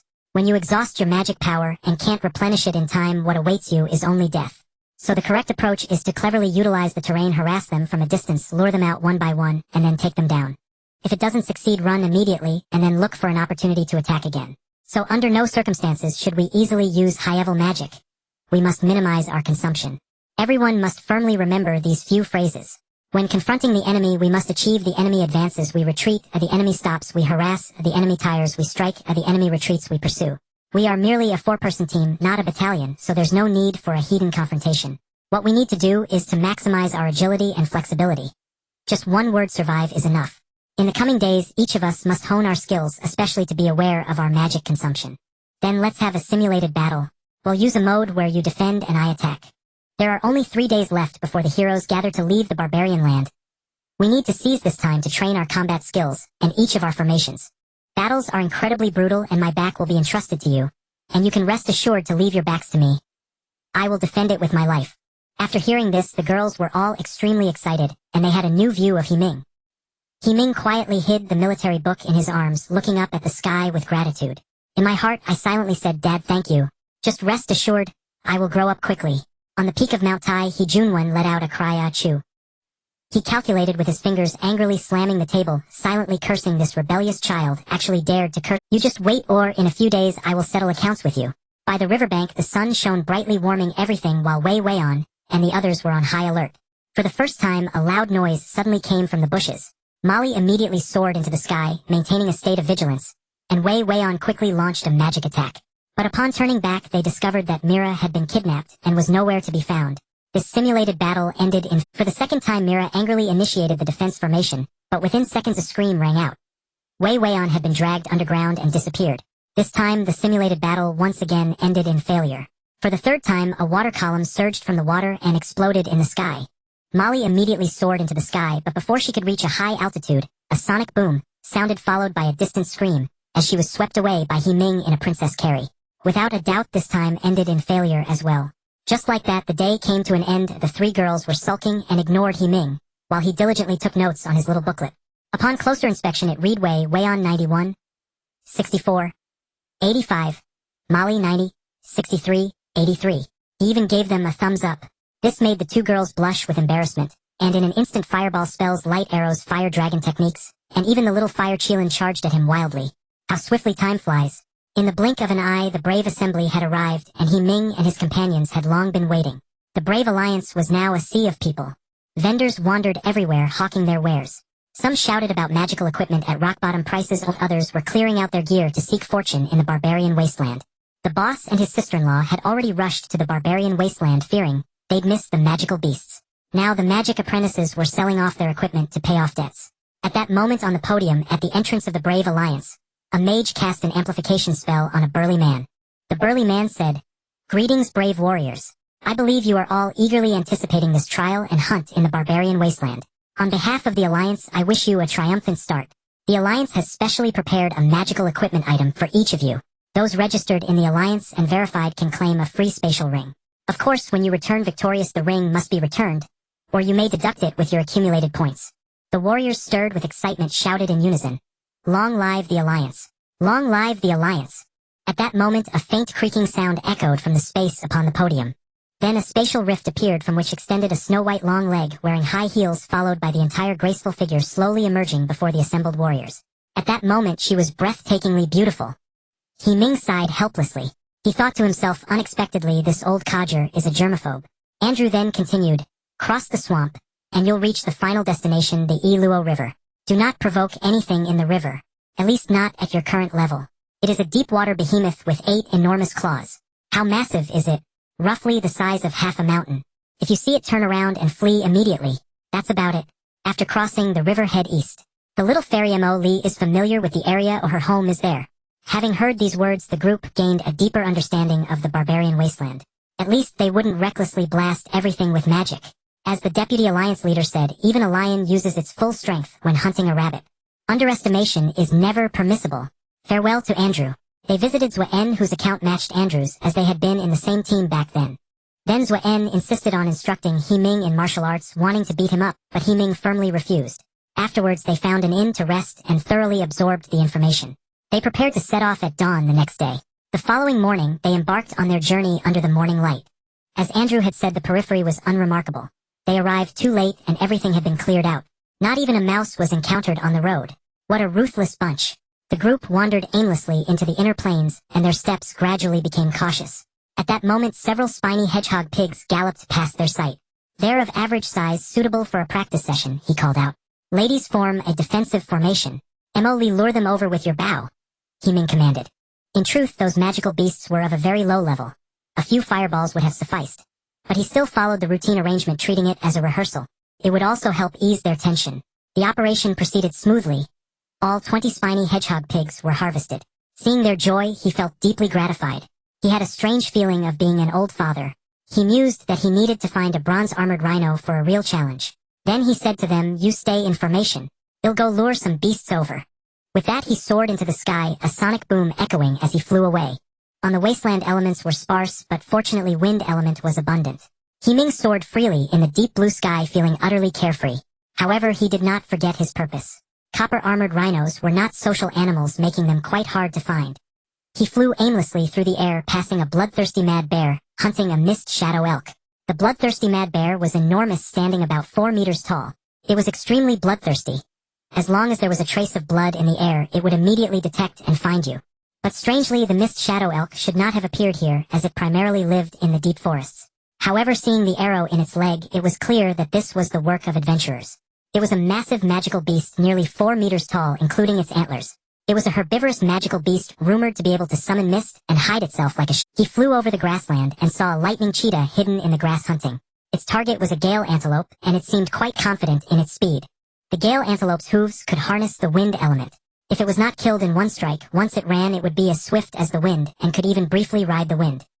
He flew to a grove and finally saw a copper-armored rhino leisurely strolling by a small bush. The copper-armored rhino was enormous like a tank, and the ground trembled slightly as it walked. Its entire body gleamed with a golden bronze luster, as expected of a defensive-type magical beast, but its wild charge could not be ignored. Otherwise you would experience how a meat pancake was made, and a fresh one at that. Ming looked at this mobile fortress-like magical beast, unsure how to approach it.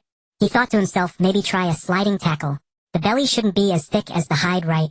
At that moment, the copper-armored rhino cooperatively turned over, revealing its belly with a golden bronze gleam. Molly said she needed a bed to sleep. Then furniture was arranged. Mira said she wanted to eat barbecue. Thus the kitchen was born. Then all the girls shouted in unison that they wanted to bathe. As little fairies, how could they not bathe? They had been sweating. Alright, a bathroom must be available. Hooyah. We are here to go on an adventure, not on vacation, hey. Molly cast an entangling technique in front of the cave, hiding the entrance. Alright, they even saved the need for a night watch, how convenient. Night fell and the bright moon hung high in the sky. It provided a little night light for adventurers who couldn't find shelter in the wilderness, allowing them to find a trace of warmth in the cold night. The blood of the copper-armored rhino still attracted some uninvited guests. A winged demon wolf followed the scent of blood to the scene, raised its head, and let out a long howl of woo. Inside the cave, Wei-on and the other 2 girls sat together eating barbecue and humming songs. Ming was grilling meat in the kitchen while saying, can you guys keep it down? We're in the wilderness still on an adventure, can you give some atmosphere? Can you keep it down? Molly tilted her head holding Wushuang and said, "Oh then well, be quieter." Ming replied speechlessly, "I meant Loki, not the sound of the zither, hey. Alright, as long as you're happy." While they were playing duo and Lulu sneaked outside. Lulu raised her head to gaze at the night sky, her spirits soaring. The night was her true domain. The nether fire around her seemed to burn brighter than usual, and her tail flicked with excitement. Duo followed timidly behind Lulu, who turned and gently pressed a paw on his head. She let out a soft meow, as if to say, "With me here, what's there to fear? Just follow me." Then with a swift swoosh, she stepped into the void, racing into the darkness. Duo called out "chirp" and flew after her. Wind shadow wolves began to gather around them, and soon 20 or 30 converged at the site where the bronze-armored rhino had been hunted. Then with a wolf howl they scattered in all directions. Lulu moved through the night like a fish in water, the bloodstains around her mouth, proving she had already claimed her prey. Alas, thinking of her unreliable master could make even a pig shake its head in disbelief. She was a divine beast, and he actually fed her like a pet, and the meat was meager at that. He even claimed it was about finding oneself through hardship to become a true divine beast. As if ID believed that. Alas, how could she develop properly in such an environment? She needed to stock up on some ingredients for the future. As for where to store the meat, for a divine beast, having an extra-dimensional space was perfectly reasonable. A wind shadow wolf entered her attack range. She lowered her back, widened her eyes, and slowly melted into the night. Then with lightning speed she lunged at the wolf's neck. Her powerful bite rendered the creature unconscious before it could even— The scene was as incongruous as a tiny mouse biting a dog's neck. Yet she went on harvesting wind shadow wolves one after another. The wind shadow wolf king sensed something amiss. Why had it suddenly lost so many underlings? It turned its head only to see a dark shadow hurtling toward it. Startled, it leaped back to dodge. In its original position stood a white cat-like beast wreathed in netherfire. A wave of oppressive aura washed over the wolf king, leaving it dazed. In that instant eternity was sealed. And so the wolf king made its grand debut only to meet its end within seconds. Congratulations. The next morning, the exhausted adventurers, having reddened their eyes, finally welcomed the daylight. Ming declared he could sleep a bit longer, but this time Wei Weian intervened, threatening to blast him with magic if he didn't get up. Oh ho ho ho. Violent woman, you actually blasted me. Wei Weian muttered to herself. So this is how the 10,000 sacred body works. Blasting you like this leaves you unscathed. Oh ho, let me give you another chance to lie back down. I feel my previous magic blast wasn't accurate enough. Let's do it again. No, the morning is the beginning of the day. As a youthful, handsome, sunny, and cheerful lad, I cannot waste a single second. He sprang out of bed immediately. No kidding. If he dared to stay in bed, she would definitely blast him. Alas. He felt that the days of idling away his life were slipping further and further away. Their group set off on their journey in grand style. A sturdy figure carrying a woman on his back trudged wearily across the wasteland. The lion man Leezer carried the slender cat girl Ruby on his back. They had originally been a group of 5. During the night's rest, they were ambushed by cunning goblins and the entire team was wiped out. Through his valiant efforts, he had only managed to save Ruby. Now he could only hope to find another team to join, which would be their only chance to escape this desolate land. The bone-devouring vultures circling in the sky had already set their sights on them. Whenever they stopped to rest, the vultures would swoop down to harass them until they finally... Suddenly a figure flew across the sky. Due to excessive speed, a mid-air collision occurred. Ming crashed headfirst into a bone-devouring vulture. The vulture flew off grumbling. Sorry, but you're so ugly I couldn't even look you in the eye, which is why we collided. Next time remember to put on some makeup. Ming called out to the vulture. Though he wasn't sure if it understood, he felt sincerity was still necessary. He spotted 2 people on the ground who seemed to be in a sorry state. He descended rapidly to the ground, landing on one knee and creating a crater in the earth. With tears in his eyes, he thought, cool as it is, it's a bit hard on the knees. Seeing Ming land, the lion man Leezer stepped forward to speak. Hello my friend. I am Leezer of the Lion Tribe and this is Ruby of the Cat Tribe. We are members of the Adventurer Alliance. We are in trouble and we ask for your help. Ming struggled to his feet and said to them, Hello, I am Ming of the Adventurer Alliance. Please follow me. My team is just ahead. Or you can wait here and I'll go fetch them. He then shot into the sky. Moments later a female scream came from afar, approaching rapidly. Ming flew back holding Wei Weian in his arms. Upon landing, Wei Weian stomped her feet in anger and said to Ming, What are you doing? How annoying. I can fly too. Ming widened his eyes and lied. Why didn't you say so earlier? Give me back my spiritual energy. Just then Molly flew over carrying Mila and said, Let's help the injured first. I think this cat girl's slumber is a bit suspicious. What's going on? That's why she wouldn't wake up no matter how I called her. Her body has no external injuries. Leezer said anxiously as he carefully laid Ruby on the ground. Molly stepped forward to examine her and said, It seems like the work of the witch clan. Please wait a moment. She took down the miniature zither wushuang from her snowy chest, and it immediately returned to its normal size. She took a deep breath and her fingers gently plucked the strings. The sound was clear and crisp like raindrops creating ripples on a lake, ethereal and soothing, permeating the heart. The melody of the strings filled the heavens and earth, leaving only the lingering resonance of the zither. A gentle breeze and the essence of ink and wash between brush and paper left only lingering emotions. A timeless tune of high mountains and flowing water washed the soul, restoring peace to the mind.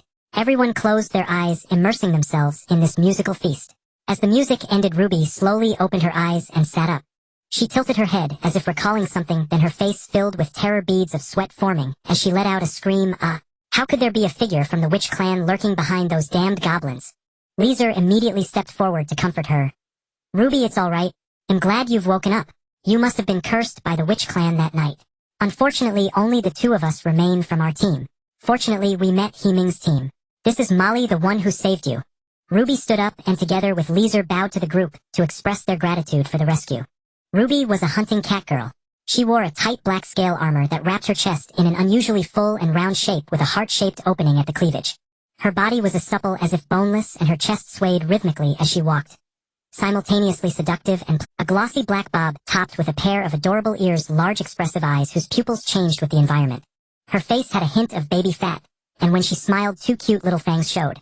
Long hands wielded twin blades and black shorts perfectly showcased her long fair legs. The tight scale armor accentuated the curves of her back to perfection, and a long tail wagged excitedly. Leezer was a lineman, a giant standing 2.5 meters tall. He wore full-body armor. In his left hand he carried a massive shield, and in his right a large cleaver. A pair of ears were hidden in his golden curly hair. His face full of bushy beard, and his thick eyebrows and big eyes were bright and spirited. His muscles bulged as if the armor could barely contain them. Leezer introduced himself first. I am Leezer of the Lion Tribe, position tank warrior. Ruby followed. I am Ruby hunting catgirl, position striker. I'm a very capable assassin, you know. She finished by pointing a finger at her cute face, tilting her head with a smile. Ah, so adorable. You're not convincing at all. I just want to ruffle your hair. Before Ming could finish the thought, Wei Weian rushed over, hugged Ruby, and started stroking her head, exclaiming how cute she was. Ruby's little face was squished against Wei Weian's snowy white chest, and she mumbled indistinctly, "I'm a cold-blooded killer, please respect my profession. A head pats feel so good, meow." Leezer addressed them solemnly. "I, Leezer and Ruby, hereby request to join your team. Please accept us." Everyone happily exclaimed, "Welcome Leezer and Ruby." The addition of Lei Seer and Lu Bai perfectly filled the team's gap. Their combat power has directly risen to a new level. As everyone knows, the team's weak point has always been Mila. As a third-tier mage, she had always served as the team's support mage. During battle, the already small team had to keep an eye on her at all times. Now, with a tank to protect them, they could fully unleash themselves. According to Wei Weian's style, the first thing to do was blast everything with magic.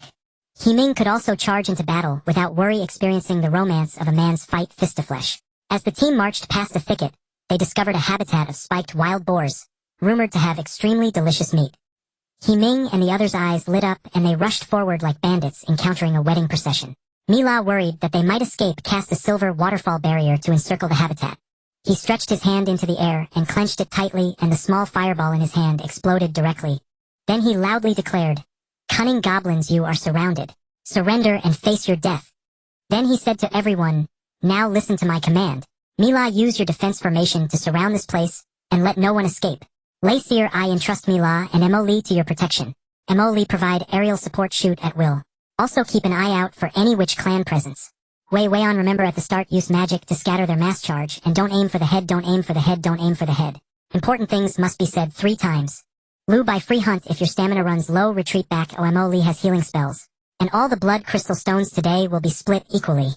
Watching a large group of goblins gathering, howling, and preparing to charge at them. Mila's silver waterfall barrier has been activated. Mo Li ascended to the sky on alert. Lei Seer slammed his giant shield with a bang and thrust it into the ground. The broadsword was already brimming with fierce energy. Wei Weian's flame ring was ready to be unleashed. Lu Bai lowered her body, ready to dash forward at any moment. Ming also became excited, his eyes turning slightly red. Earth metal fusion. Mud flow cascaded over his body, forming armor. Wind-fire fusion. Flames erupted around his body. The divine artifact Bei Ming transformed into 2 fist blades. He shouted, "Oh, roar, roar, roar. Blood crystal stones, here I come." The goblins swarmed forward, but Wei Weian's flame ring just scattered their charge. Then came the hunting time. Mo Li was high above, arrows flying everywhere. Wherever they struck, corpses littered the ground. Wei Weian activated meteor flame rain. The sky suddenly darkened and dots of fire appeared above, then gradually grew larger. Suddenly fireballs the size of buckets crashed directly into the goblin horde, leaving death and injury in their wake. Ming stomped the ground, fiercely activating Earth Spike Jungle. A large array of stone spikes burst forth from the earth, skewering a large number of goblins. Then he accelerated sharply. Bang! The first goblin was sent flying by a knee strike. The immense impact force twisted its head around 360 degrees. Raising his left hand, rat-a-tat, countless explosive flame arrows shot out like a Gatling gun. Bang, bang, bang, countless goblins fell again. A large group of goblins charged at him, intending to overwhelm him with numbers. He suddenly used a flame acceleration, swinging his fist blades left and right. Wherever he passed, goblins were throat slit. Lu Bai quickly came to his side, coordinating with him, killing with great fervor. The two moved like dancers. Ming knocked a goblin into the air, and while it was still midair, Lu Bai had already slit its throat. A goblin wielding a spiked club suddenly rushed out from behind Ming, but Lu Bai swiftly killed it. Ming used a blazing fire dragon to blast the goblin that was sneaking up on Lu Bai. Ming and Lu Bai's coordination was getting better and better. Suddenly a brilliant idea struck Ming. Why can I only launch simple attacks? What if I could channel my magic onto others? I wonder if it's possible. Let me try with the wind element first. He pointed a finger, and a gust of wind blew toward Lu Bai. At that moment, Lu Bai was in the midst of an intense battle. The wind blowing over her felt incredibly pleasant. Was it an illusion? Suddenly she felt as light as a swallow. Normally she could leap 3 meters high, but today she actually jumped 5 meters. What was happening? With a swooping dive, she slit the throats of 2 goblins far more effortlessly than usual. She grew excited, thinking it must be a blessing from the beast god. But she grew increasingly puzzled.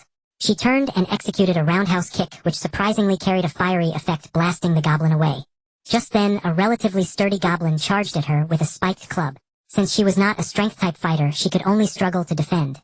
At that moment, a goblin rushed from behind to ambush her. In desperation, she swept her tail to buy time. After all, her tail was meant for agility, not as a weapon. To her surprise, her tail carried a metallic attribute. With a bang, the goblin's head fell clean off. Instinctively, she thrust one hand forward, and a fireball exploded in front of another goblin, momentarily stunning it. Lu Bai seized the moment perfectly. She raised her blade and brought it down. The goblin collapsed. She was so lost in the slaughter that she stomped her foot to launch forward, but that stomp unexpectedly carried an earth attribute. A small localized tremor sent 3 or 4 goblins tumbling, and she swiftly finished them off. Panting heavily, she said, "Ah, beast god, thank you for your mercy. Please grant me a bit more energy, so I may obliterate the evil before me." A pure surge of wood element descended upon her, rapidly restoring her body. Suddenly a large hand pressed down on her head, and a voice said, "Your beast god is quite busy. Let me handle it instead." "Yeah, you're a mage. Did you cast all those spells just now? Then how come you charge in even more fiercely than me?" Lu Bai's adorable eyes widened in shock as she spoke. Then blushing, she added, "He Ming, I want more." He Ming cleared his throat to ease the awkwardness. Let's forget about these unpleasant matters. The second door is about to open. Let's look forward to it." He carefully opened the door, peering through the crack first. Then he pushed the door open wide and shouted, "Oh, the time to witness a miracle has arrived. Tada, tada, tada. The goblin's armory has been found." This was the equipment that the goblins had used to trap adventurers and beastmen. Since their own bodies couldn't utilize it, they had gathered it all here. In the corner were also many bottles and jars. There were recovery potions, mana restoration potions, and some strange concoctions he couldn't identify. He had Wei Weian take them away for research. Half the cave was filled with armor, along with a small pile of jewelry and rings. Some were magic defense equipment, and a small portion were spatial magic equipment. Pack them up? Pack everything up. We'll study them later. He cleaned out the entire cave until it was spotless. So clean that even a rat would weep. At the third cave entrance, he still crouched down to peer through the crack, first observing carefully. Then, with a serious expression, he stood up, brushed the dust off his clothes, and said, "Ladies and gentlemen, I regret to inform you. We are rich." Then he flung the door open. Half the cave was filled with glittering gold coins, and in one corner stood several small chests. He screamed and rushed toward the pile of gold coins. Mila and Lu Bai followed him in, and the 3 of them rolled around on the heap of coins, laughing heartily.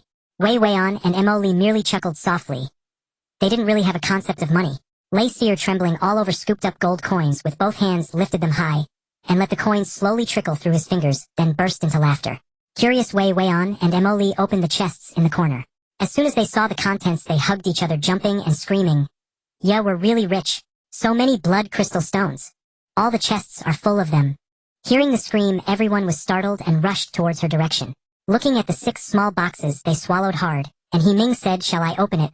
As soon as the box was opened, it dazzled everyone's eyes, and a loud shout caused stones to tumble from the walls. The first box contained over 2,000 green blood crystals. The second box contained over 800 yellow blood crystals. The third box had around 500 blue blood crystals. The fourth box contained 5 elements crystals, and as soon as it was opened, a burst of colorful light shone out. Wei Wei and quickly moved forward to take a look and exclaimed, "These are the 5 elements crystals.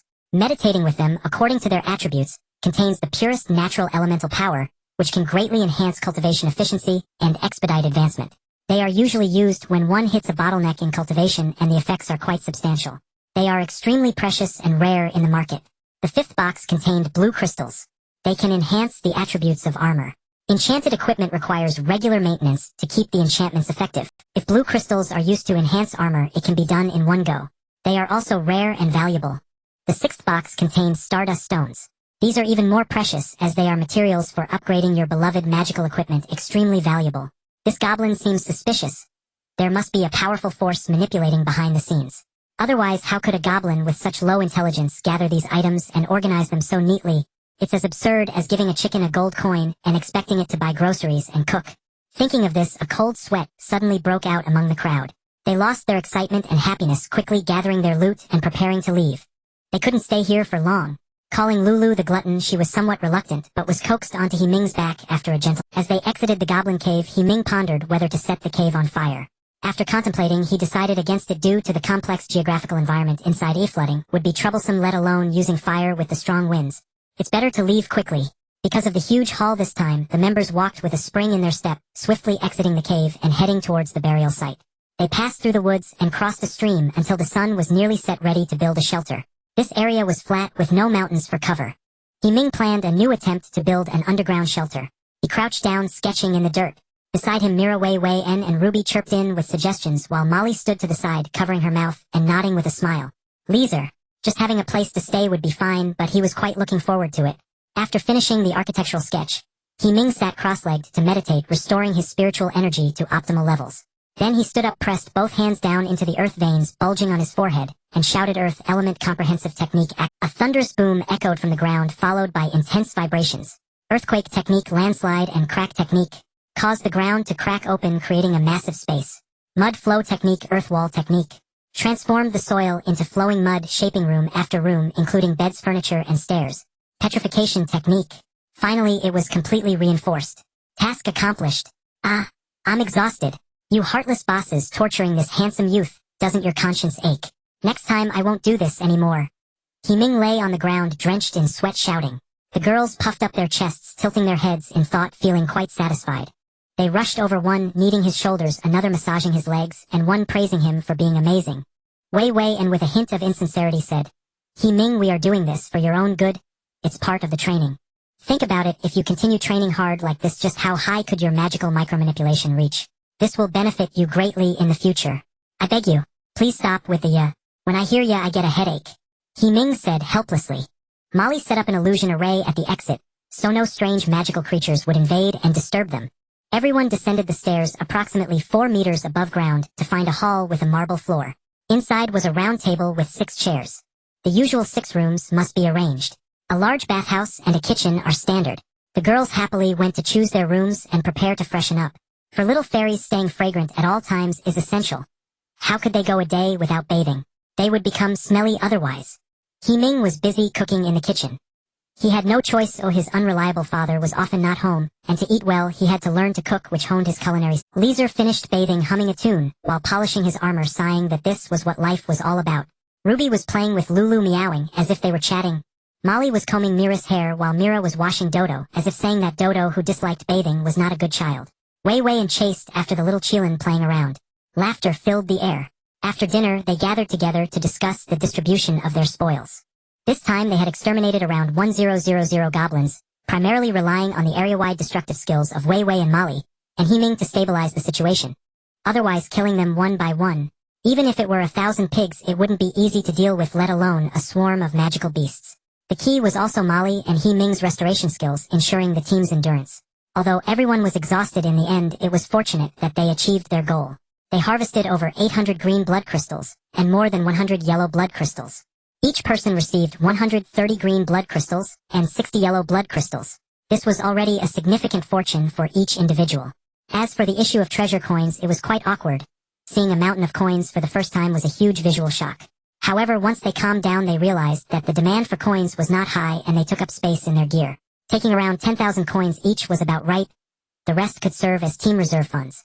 They could apply for more. As for the 3 boxes of blood crystals, 5 elements crystals, blue crystals, and stardust stones, they would be included in the team reserves to participate in auctions or trade for equipment later. Wei Wei and the little rich girl would manage these, and everyone agreed unanimously, because she truly looked down on these and would never run away with the treasures.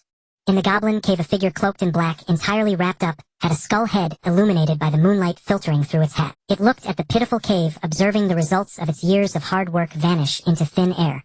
It howled angrily at the sky. The next morning, everyone energetically emerged from their shelter. They headed towards the burial site.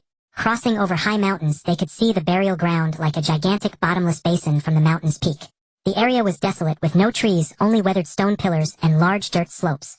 A gust of wind could carry away a cloud of sand, and the only plants were cacti standing 30 to 40 meters tall. Everywhere were skeletal remains. Stepping on one would result in a crack as it turned to dust scattering into the air. The scorching sunlight during the day made it hard to lift one's head. The best choice to traverse the valley was to move at night. Walking towards the moonlight would lead them out of the burial ground. The magical beasts thought the same. They too would wait for you at night. It's so hot. Ming come up with a solution. Mira tugged at Ming's hand, acting cute. What can I do? He rolled his eyes, turning to find the other girls looking at him with eager expressions. Honestly, the best plan right now is to find a place to get a good sleep, and when it gets dark we can stealthily sneak past. If we encounter strong enemies, we escape. If we meet weak ones, we push through. What do you think?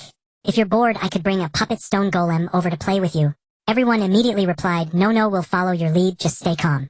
Because Ming was a professional at luring monsters. They had all taken their positions as they walked along. Ming would draw the monsters over to fight, and they had never heard of a monster he couldn't find. They arrived in front of a massive stone pillar, which was just right for a temporary shelter. Look at this stone pillar. It looks rather hastily made. Crooked and tilted, it gives off an unreliable vibe. When the wind blows, sand always trickles down from the walls. Everyone looked at Ming speechlessly. It's a temporary shelter. You all have the wrong mindset. We're here for adventure. As long as we can sleep, it's fine. The crude resting conditions are quite reasonable. They'll just reinforce it a bit. If it weren't temporary, I'd even want to try a high-rise feeling. Ming said while stroking his chin and pondering. The crowd nodded in satisfaction. This was the Ming they knew. In truth, they weren't particularly bothered by the living conditions. What could they do about it? But ever since they started pushing Ming, he always surprised them. This guy's creativity was astonishing. His magical power far exceeded that of an average mage, and he enjoyed it himself, so why not? If he suddenly ran out of whimsical ideas, that would be strange. He stroked his chin, walked to the stone pillar, and pondered how to proceed. He patted the stone pillar lightly, walked around it, and muttered to himself. On the bright side, the pillar is large enough. On the downside, it's too brittle. Need to reinforce the exterior first, then work on the interior. With the plan settled, he got to work.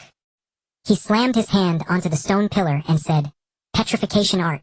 Activate." The entire pillar instantly became as hard as stone. Mud bog art. Activate. The stone pillar melted into a door-sized opening, revealing a spacious interior with thoughtfully crafted windows. The girls shouted in unison, "We want rooms. We want rooms." "Oh, you're so annoying, I give up," he said, but still obediently partitioned off compartments for them. Petrification art. Activate. The interior was fully reinforced. Done.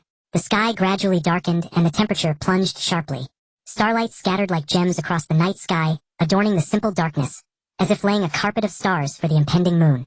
Insects broke out of their hidden nests and began foraging. Small animals started rubbing their paws in anticipation of the insects. Magical beasts opened their eyes, roaming the darkness in search of their prey. Ming and the others also rose, moving swiftly before the large magical beasts became active.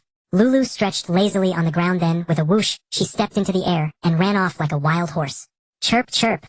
Duo cried out as he chased after her. A rustling sound came from the sand dunes, and a massive object bulged beneath the sand as it moved through. This was the classic "I cover my eyes so you can't see me" routine. Such a worryingly low intelligence. Then it suddenly burst half its body into the sky. A blood python 10 meters long, its body massive and robust, scales smooth and hard, exuding a chilling majesty. Blood python's surprise. Unexpected, right? Taking advantage of the lingering warmth of the sand, it stretched its body, preparing to patrol its territory. In the sand dunes, Lulu darted freely like a white lightning bolt, now as large as a leopard. Everyone might wonder, wasn't it previously cat-sized? How did it suddenly grow so big? You see, no matter the size of a creature, newborns are always tiny. As long as they have food and energy to develop, they will grow rapidly in a short time. This is perfectly reasonable. You must know that its adult form is even larger than a dragon. Normally, when with Ming, it would shrink into a very small, first for convenience of movement. Second, if someone learned of its current size, can you guess whether it would become that person's? Third, it would become someone's illness. Someone has always been sick, and seriously so. The kind that would die if they moved. Laziness. And the cause is that his child has grown up so big now. Shouldn't it be responsible for hunting and providing? Lazing around waiting to be fed. Isn't that perfectly reasonable? Duo was now the size of a small calf, but because he was always boisterous and careless, he made too much noise and spoiled the hunting atmosphere. After being beaten by Lulu, he could only watch from afar pitifully. This time their prey target was the bloodthirsty bat. It crouched at the mouth of a large cave. Lowering its body, its powerful hind legs kept tapping slightly. From a distance, it looked like it was wiggling its butt playfully, but this was its signature move for a sudden strike. Its large eyes stared unblinkingly at the cave entrance. Suddenly a buzzing sound and dense slapping noises came from the cave, followed by a swarm of dark figures rushing out. Each as big as a fat pig. These were bloodthirsty bats. Bloodthirsty bats are a gregarious nocturnal magical beast adept at sneaking through the darkness, always approaching prey silently and capturing them. It can emit brainwave attacks to induce temporary paralysis in its prey. Lulu kicked off with her hind legs, performed a backflip, and tightly grabbed the bloodthirsty bat. She bit its throat, and the bat struggled desperately, letting out agonizing squeaks. Then with a crack, its throat was severed. One bat down. She looked at Duodwa as if signaling, "Why aren't you moving?" Duo understood, let out a dragon's roar that froze the bloodthirsty bats, then spewed a ring of frost. A group attack spell. Slowing down a large number of the bats.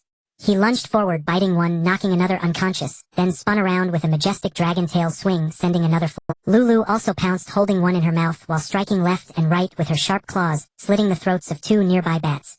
These bloodthirsty bats were a nightmare for others, but for them it was a feast. And it had just begun. Ming and the others walked silently across the endless sand dunes. The only sound around them was the soft crunch-crunch beneath their feet. They walked cautiously, scanning their surroundings. Ming controlled 3 flying swords circling around to expand their detection range, ensuring they could spot large magical beasts. As expected, the unexpected happened. The magical beast had hidden itself well beneath the ground, and they hadn't noticed the ambush. Perfectly reasonable. The beast was also confident in its camouflage, but it couldn't withstand a cheater's reckless operation. Ming was always cautious. Whenever he saw a suspicious sand mound, he would have his flying sword stab at it. The blood python had been hiding well when suddenly a hard object gave it a sharp flick. Enraged, the python thought, since you deliberately ruined the hunting atmosphere, then don't blame me. Let's fight, Hedon. Ming sensed something wrong and shouted. Everyone be alert. Prepare to fight. There's a big one, a really big one. The blood python raised its powerful body, looking down at the prey before it opening its massive mouth, as if in a silent roar. The girls screamed in terror while Ming and Lei Seer's hair stood on end.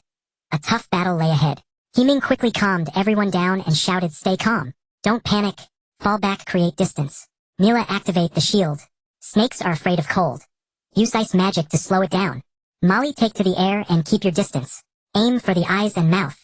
Wei-on, prepare a large-scale magic to strike its eyes and mouth. Lei Seer, protect Mila. Ruby and I will harass the blood python and strike its vital spot. Everyone in position.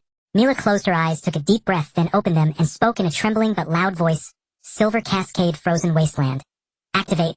A curved protective barrier appeared before them. Then she pointed her small wand at the blood python and shouted, Froze. Half of the blood python's body was encased in ice. Molly flew high into the air.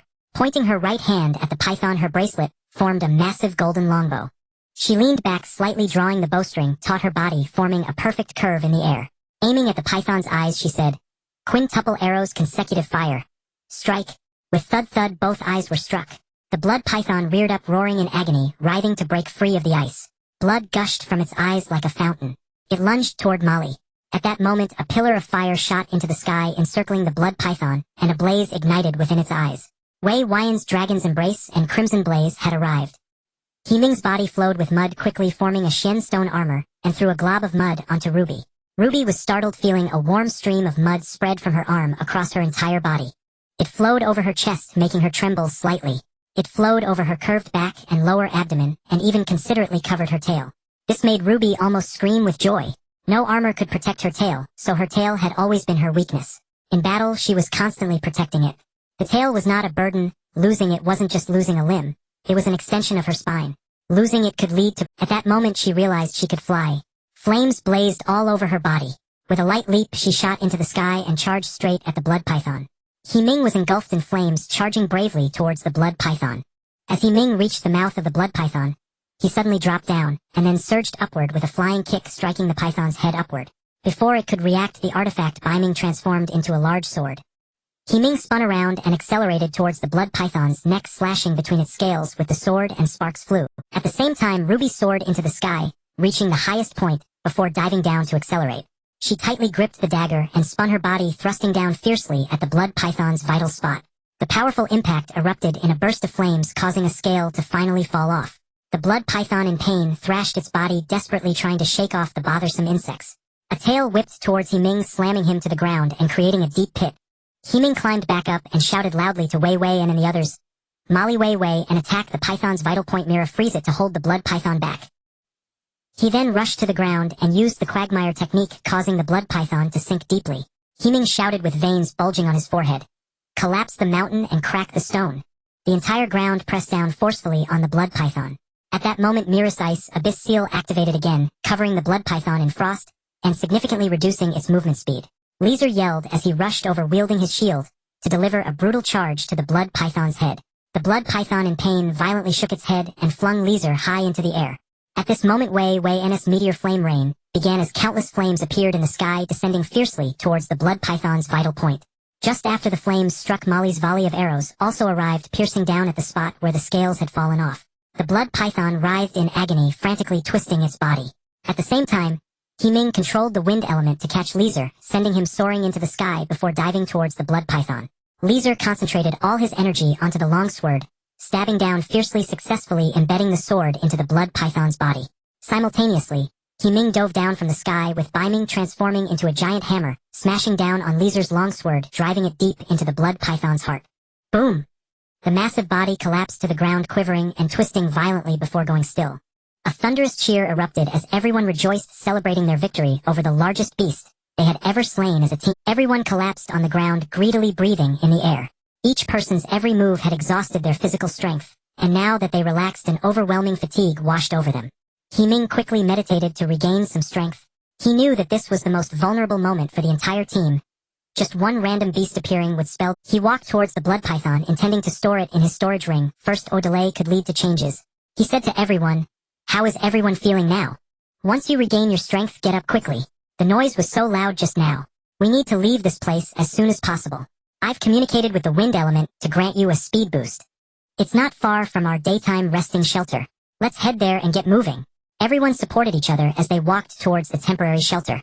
They had not walked far when a dozen desert demon scorpions arrived at the scene.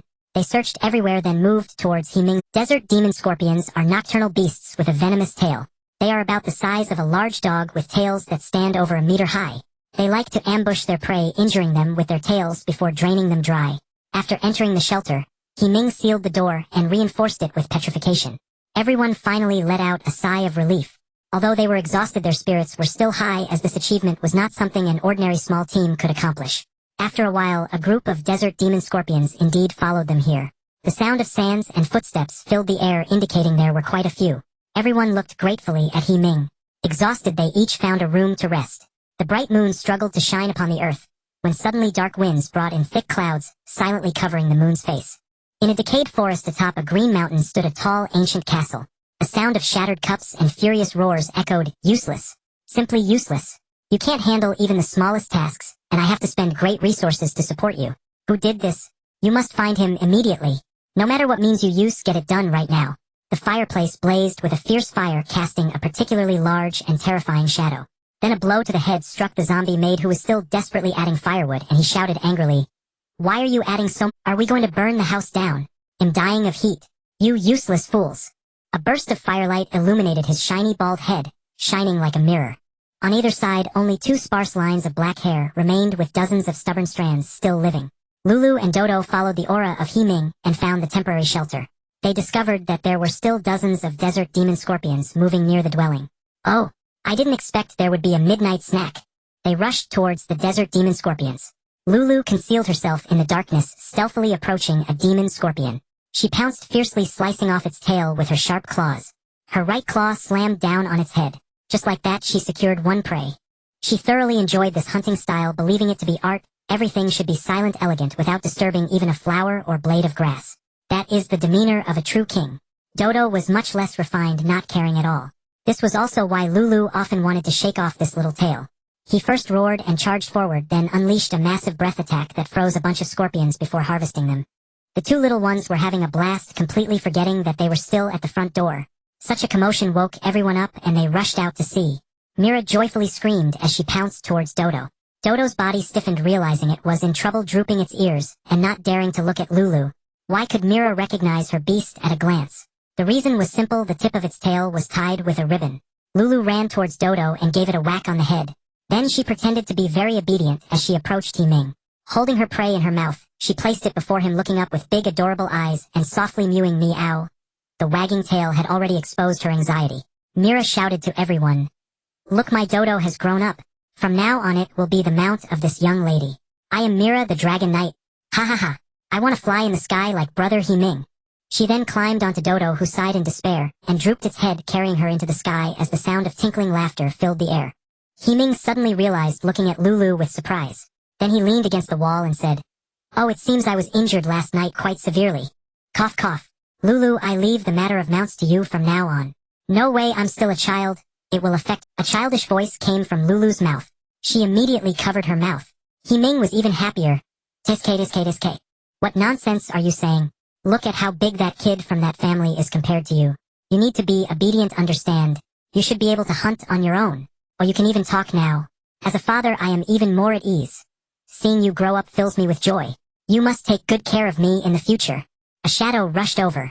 A whack on Ming's head caused Lulu to be hugged tightly. Ruby angrily said to Ming, "Don't bully Lulu, she is still a child." A childish voice cried, "Wah, it's still Sister Ruby who cares for me." Then it buried its head in Ruby's embrace. After playing with Lulu, Ming felt more confident. At least the team had gained 2 new combatants, which was a good thing. To strengthen the team's power, more rigorous training in the future was inevitable. Beneath the blazing sun, it was clear today would be another bright day, meaning they would have to wait until nightfall to move again. Although Lulu and Duo had stirred everyone awake, they hadn't rested for long. "Let's eat first." Everyone had been running all night and was now famished. Ming took a spiny hedgehog pig out of his store. He ignited flames with his left hand to burn off the fur, and used his right hand to conjure water to wash it. Lizer watched in disbelief, thinking a cook who cannot wield magic properly is no good. He had truly mastered his magic. After the meal, everyone tried to rest as much as possible. The uncertainty of what awaited them at night was common on such adventures. Perhaps the companions who joked and laughed now would soon become lifeless corpses, so they cherished the present moment deeply. The sky darkened with a gray haze signaling it was time to move. This time he instructed Lulu and Duo not to fall behind. Once they left the burial ground, they could play however they wished. With Lulu leading the way and 3 flying swords circling steadily overhead, they advanced cautiously, but with much greater speed than before. Atop a stone pillar, a shadow observed them winding through the desert. They passed through cactus thickets, crossed petrified forests, and carefully traversed quicksand areas. Just as they thought they would exit the burial ground smoothly today, an unexpected event occurred. No, it was not an accident, but trouble arriving at their door. A massive stone giant appeared before them, with a figure clad in black standing on its shoulder. The wind revealed its pale skeletal legs. "Ahahaha! Finally found you, you little brats. Spit out what you have, or I shall grant you a death without mercy." Ming snarled fiercely. "Who the hell are you barking at? Wearing black funeral clothes in the dead of night, you miserable wretch. Your face is bigger than your rear, you toad with tufts of hair. Are you a bird or a beast? Just a barking mutt making ka-ka-ka sounds? Are you infested with worms? Or lacking calcium? Let me advise you, don't eat random things. Even your words reek of filth." The women were shocked to the point of scalp tingling. Such a venomous tongue. Was this still their little puppy? Ah, it infuriates me. You foul-mouthed brat think you can curse. Wait till you're dead. Let's see if your mouth... Then he patted the stone golem and said, "Darling, tear them apart for me." He leapt into the air and vanished. The stone golem took heavy steps toward them, each pounding, causing the ground to tremble violently. Ming slapped the ground forcefully with both hands and shouted, "Quagmire technique activate." The golem's foot immediately sank deep into the earth. Petrification technique. He merged its foot completely with the ground. At this moment, Wei Weian pointed her half-human hate magic wand at the stone golem, her clear voice ringing out, "Multi-explosive flame arrow activate." Over a dozen fiery siege arrows appeared in the sky, targeting the golem's face. Boom! Dozens of arrows exploded continuously on the golem's body. Lizer roared and charged at the stone golem. "Savage charge, knock it down." Boom! The golem's knees shattered, and it collapsed with a thunderous crash. It staggered to its feet, and amid swirling sand and stone the golem restored itself. The stone golem swung its stone fist at Lizer.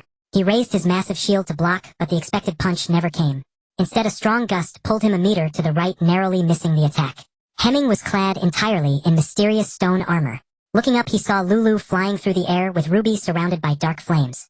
Each strike Lulu landed on the golem tore a hole in its body. Ruby leapt onto the golem's arm, the bayonet piercing deeply into the joint. Ming summoned wind elements, spinning her around the golem's arm. Then he dove from the sky, crashing fiercely into the golem's arm with a boom. A stone arm fell from above, smashing into the ground and leaving a large crater. He tossed a flow of mystic stone mud to Ruby to form her stone armor. Then he soared into the sky and dived sharply toward the golem's knee joint, smashing it. The golem suddenly dropped to one knee. Mila hovered on Duo's back, pointing her small wand at the golem. Cold pool seal activate. Duo also unleashed an ice breath at the golem. The 2 spells struck simultaneously, freezing the golem's entire body instantly. Molly floated into the air, forming a longbow with her right wristband. She bent to shoot. 5-fold arrow barrage hit it for me. 5 beams of light arrows struck the golem's neck in succession. Lizer ran up the golem's left arm toward its neck, shouting, "Sweeping army, slay it." Boom! The golem's head fell from its shoulders, smashing into the ground and carving a deep pit. Before the group could cheer, a gust of sand and stone blew, and the golem stood intact once more. The group felt discouraged. How could they fight something that seemed immortal? The golem swung a massive fist and sent Ming flying. Boom! An air ring formed around Ming as he was blasted away. The golem clapped its hands toward Molly like swatting a mosquito. Fortunately, she dodged swiftly and flew away nimbly, but was still struck by the shockwave, letting out a scream as she fell to the ground. It turned and kicked at Lizer. Unable to evade, he raised his giant shield to withstand the blow, but was still knocked away, coughing blood as he rolled far back. The others quickly distanced themselves from the golem. It's useless. Only by finding its stone heart can we kill it. The stone heart is hidden inside the body, not the head. At this moment, Wei Wen's clear voice rang out. Knowing the problem made things easier. Hemming had never realized how pleasant her voice was. Hemming dived from the sky, landing in front of the team. His pale face bore traces of wiped-off blood at the corner. Spitting out blood, he said to the stone golem, "You want to grow huge? Then I'll deal with you on a giant scale until you doubt your very existence." Gold and earth fusion, mysterious stone giant activate. The ground trembled violently like an earthquake. A dark black mud surged on Hemming's body, pushing him steadily upward. The mud continuously shaped itself from his legs to his head. Hemming closed his eyes and sat cross-legged on his chest, his entire spirit merging with the mysterious stone giant. In moments, a colossal screeching giant formed, resembling the armor he created but in giant form. Ruby hopped on the ground, barking excitedly. "So handsome. Hemming, I want one too." Hemming rolled his eyes at her. He couldn't give her one now. The first creation wasted too much magic. He might be able to make one in the future, but not now. The mysterious stone giant's entire body ignited with flames, providing kinetic energy to make it more agile. Its two eyes glowed red as it began to move, gradually accelerating until it ran. It charged fiercely at the stone golem, flames roaring behind to boost its speed. A speeding elbow strike smashed into the golem's face with a thunderous crack, shattering half its head. The golem swung a fist at him, but its movements appeared painfully slow. He bent low, ducking effortlessly under the attack. Grabbing the golem's arm, he struck its abdomen with a knee. As it bent, Hemming pressed down hard on its back, grasped the stone arm with his right hand, and kicked forward, wrenching the arm off. The golem lost balance and crashed to the ground with a boom. Hemming mounted its back, delivering fierce punches, straight stabbing. Each punch tore a hole through the golem. Hemming shouted, "Since I can't kill you, I'll melt you down. Everyone stand back." He leapt back from the golem, spreading his arms wide, pressing down fiercely in its direction, veins bulging on his forehead, and a fierce expression on his face. He yelled, "Inferno of Purgatory, descend." The ground trembled violently, making it hard to stand. Suddenly, a volcanic crater formed beneath the golem, spewing flames that engulfed it entirely in a fierce blaze. With veins bulging and face flushed, Hemming pressed his hands to the ground, intensifying his spiritual energy as he shouted, "Die!" He continuously amplified his power until the entire stone golem turned to ashes. "Stop it right now, you little brat!" The black-robed lich shouted in exasperation. The stone golem, burning in the volcano, was slowly turning to ashes. Ming dismissed the Shen stone giant, and the jet-black mudflow seeped back into the ground. Then he picked his ear, his face twisted into a sneer, and yelled at the black-robed lich, "Huh? What did you say?" "The wind was too strong, I didn't catch it." He continued, "I mean you. Neither man nor ghost, you dead skull. What principle do you use to make sound?" "Oh, no offense intended. I'm a mage and I'm just a bit too curious about bizarre, weird things." "That's perfectly reasonable, isn't it?" Then he spread his hands with a helpless smile at the black-robed lich. The group helped each other up and walked behind Ming. They were speechless at his sharp tongue. He was truly infuriating. His way of speaking was like his fighting. Every sentence struck a raw nerve in the soul. If he weren't on their side, they would have wanted to punch him. Only Molly knew that he was buying them time to rest. On the surface, he was bantering with the black-robed lich, but secretly, he was using wood elements to restore Molly's condition. She sighed. This youth has such a good heart. Bold beyond measure, yet so delicate in his thoughts.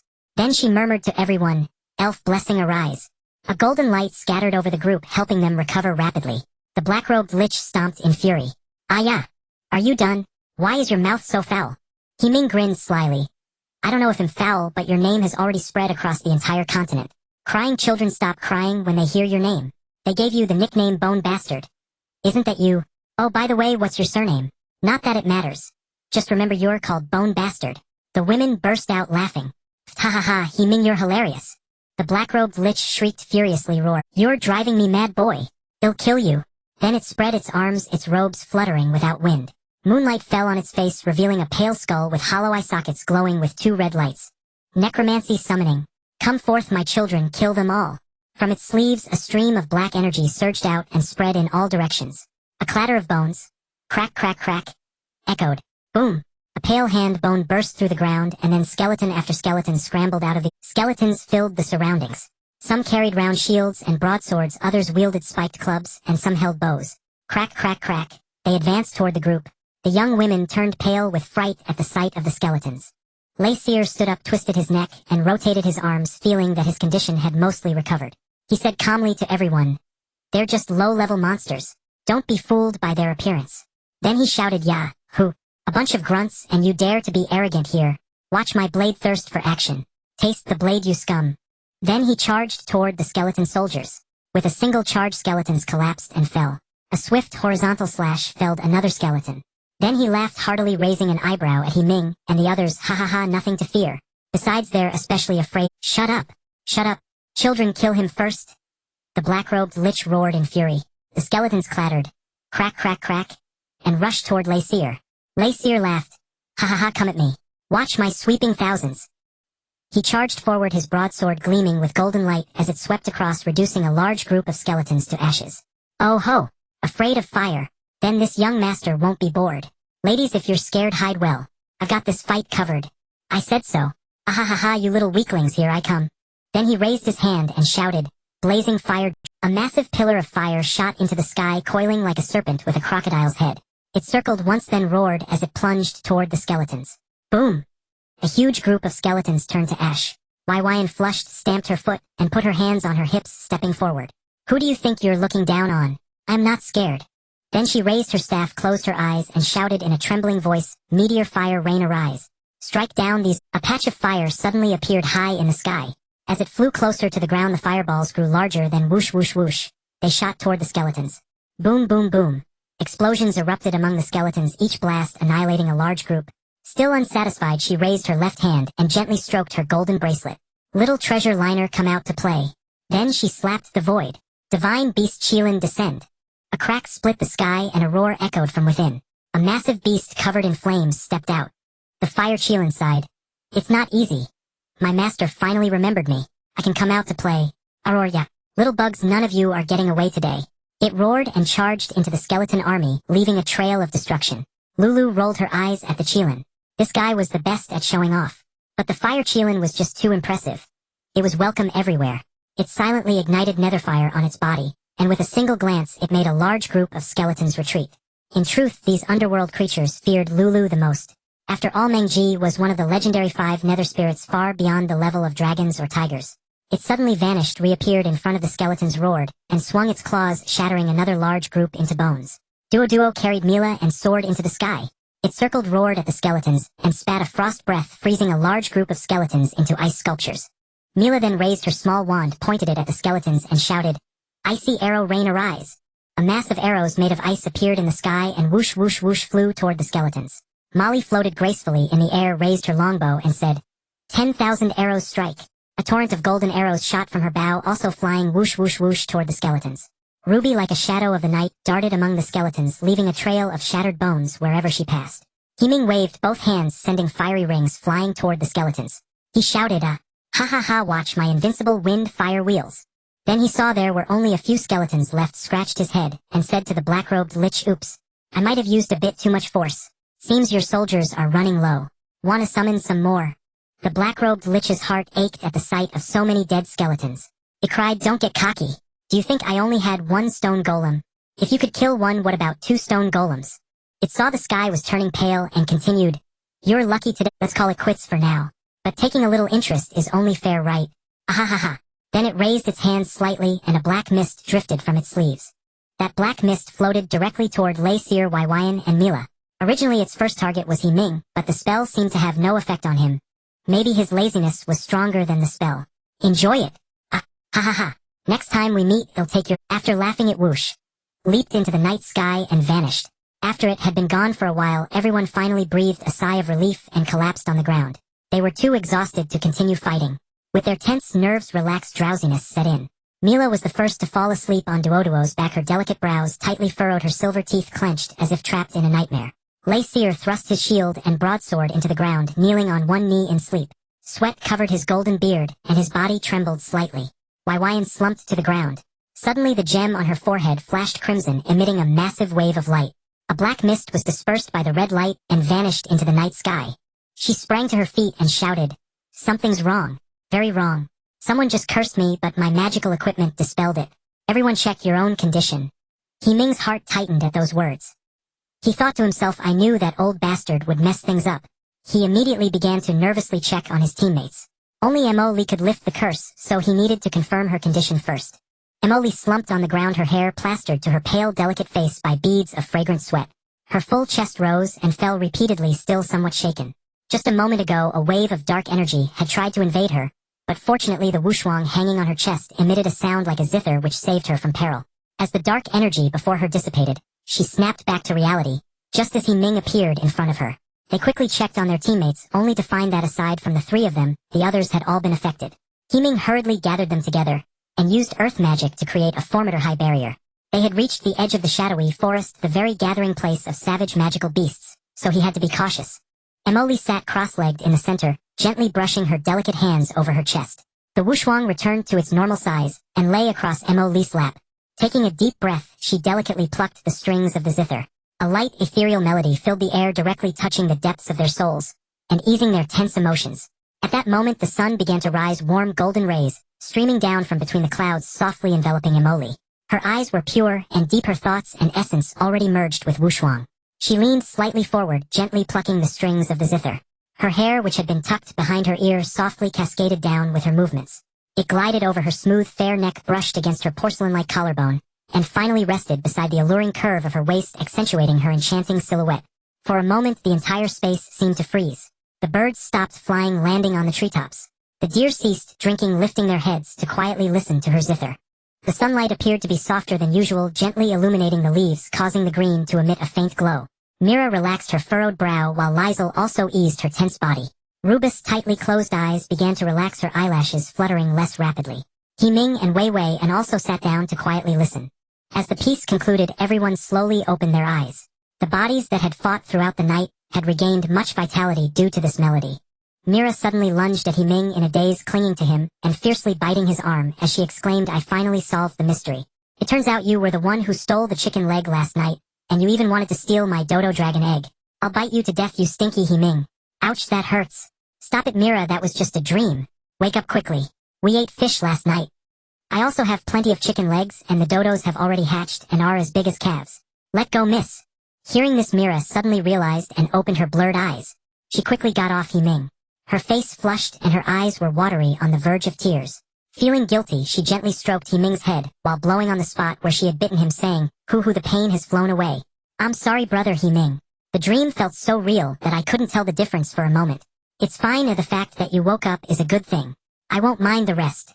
Lizel and Ruby also opened their eyes in turn. Ming rubbed his arm as he said to everyone, "Since everyone is fine, we should leave here quickly. Once we reach the shadowy forest, we'll find a suitable place to set up a shelter and rest for a day." The group walked towards the shadowy forest. In the morning light, the forest's mist slowly dissipated like thin gauze, and the sunlight pierced through the gaps in the leaves, casting a soft golden glow upon the ground, while the trees swayed gently in the breeze, producing a rustling sound. What appeared to be a beautiful forest was filled with dangers everywhere. At the sides of the paths you walked or by the stones, deadly red flame scorpions could be lurking.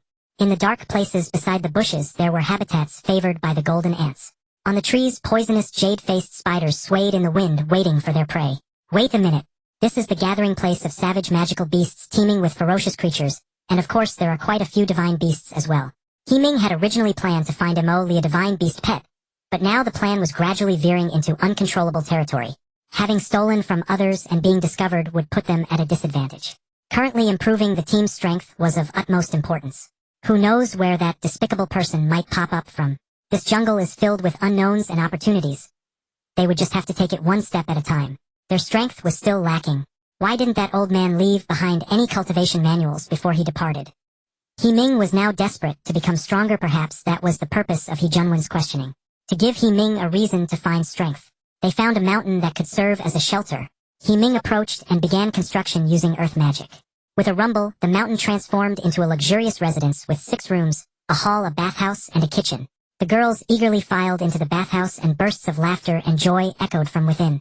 In the face of life and death adventures, enjoying a bath was an effective way to relieve tense nerves, which would greatly help with the challenges. This was the girls' earnest reason for persuading Ming to build a bathhouse, and he couldn't tell if it was true. But seeing their serious attitude and sincerity, he believed them. He couldn't not believe them. They had a knife from Lizel pressed against his neck while saying this, and their earnestness had moved him to the point where he dared not move.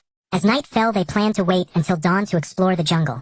Some were checking their magical equipment, some were polishing their armor, Some were sharpening their daggers, others were playing trick-or-treat games, while some snuck out to hunt, each resting in their own. As dawn broke, Emily gazed at the jungle bathed in morning light. Suddenly she felt something and sat cross-legged, gently caressing Wushuang. Her fingers lightly plucked the zither strings, and the sound resembled morning dew falling into a pool, creating ripples that slowly spread out. A crisp and clear call echoed from afar. Emily put away Wushuang and flew into the jungle, swiftly weaving through the trees. By a clear pool surrounded by vibrant flowers stood a unicorn, quietly watching Emily with clear and bright eyes, as if it could see into her very soul. It seemed that fate had conspired for them to meet here. Emily was overjoyed, for the unicorn had always been the divine beast of the elves, a spiritual symbol of their race. With a heart full of excitement, she performed an elven greeting for the unicorn, which nodded in response. Emily joyfully danced an elven dance for the unicorn, a ritual dance to honor their deities, her movements light and graceful, full of natural beauty. Then she sat down and took out Wushuang to offer it a melody. As the sound resonated, life awoke and all beings thrived. The unicorn's eyes brimmed with tears of joy, responding with calls that harmonized with the zither. It then approached Emily, lowering its head to gently touch her forehead. A magical contract was thus formed. This was a bloodline contract, a testament to their companionship for life. Emily excitedly embraced the unicorn, gently kissing its forehead. With a crisp call, a pure, flawless unicorn with a 5-colored horn galloped through the air, with Emily, her cheerful laughter ringing out. A crisp call startled everyone awake, prompting them to rush out of their shelters to investigate. The sky was dimly lit as the morning sun painted half the sky in a light golden hue. A pure white unicorn descended slowly towards them, carrying Emily. Everyone was in shock, wondering what Emily had experienced that morning. How did she manage to bring back such a giant? Emily excitedly introduced, "Good morning, everyone. I want to introduce our new companion. Its name is Shiluo, which means guardian of the forest in elf." Then she turned to Shiluo and said, "This is what I told you about my adventure partner, and also my family, he Ming Wei Wei and Mi La Lei Seer, and our lovely Ruby." Before everyone could recover from their astonishment, Mi La dashed towards the unicorn, embracing it and shouting, "Wow! It's so beautiful and so cool."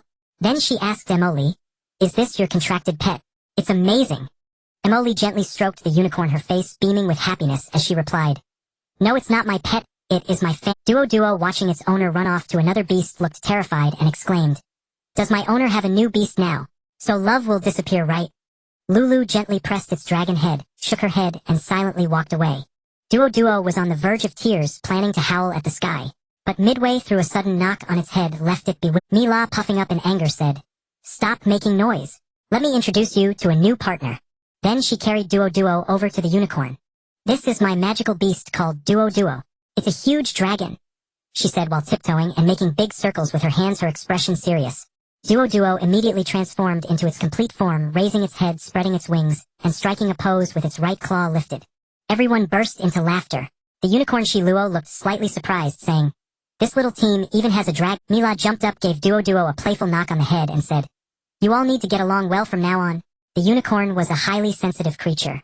At that moment, Lulu walked towards it with elegant steps, but from Shiluo's perspective it appeared as a colossal figure engulfed in blazing dark flames.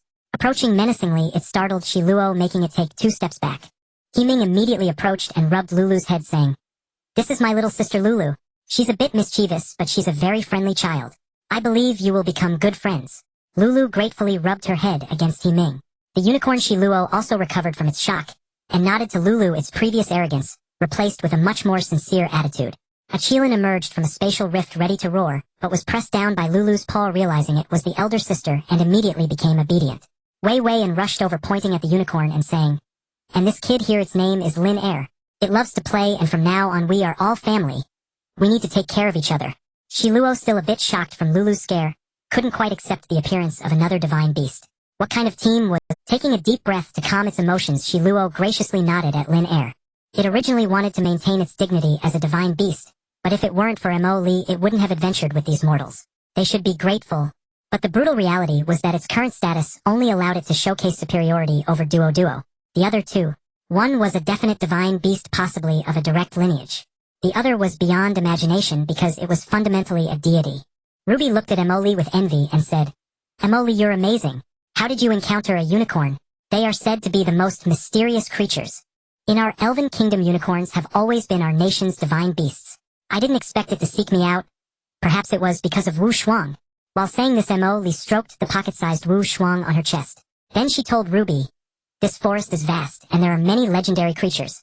Perhaps you will encounter your contracted beast. I think it'll pass." I'm used to being alone and my combat style is hard to coordinate with other beasts. Ruby chuckled. With the addition of the unicorn, the team's strength surged. They packed their belongings and set off into the forest. Unlike the arid graveyard, the primary environment of the eerie forest was damp and hot. It was sticky everywhere with swarms of mosquitoes. Although there were many magical beasts, their levels were generally low. Whenever there was movement, Lulu would disappear in a flash, returning with blood at her mouth. Given Lulu's enthusiasm for hunting, it was estimated that in a few days, her harvest would rival that of the entire team. They passed through a muddy area with small bushes, a habitat favored by boar-like magical beasts. Initially, everyone didn't take it seriously and treated it as routine hunting as per the rules set by the Brave Alliance. The rule was to eliminate any magical beasts they encountered, as their primary purpose was to address the beast tide problem. Suddenly, a violent tremor erupted from the ground of the bushes, and a loud crash resounded as a large tree fell. A giant pig covered in mud like armor appeared before them. A massive wild boar about 1.5 meters tall charged out, weighing at least 1,000 pounds, causing the ground to tremble. Its eyes glowed red, glaring menacingly at them. This was a rare 6th-tier boar-type magical beast. Everyone immediately focused and prepared for battle as their formation had slightly adjusted. The aerial combat power increased significantly. Since Mila had Duo's protection, her mobility had enhanced. As the battle commenced, they ascended and circled in the air, providing everyone with protective shields to prevent the team from being scattered by the magical beast. Emily and Shiluo joined the aerial forces, greatly enhancing the team's offensive power. Laysir no longer needed to protect Mila specifically, and could position himself at the forefront, strengthening the cohesion of the entire team. Ruby and Lulu were in charge of the advance, capable of penetrating deep into the enemy ranks. Their mobility was high, allowing them to attack and retreat freely. Wei Weian was at the center of the team, serving as the core, like the eye of a formation. The entire team's coordination revolved around her position, making her the most Ming held control over the entire team with high mobility and the ability to manage the battlefield comprehensively, also providing magical power boosts for the team. The blood-toothed magic boar charged towards them, crashing violently against Mila's shield, making it shake precariously and almost shatter. Mila gritted her teeth, her face flushed as she desperately poured her spiritual energy into maintaining the shield. Duo immediately sprayed a breath of ice breath at the blood-toothed magic boar, slowing it down momentarily. At that moment, a golden arrow swiftly flew towards its eye. The boar hurriedly shut its eyes, and the arrow struck its eyelid, producing a loud clang as sparks flew. The blood-toothed magic boar thrashed its head violently to disrupt Emily's magical arrow attack. Laysir gathered all his energy and shouted, "Aha! With a savage charge you will fall." He dashed towards the side of the blood-toothed magic boar, creating a loud bang that caused it to veer to the right. The boar snorted 2 jets of steam from its nostrils, declaring, "When it comes to charging, I have never lost to anyone." Boom, boom, boom. It charged fiercely towards Laysir. He decisively raised his enormous shield to withstand the impact, but with a loud bang he was still sent flying 3 meters away. Ming suddenly struck the ground using Earth Needle Forest. Sharp spikes shot up from the ground beneath the blood-toothed magic boar, piercing it, but it merely pushed it upwards slightly. This attack caused negligible damage. Well, at least a chunk of mud fell off. What the heck? Is this for real? What kind of ridiculous defense is this? It even withstood a heathen. Ming gazed at the lumps of mud falling from the blood-toothed magic boar, lost in thought, then shouted to everyone, "Oh ho! How about some mud pork? It's said that mud pork can remove the foul smell. I wonder if it's true." He formulated a plan in his mind. It was just an abundance of mud. As someone who builds shelters daily, he was very familiar with it. Then he used the mud swamp technique to submerge all 4 limbs of the blood-toothed magic boar. Next he employed the petrification technique to solidify the mud, causing the boar to struggle desperately, but unable to break free, starting to panic. While increasing his spiritual energy to reinforce the mud to prevent it from escaping, Ming shouted, "Wei and roast it." Wei and raised her staff, her eyes seemingly ablaze with fire, as she softly said, "Ignite the crimson flame." Screech, screech, screech. The blood-toothed magic boar desperately struggled and screamed. To escape, it had no choice but to shed its entire mud armor. As soon as the blood-toothed magic boar revealed its skin, Ruby darted towards it like a shadow, directly slitting its throat to let it bleed. Lulu then vanished in a dark flash, biting its neck. Just then Emily's 5 arrows were rapidly released, shooting into its eyes and piercing its brain, causing the blood-toothed magic boar to fall. Before anyone could cheer, a tiger's roar echoed. An ice-armored magic tiger emerged from the woods, clearly here to seize the beast. Wei and his face flushed with anger. This was the entire team's hard-earned reward. To dare to snatch prey, one must consider whether this young lady agrees. Flames erupted from her body, and her equipment ignited, seemingly activating another form. Wei appeared, as if a fire god had descended with each step, leaving a small lava pit in her wake. She touched the bracelet on her wrist and softly said, "Come out, Lin Air. I am very angry right now, and I want you to tear it apart." At that moment, a crackling sound emanated from the space beside her, and a rift opened accompanied by roars from within. A fire Qilin about 1.8 meters tall emerged, having sensed Wei Weian's fury, so it manifested in its complete form. Wei Weian strode forward with an imposing presence each step, amplifying her momentum, causing the surrounding space to distort due to the intense concentration of fire elements.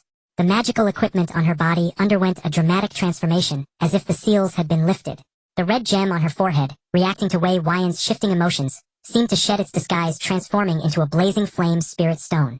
The flame spirit stone glowed fiercely, crowning Wei Weian with a phantom crown, making her appear like a queen of flames descending upon the world. She looked at Ming with authority and said, "No matter what methods you use, surround this place and ensure it doesn't escape. It's been a long time since I experienced the thrill of slaughter, and I am truly looking forward to it." Oi! After speaking, she covered her mouth and laughed. Ming was startled, feeling as if he had seen his mother in all her imposing glory. He quickly replied. Sigma, Mira and Molly rushed to Ming's side, and he whispered instructions to both of them, to which they nodded seriously. Soon Mira and Dodo soared into the sky, reaching the outer circle of the battle between the fire Qilin and the ice-armored magic tiger. Mira raised her small wand and pointed to the sky, saying, "Water Dragon Dance activate." A massive water column spiraled through the sky, like a water dragon showering a wide area with water. Boom! Ming also descended from the outer circle, approaching the water circle that Mira had created, and with both hands struck the ground, declaring Earth Wall Technique activate. His face flushed as he poured spiritual energy into the Earth Wall Technique, building upon Mira's water circle, causing a large wall to slowly rise. The unicorn Shilua flew over the wall, with Molly waving its hands towards the wall, and declared Entangling Technique activate. A mass of vines began to grow wildly along the wall. Ziluo's horn emitted a green light of all things grow, showering down upon Molly's Entangling Technique, the source power of the wood element, promoting the rapid growth of plants. Thus, with the combined efforts of the three, a semi-arc green wall 10 meters high was erected outside the battle sphere of the fire Qilin and the ice-armored magic tiger. Wei Weian nodded in satisfaction, stepping forward as she walked through the air towards the battlefield. Her pupils glowed like flames, captivating anyone who met her gaze. She lightly covered her mouth as she laughed, pouring spiritual energy into her bracelet, saying, "Qilin, you better put in your best effort, or you'll get a spanking."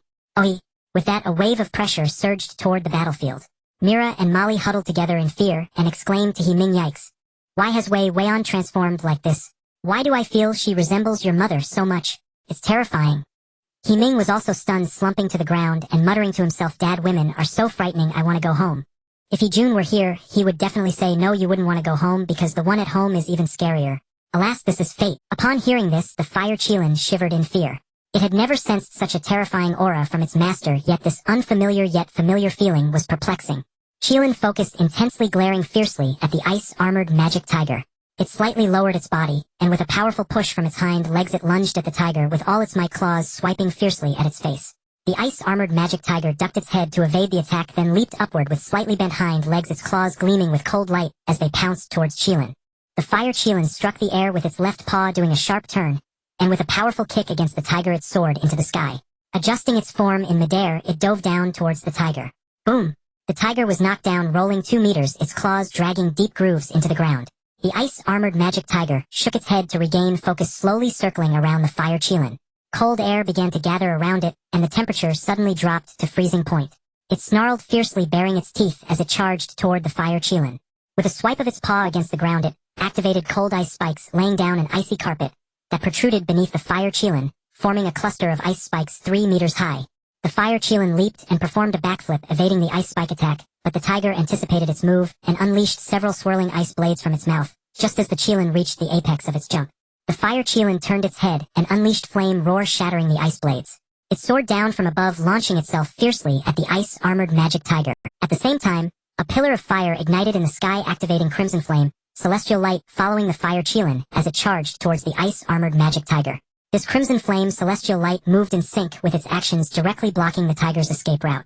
The fire pillar struck the ice-armored magic tiger, causing it to roar and roll on the ground. The fire Qilin then stood before it, its right paw enveloped in flames, striking the tiger's face. This sent the tiger tumbling 10 meters away, knocking down numerous trees along the way, forcefully carving a path. The ice-armored magic tiger slowly rose, its eyes transformed into an intense blue. Cold air surged around it, condensing into a suit of ice armor. It slowly approached the fire Qilin. The fire Qilin also landed on the ground, gathering fire elements from all directions, warping the space around it, as it formed a set of blazing armor. They glared at each other, their auras, continuously rising, the fiery red of the crimson flames clashing with the icy blue of the extreme frost, creating an explosive confrontation. Boom! This also heralded their impending life-and-death struggle. The ensuing battle reached a fever pitch. The two beasts pounced and clawed at each other, their deafening roars shaking the surrounding air and space. They rolled on the ground at times, stood in a standoff at others, pouring all their strength into each attack, occasionally bursting with firelight, and at other times flashing with cold brilliance, each time attempting to bring the other to its demise. Ultimately, the ice-armored magic tiger, exhausted, was caught off guard by the fire Qilin, which leaped forward, pouncing it down to the ground, and bit into its throat with a crunch, the sound of its throat bone shattering echoing as the tiger met its bitter end. The fire Qilin stood on the ice-armored magic tiger, roaring triumphantly towards the sky, proclaiming its victory. It then proudly lifted its head, while carrying the ice-armored magic tiger. It walked towards Wei Weian, dropping the ice-armored magic tiger before her, gazing at her. Wei Weian joyfully embraced the head of the fire Qilin, compressing her delicate chest. With a joyful laugh, she covered her mouth, exclaiming, "Oh, you performed excellently, I am very happy." As she laughed, she suddenly froze in place, the fire elements around her rapidly dispersing, and the flame spirit stone on her forehead reverted to its original red gem. Tilting her head and lightly touching her face, she pondered for a moment before saying, "Oh dear Qilin, when did you come out to play?" Then, noticing the dead ice-armored magic tiger on the ground, she gasped, "Yikes. Why is there a tiger?" She hid behind the fire Qilin, and after a while, realizing the ice-armored magic tiger was dead, she peeked out to look at the fire Qilin, and then at the ice-armored magic tiger, jumping up in joy. She hugged the fire Qilin and passionately kissed it, saying, "What a good child, you are so amazing." The fire Qilin and everyone else were dumbfounded, wondering what was happening. The unicorn Shilua, participating in their team battle, for the first time trembled in shock. It shrank down to the size of a small dog, burrowing into Molly's arms, thinking to itself, "What a divine teammate this is. This divine beast is scared." Molly quickly flew away with Shilua to check on Waiwayan, and before they reached the place, she hastily cast Elf Blessing. The unicorn Shilua immediately understood and activated all things vital to enhance Molly. A pure green light fell upon Waiwayan, making her comfortably squint her eyes and exclaim, "Ah, this feels so good." The crowd soon gathered around Waiwayan, inquiring about her well-being and what had just happened. Waiwayan tilted her head, gently caressing her face, looking bewildered as she said, "What just happened? Isn't it the same as usual? But it's strange, I feel like I wasn't standing here just now. I should have been in the middle of the group, right? But how did I get—" The others were even more confused. If the person involved didn't understand what happened, how could they? Ming quietly spoke to everyone.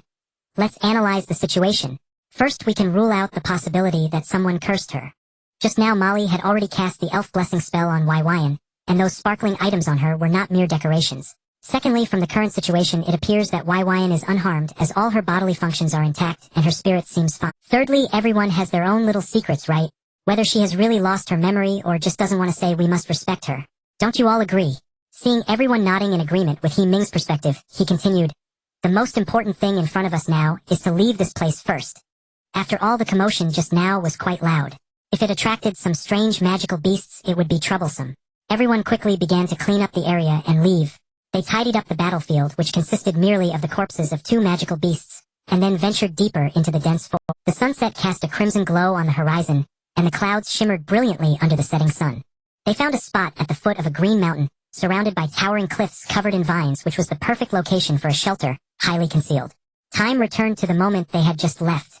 A two-headed hound stealthily sniffed around the 10-meter-high wall, running a lap without discovering anything unusual before letting out a few howls. After a while, two small warriors quickly ran over, crouching low.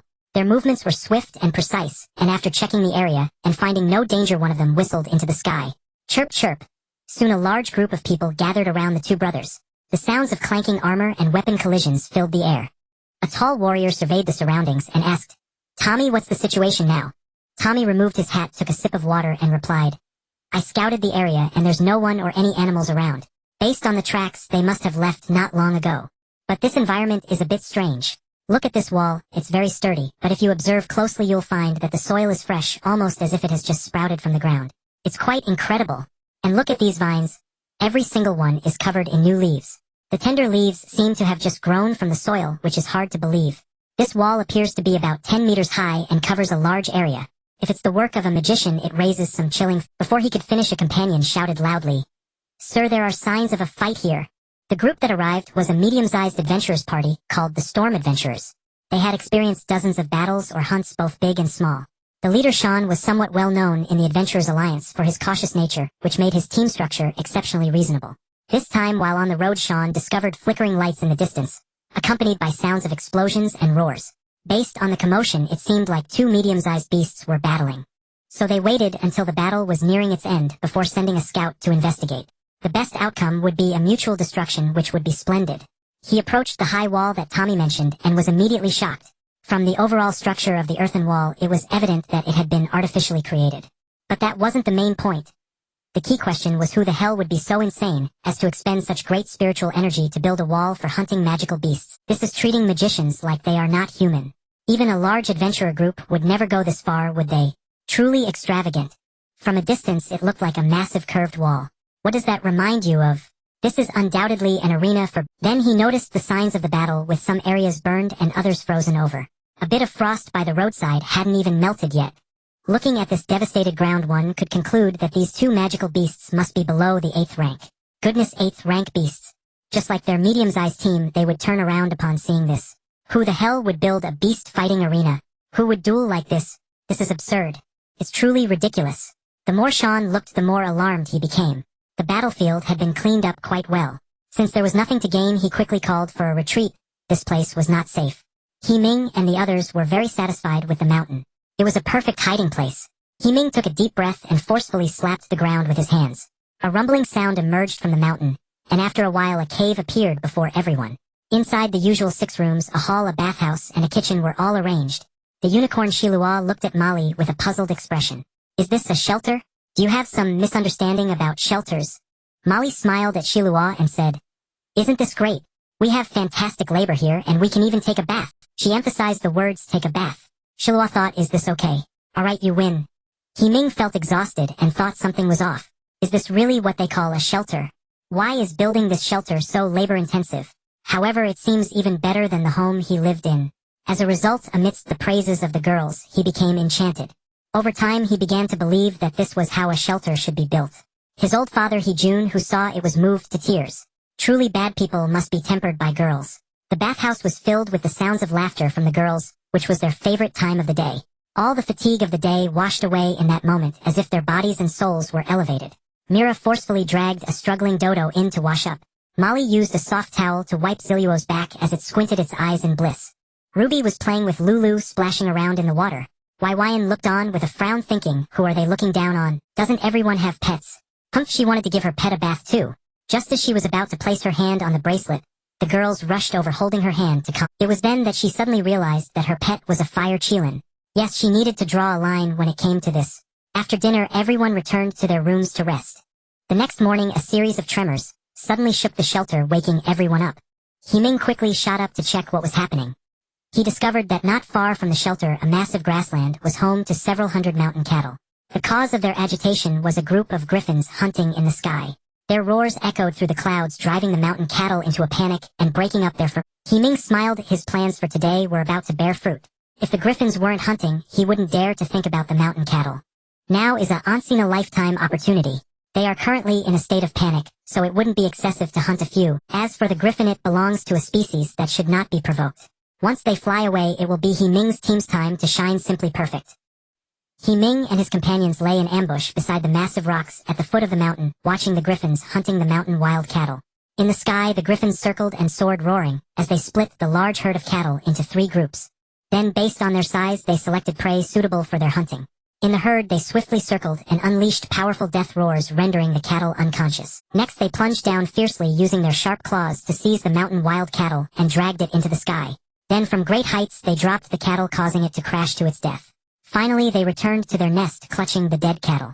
As they watched the griffins fade into the distance, Ming and the others knew it was their turn to take action. In front of them, more than 10 mountain wild cattle were frantically running around in panic. This was a golden opportunity, and everyone was eager to prepare for the hunt. A shadow flashed before their eyes. Lulu dashed out with a whoosh. This fellow was always energized when it came to hunting, and everyone followed suit, howling as they charged toward the mountain wild cattle. Libby sprinted with her body low. Her curvaceous form not only streamlined her movement, but also efficiently channeled the air, as if her curves gave her an extra boost. Whoosh! She charged toward a mountain wild cattle. Lulu quickly followed by her side, and their cooperation was most effective against large magical beasts. They selected a mountain wild cattle, and Lulu was the first to charge ahead. Like a black lightning bolt, she brushed past the cattle in an instant. With a swift swipe of her sharp claw, she slashed the tendon at its hind leg, causing the mountain wild cattle to stumble and slow down. Luby immediately seized the opportunity, leaping with inertia, circling around the cattle's neck with blood on her blade, proving her success. The mountain wild cattle struggled violently, blood splattering from its neck. Lulu then lunged fiercely at its throat, biting down hard, and refusing to let go until with a thud the mountain wild cattle collapsed due to excessive blood loss. Molly gently leaped forward, her four luminous wings fluttering like those of a dragonfly gracefully hovering in the air. She raised her smooth, delicate right hand forward, and the golden bracelet transformed into a gleaming longbow. She bent slightly, lifting her hand in a way that accentuated her stunning curves. The unicorn Xylo neighed, raising its front hooves into the air. A green light shot from its horn, illuminating Molly, and enhancing the sharpness of her golden arrows for greater lethality. Molly's crystalline blue eyes narrowed as she waved her left hand. Whoosh, whoosh, whoosh, golden arrows vanished into the air. A mountain wild cattle sprinted desperately forward. Suddenly an arrow flew toward it, and it agilely leaped to avoid it, but it didn't anticipate that the second arrow had already predicted its move. With a thud, the arrow struck its leg, and then, thud, thud, thud, 3 more arrows embedded themselves in its body, causing the mountain wild cattle to fall. Mira rode atop Dodo with an impressive aura. The wind rustled her clothes, and her excitement turned her cheeks rosy. They circled in the sky, looking for the right moment. At that moment, a mountain wild cattle broke away from the herd and sprinted deep into the grassland. They seized the opportunity and swiftly charged toward it. Arriving above the mountain wild cattle, Dodo unleashed a blast of frost breath from its mouth, significantly slowing the cattle's speed. Holding her small magic wand, Mira waved it at the mountain wild cattle, causing water elements in the air to wildly coalesce into 2 siege water spears. The water spears shot toward the mountain wild cattle. Thud. One pierced its thigh. As the cattle bellowed in agony and struggled to run forward, Dodo dove down and knocked it to the ground. The second water spear immediately struck its neck. Rysel ignited with a faint silver aura, charging toward a lone mountain wild cattle. As he approached, he unleashed barbaric charge, crashing directly into the cattle. As the cattle was already running at full speed, Rysel's charge broke its balance, causing it to topple over and slide 2 meters across. Rysel leaped fiercely, channeling all his energy into his large blade, which glinted with a faint silver hue, and stabbed viciously toward the cattle's neck. Thud! The blade sank deep into the mountain wild cattle's throat. It struggled and bellowed desperately. Rysel held onto the blade tightly until the mountain wild cattle finally succumbed to its injuries. Wei Weian was the strongest member of the team, particularly skilled in area attacks, making the mountain wild cattle no challenge for her. However, the team's strength needed to be cultivated. Relying solely on her would not take them far. Thus she often observed when they could handle smaller encounters on their own, only stepping in when a teammate needed help. She hovered slightly in the air, gripping a 0.5% high magic wand, leaning forward slightly to accentuate her curvaceous. The gentle breeze brushed against her face, her striking red hair fluttering gracefully around her fair neck. She gazed around with her large almond-shaped eyes, resembling rubies, observing the combat situations of her teammates. Ming soared into the sky, circling above. He had an immature idea: if he could capture magical beasts alive and bring them back to civilized society, it would have significant implications. He targeted a group of over 20 mountain wild cattle, each standing more than 3 meters tall, their long horns glinting in the sunlight, their dark gray bodies rippling with muscle as they ran, creating tremors in the ground with their collective charge. He descended 20 meters in front of the mountain wild cattle, and as the herd approached within 10 meters, he clapped his hands on the ground and shouted, "Earth Element Comprehensive Pit Cattle Technique. Seismic Technique Activate." Beneath the surface, a pit over 6 meters deep had formed with only a thin layer of soil over it. The wild cattle sprinted forward rapidly, as if daring anything to come close. As a result, the first one, confused, fell into the pit. The second followed right after. The third one exclaimed, "Whoa, what's happening?" and fell in as well. Just like that, the mountain wild cattle fell into the pit like dumplings. The last few realized something was off and screeched to a halt, dragging the ground and leaving 2 long grooves. They managed to stop, but just as they lowered their heads to see what had happened to their brethren, the cattle behind them crashed into their rear. "Oh no, moo moo moo." They fell in too. Finally, the last 3 came to a stop, and just as they were about to turn and flee, 3 flying swords struck their voluptuous rears, leading to 3 screams as they fell in. He immediately increased his spiritual power output and shouted, "Quagmire Technique Activate." This severely hindered the movement of the mountain wild cattle herd. Petrification Technique Activate, directly immobilizing the herd. It turns out all that daily shelter building was not in vain. "I'm now a pro." Ming wiped away an imaginary tear of relief from his eye. Then he shouted into the sky, "Wei Wei, and I've taken care of it. Now it's your turn." Wei Wei and flew over quickly. She gave him a light tap on the head and huffed, "Don't call me big sister. I can't guarantee what's in the bracelet. I'm not sure. Let's try pulling one out first. If it works, it won't be boring with your little companion." Ming scratched his head and said, "Okay, let's give it a shot." She patted the bracelet and summoned the fire Qilin, then waved at a wild cattle, making one vanish into thin air. Ming anxiously asked, "How is it? How is it? Did it succeed?" If it did, there will be endless possibilities in the future. Wei Wei and gently stroked the bracelet, glanced inside her body, trembling slightly, and then said to He Ming, "It seems it worked. That wild cattle is lively and jumping around inside." Then she waved her hand at the mountain wild cattle, making them all disappear into the pit. She said to the Qilin, "This is your playmate, you mustn't eat it." This hunting expedition went remarkably smoothly, and everyone returned with bountiful rewards.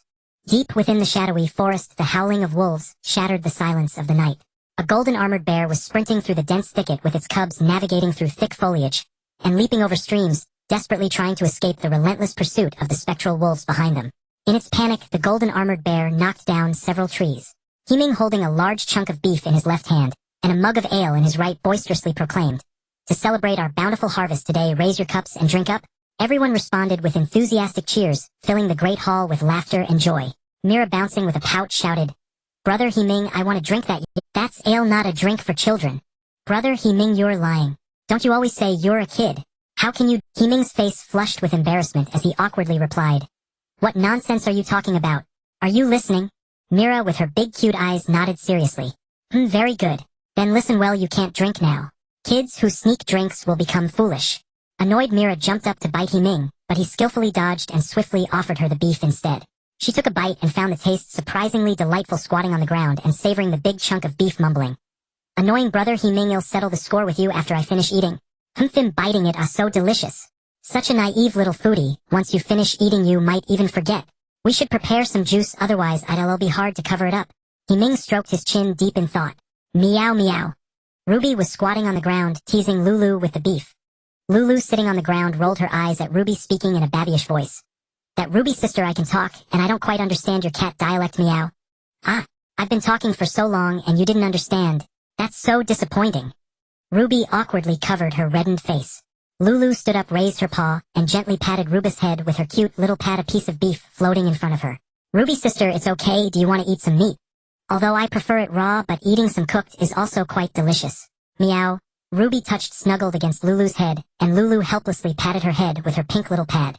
Molly presented a graceful elven dance, her elegant figure combined with a beautiful performance, immersing everyone deeply in joy. Razor sat alone at the entrance of the shelter with a mug of ale, not out of his solitary nature, but in mourning for his fallen He poured a cup of ale, reminiscing about the past.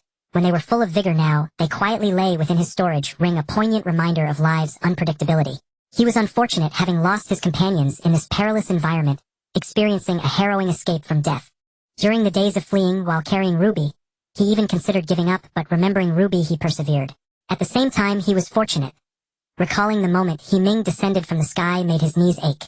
Thinking back to that moment, he couldn't help but laugh aloud, then took a hearty gulp of ale. Perhaps that moment became a turning point in his life. He never expected this small four-member team to be so formidable. This perfect team even accepted and trusted him unhesitatingly, entrusting their vulnerabilities to his protection. The past few days had been so comfortable that he found it hard to believe. Clearly in the midst of adventure, yet enjoying such ease with ample sleep and delicious food, leaving him rejuvenated the next day. He felt as if he were in another world, finding it hard to believe that the tough days were just a few days ago, while he felt as if a long time had passed. He sipped his drink while polishing his armor, a habit of his during leisure, a way to relax and relieve stress. Suddenly the howling of wolves broke the tranquility, awakening Razor. The grass around him swayed wildly, accompanied by the sound of hurried footsteps. Razor quickly donned his armor, gripping his great sword, and set out to investigate. He lowered his body and held his breath, stealthily creeping into the thicket. The roar of the bear and the cries of the cubs made Razor even more curious. A golden-armored bear stood protectively over its cubs, rising up with outstretched arms, continuously roaring at the surrounding spectral wolves. The golden-armored bear was forced into a predicament, surrounded tightly by the spectral wolves. These greedy beasts advanced step by step towards the golden-armored bear. One of the spectral wolves used the skill Spectral Flash, instantly disappearing like a ghost, reappearing behind the golden-armored bear, attempting to launch a surprise attack. The golden-armored bear swiftly turned, striking the wolf's head with a powerful paw. Accompanied by a woo-woo sound, a wolf was sent flying, rolling on the ground, and dragged away lifeless. However, another wolf immediately took the place of the one just defeated, swiftly filling the gap. Suddenly, two more wolves disappeared, one appearing above the golden-armored bear, and the other lying in ambush at its feet. It was clearly a strategy of distraction. At this moment, the golden-armored bear had to choose between protecting itself and guarding its cubs. The golden-armored bear pretended to leap upward, but suddenly pounced on the spectral wolf at its feet, biting its throat. The The spectral wolf above swooped down like a gust of wind, using spectral claw to viciously scratch at the golden armored bear's back. To protect its cubs, it had no choice but to bear the blow on its own back, instantly causing blood to splash 5 deep gashes glaring. 3 spectral wolves charged simultaneously, and the golden armored bear stood firm, wildly beating its chest and summoning Diamond Shield. 3 diamond shields appeared in front of it, continuously swirling around. It tightly held its cubs in its embrace, already exhausted.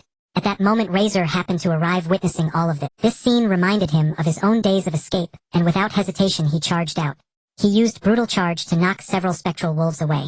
Razor stood valiantly in front of the golden armored bear, planting his giant shield into the ground, gripping his great sword, tightly channeling energy throughout his body, as silver energy swirled and flashed around him.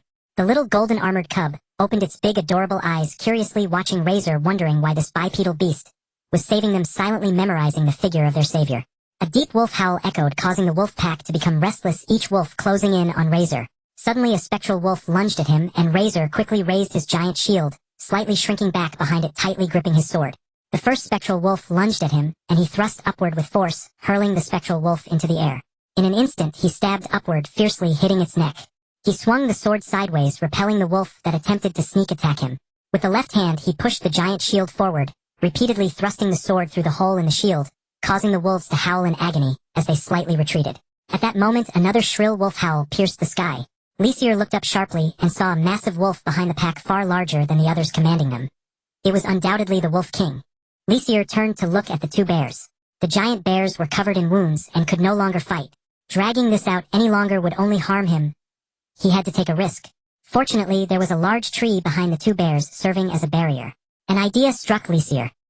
He silently retreated to the bears, then drove his giant shield into the ground before them, as steady as a mountain. He took a deep breath, and suddenly a blazing silver light erupted from his body, as if a war god had possessed him. He let out a furious roar. The sound shook the heavens.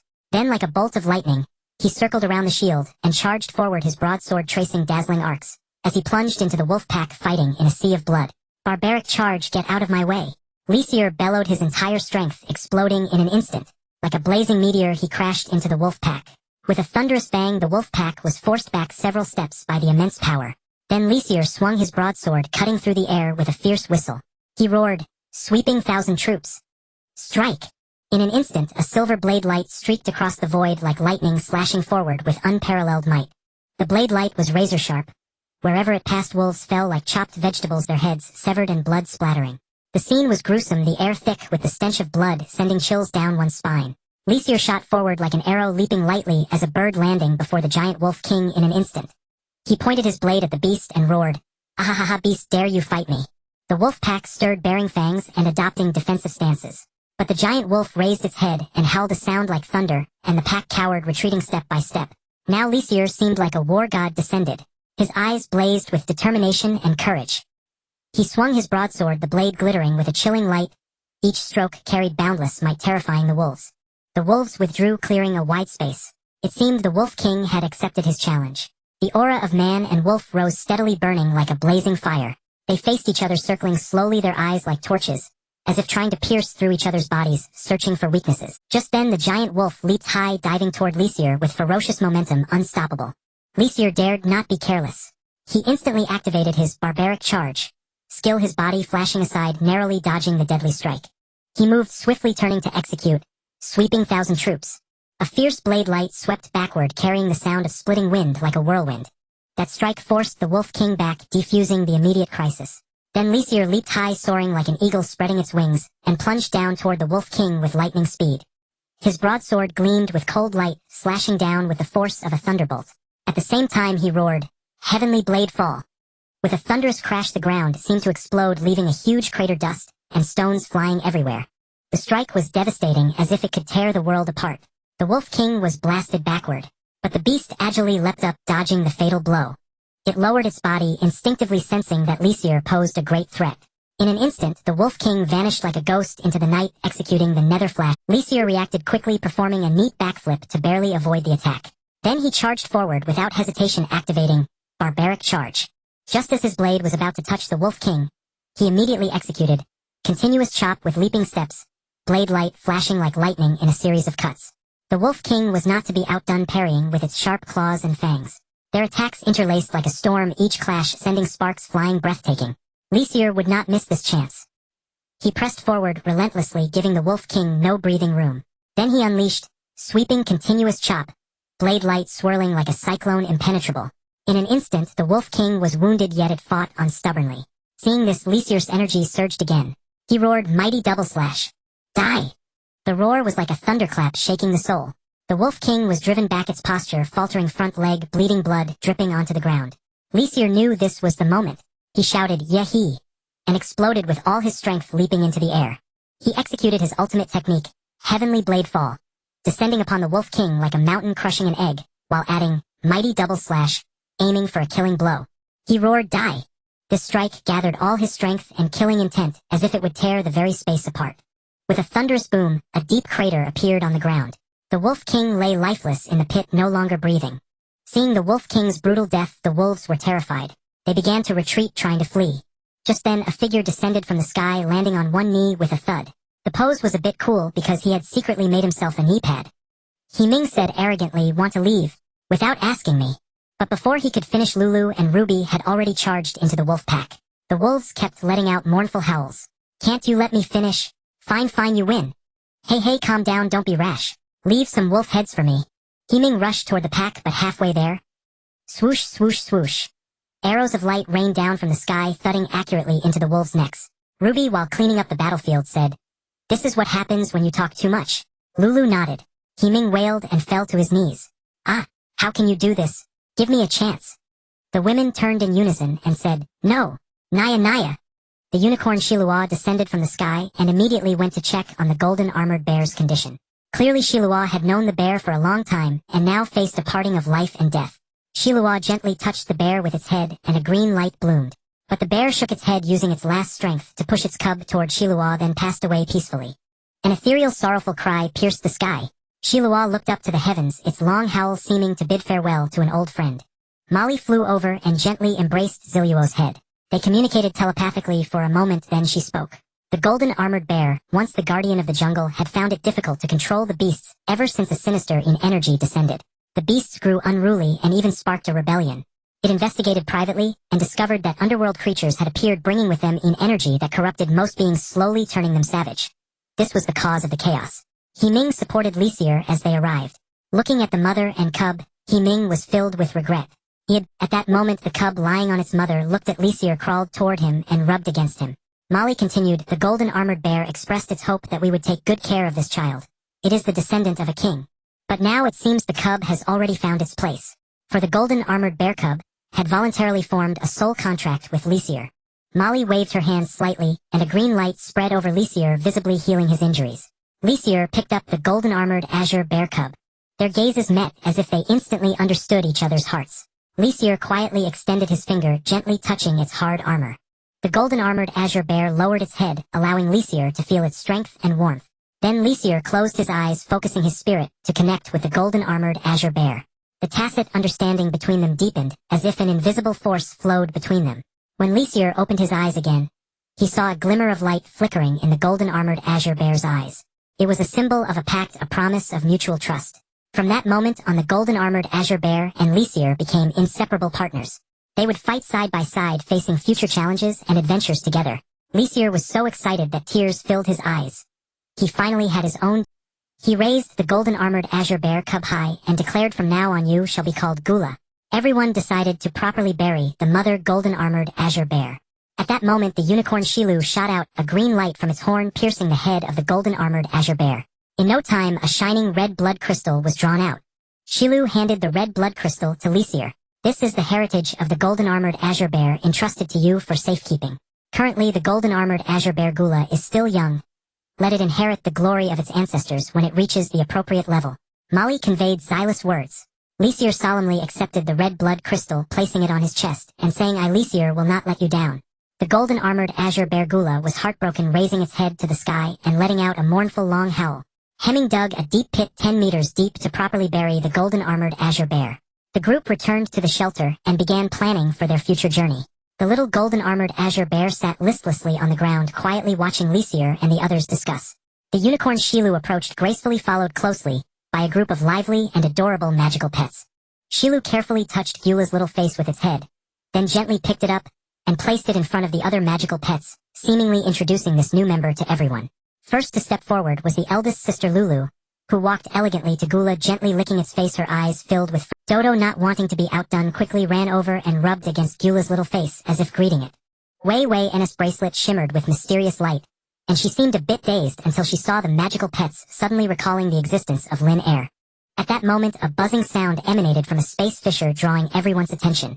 A giant rear appeared in sight, followed by a bloody mountain bull being pulled out. This bountiful feast excited the magical pets, who joyfully surrounded the mountain bull, relishing this rare delicacy.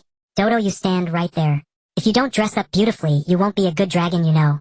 Your claws are so long. You must have a vibrant nail polish. The shelter instantly became chaotic. Dodo hid in fear from Mira. Imagine a giant dragon adorned with lipstick and nail polish on the battlefield. What a shocking sight that would be. Is this to make the opponents laugh to death first? It jumped over Hemming, who was playing dead on the bed. Mira also wanted to jump over, but overestimated her short legs and accidentally stepped on Hemming's face. Oh ho ho ho, Mira, does your butt itch? Oh dear brother Hemming, that was a misunderstanding. Do you believe me? If you stop, I might believe you. Haha, brother Hemming, I'm a child, but I'm not a foolish child. You're lying. Oh, I'm so mad. I'm sorry, but my hands seem to have their own ideas right now. I can't control myself, Wah. Look at my flame palm. Help. Brother Hemming is trying to harm a youthful and beautiful girl. Suddenly a mysterious force descended from the sky, lifting them high. Turned out to be Wei and taking action. Can you all stop causing trouble? Tomorrow we still have to go to the hero gathering place. Oh, okay, I got it. Wei Ennis' appearance finally brought an end. The hero gathering place is a good location specifically established by the Hero Alliance for the heroes to rest and adjust. Their heroes can not only gather intelligence but also exchange various supplies. The next day, the teammates packed their bags and set off towards the hero gathering place in the morning sun. Deep within a dense and shadowy jungle, a group of people marched forward with determined steps. There were about a dozen of them, both men and women, looking spirited. They were dressed in various types of gear, some wielding long swords, others carrying bows and arrows, while some had bulging packs hanging at their waists. Their steps were synchronized as if they shared a common goal. Such a team was not uncommon in the shadowy jungle. The leader of the group was an experienced hunter, walking at the front, vigilantly observing the surrounding environment. However, they were unaware that a great danger was quietly approaching. Suddenly, a gigantic death mantis sprang out from the woods, its sharp claws gleaming coldly, and the breath it exhaled carried us. The group instantly fell into chaos, with members fleeing in terror. The death mantis attacks were exceptionally ferocious. It swiftly caught one member, easily tearing through his defenses with its sharp claws. Other members hastily grabbed their weapons, attempting to fight back, but the speed and strength of the death mantis plunged them into despair. At this critical moment, a loud bang echoed and a figure descended from the sky like a phantom. He was enveloped in dark armor, shimmering with mysterious light. Even more astonishing was that flames erupted from his back, as if he were a burning meteor charging towards the death mantis with boundless. This sudden turn of events reignited hope in the members who had been plunged into despair. They widened their eyes, staring at this mysterious savior with awe and anticipation. At this moment, a gigantic dragon suddenly appeared in the sky. It opened its mouth and roared at the death mantis, unleashing a chilling frost breath which slowed the mantis' movements significantly. Before the death mantis could turn around, two blazing fire circles, invincible fire wheels, charged towards it. Seeing this, the mantis hurriedly raised its sickle to block the... However, just as it was fully focused on countering the fire circles, a flying knee struck it hidden like lightning.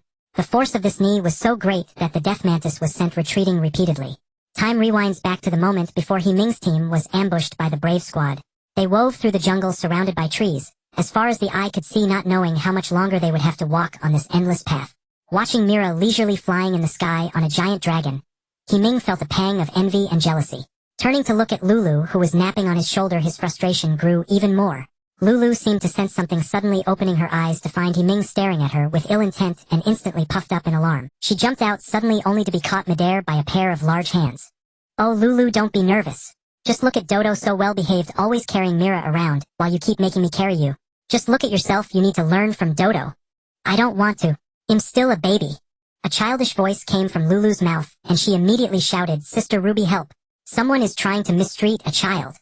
No bullying, Lulu, she's still a little kid. A crisp, mischievous voice chimed in as a little head knocked against Ming. After saying this, she snatched Lulu away, and ran behind Wei and not forgetting to make a face at him. Naya Lazybones. At that moment, Mira, riding on Dodo and soaring through the sky, pointed ahead and shouted, Everyone be careful. There's trouble ahead. It looks like a team is under attack. Ming's spirit instantly lifted, his eyes wide open, shaking off the drowsiness. The mud beneath his feet began to swirl and bubble. In the blink of an eye, the mud quickly climbed up his body like water, solidifying into a hard mystic stone armor. A blazing wind flame ignited all over him, and with a whoosh he shot towards the sky like a burning meteor. Mira chased closely behind, shouting as she ran, "Wait for me, brother Ming." The teammates quickly followed their footsteps, leaving deep imprints in the muddy ground. The team leader Martin looked at Ming, feeling a huge weight lift off his heart. He said seriously, "Thanks for the warrior's rescue, but the death god mantis is clearly prepared. There may be more than one, so everyone be careful."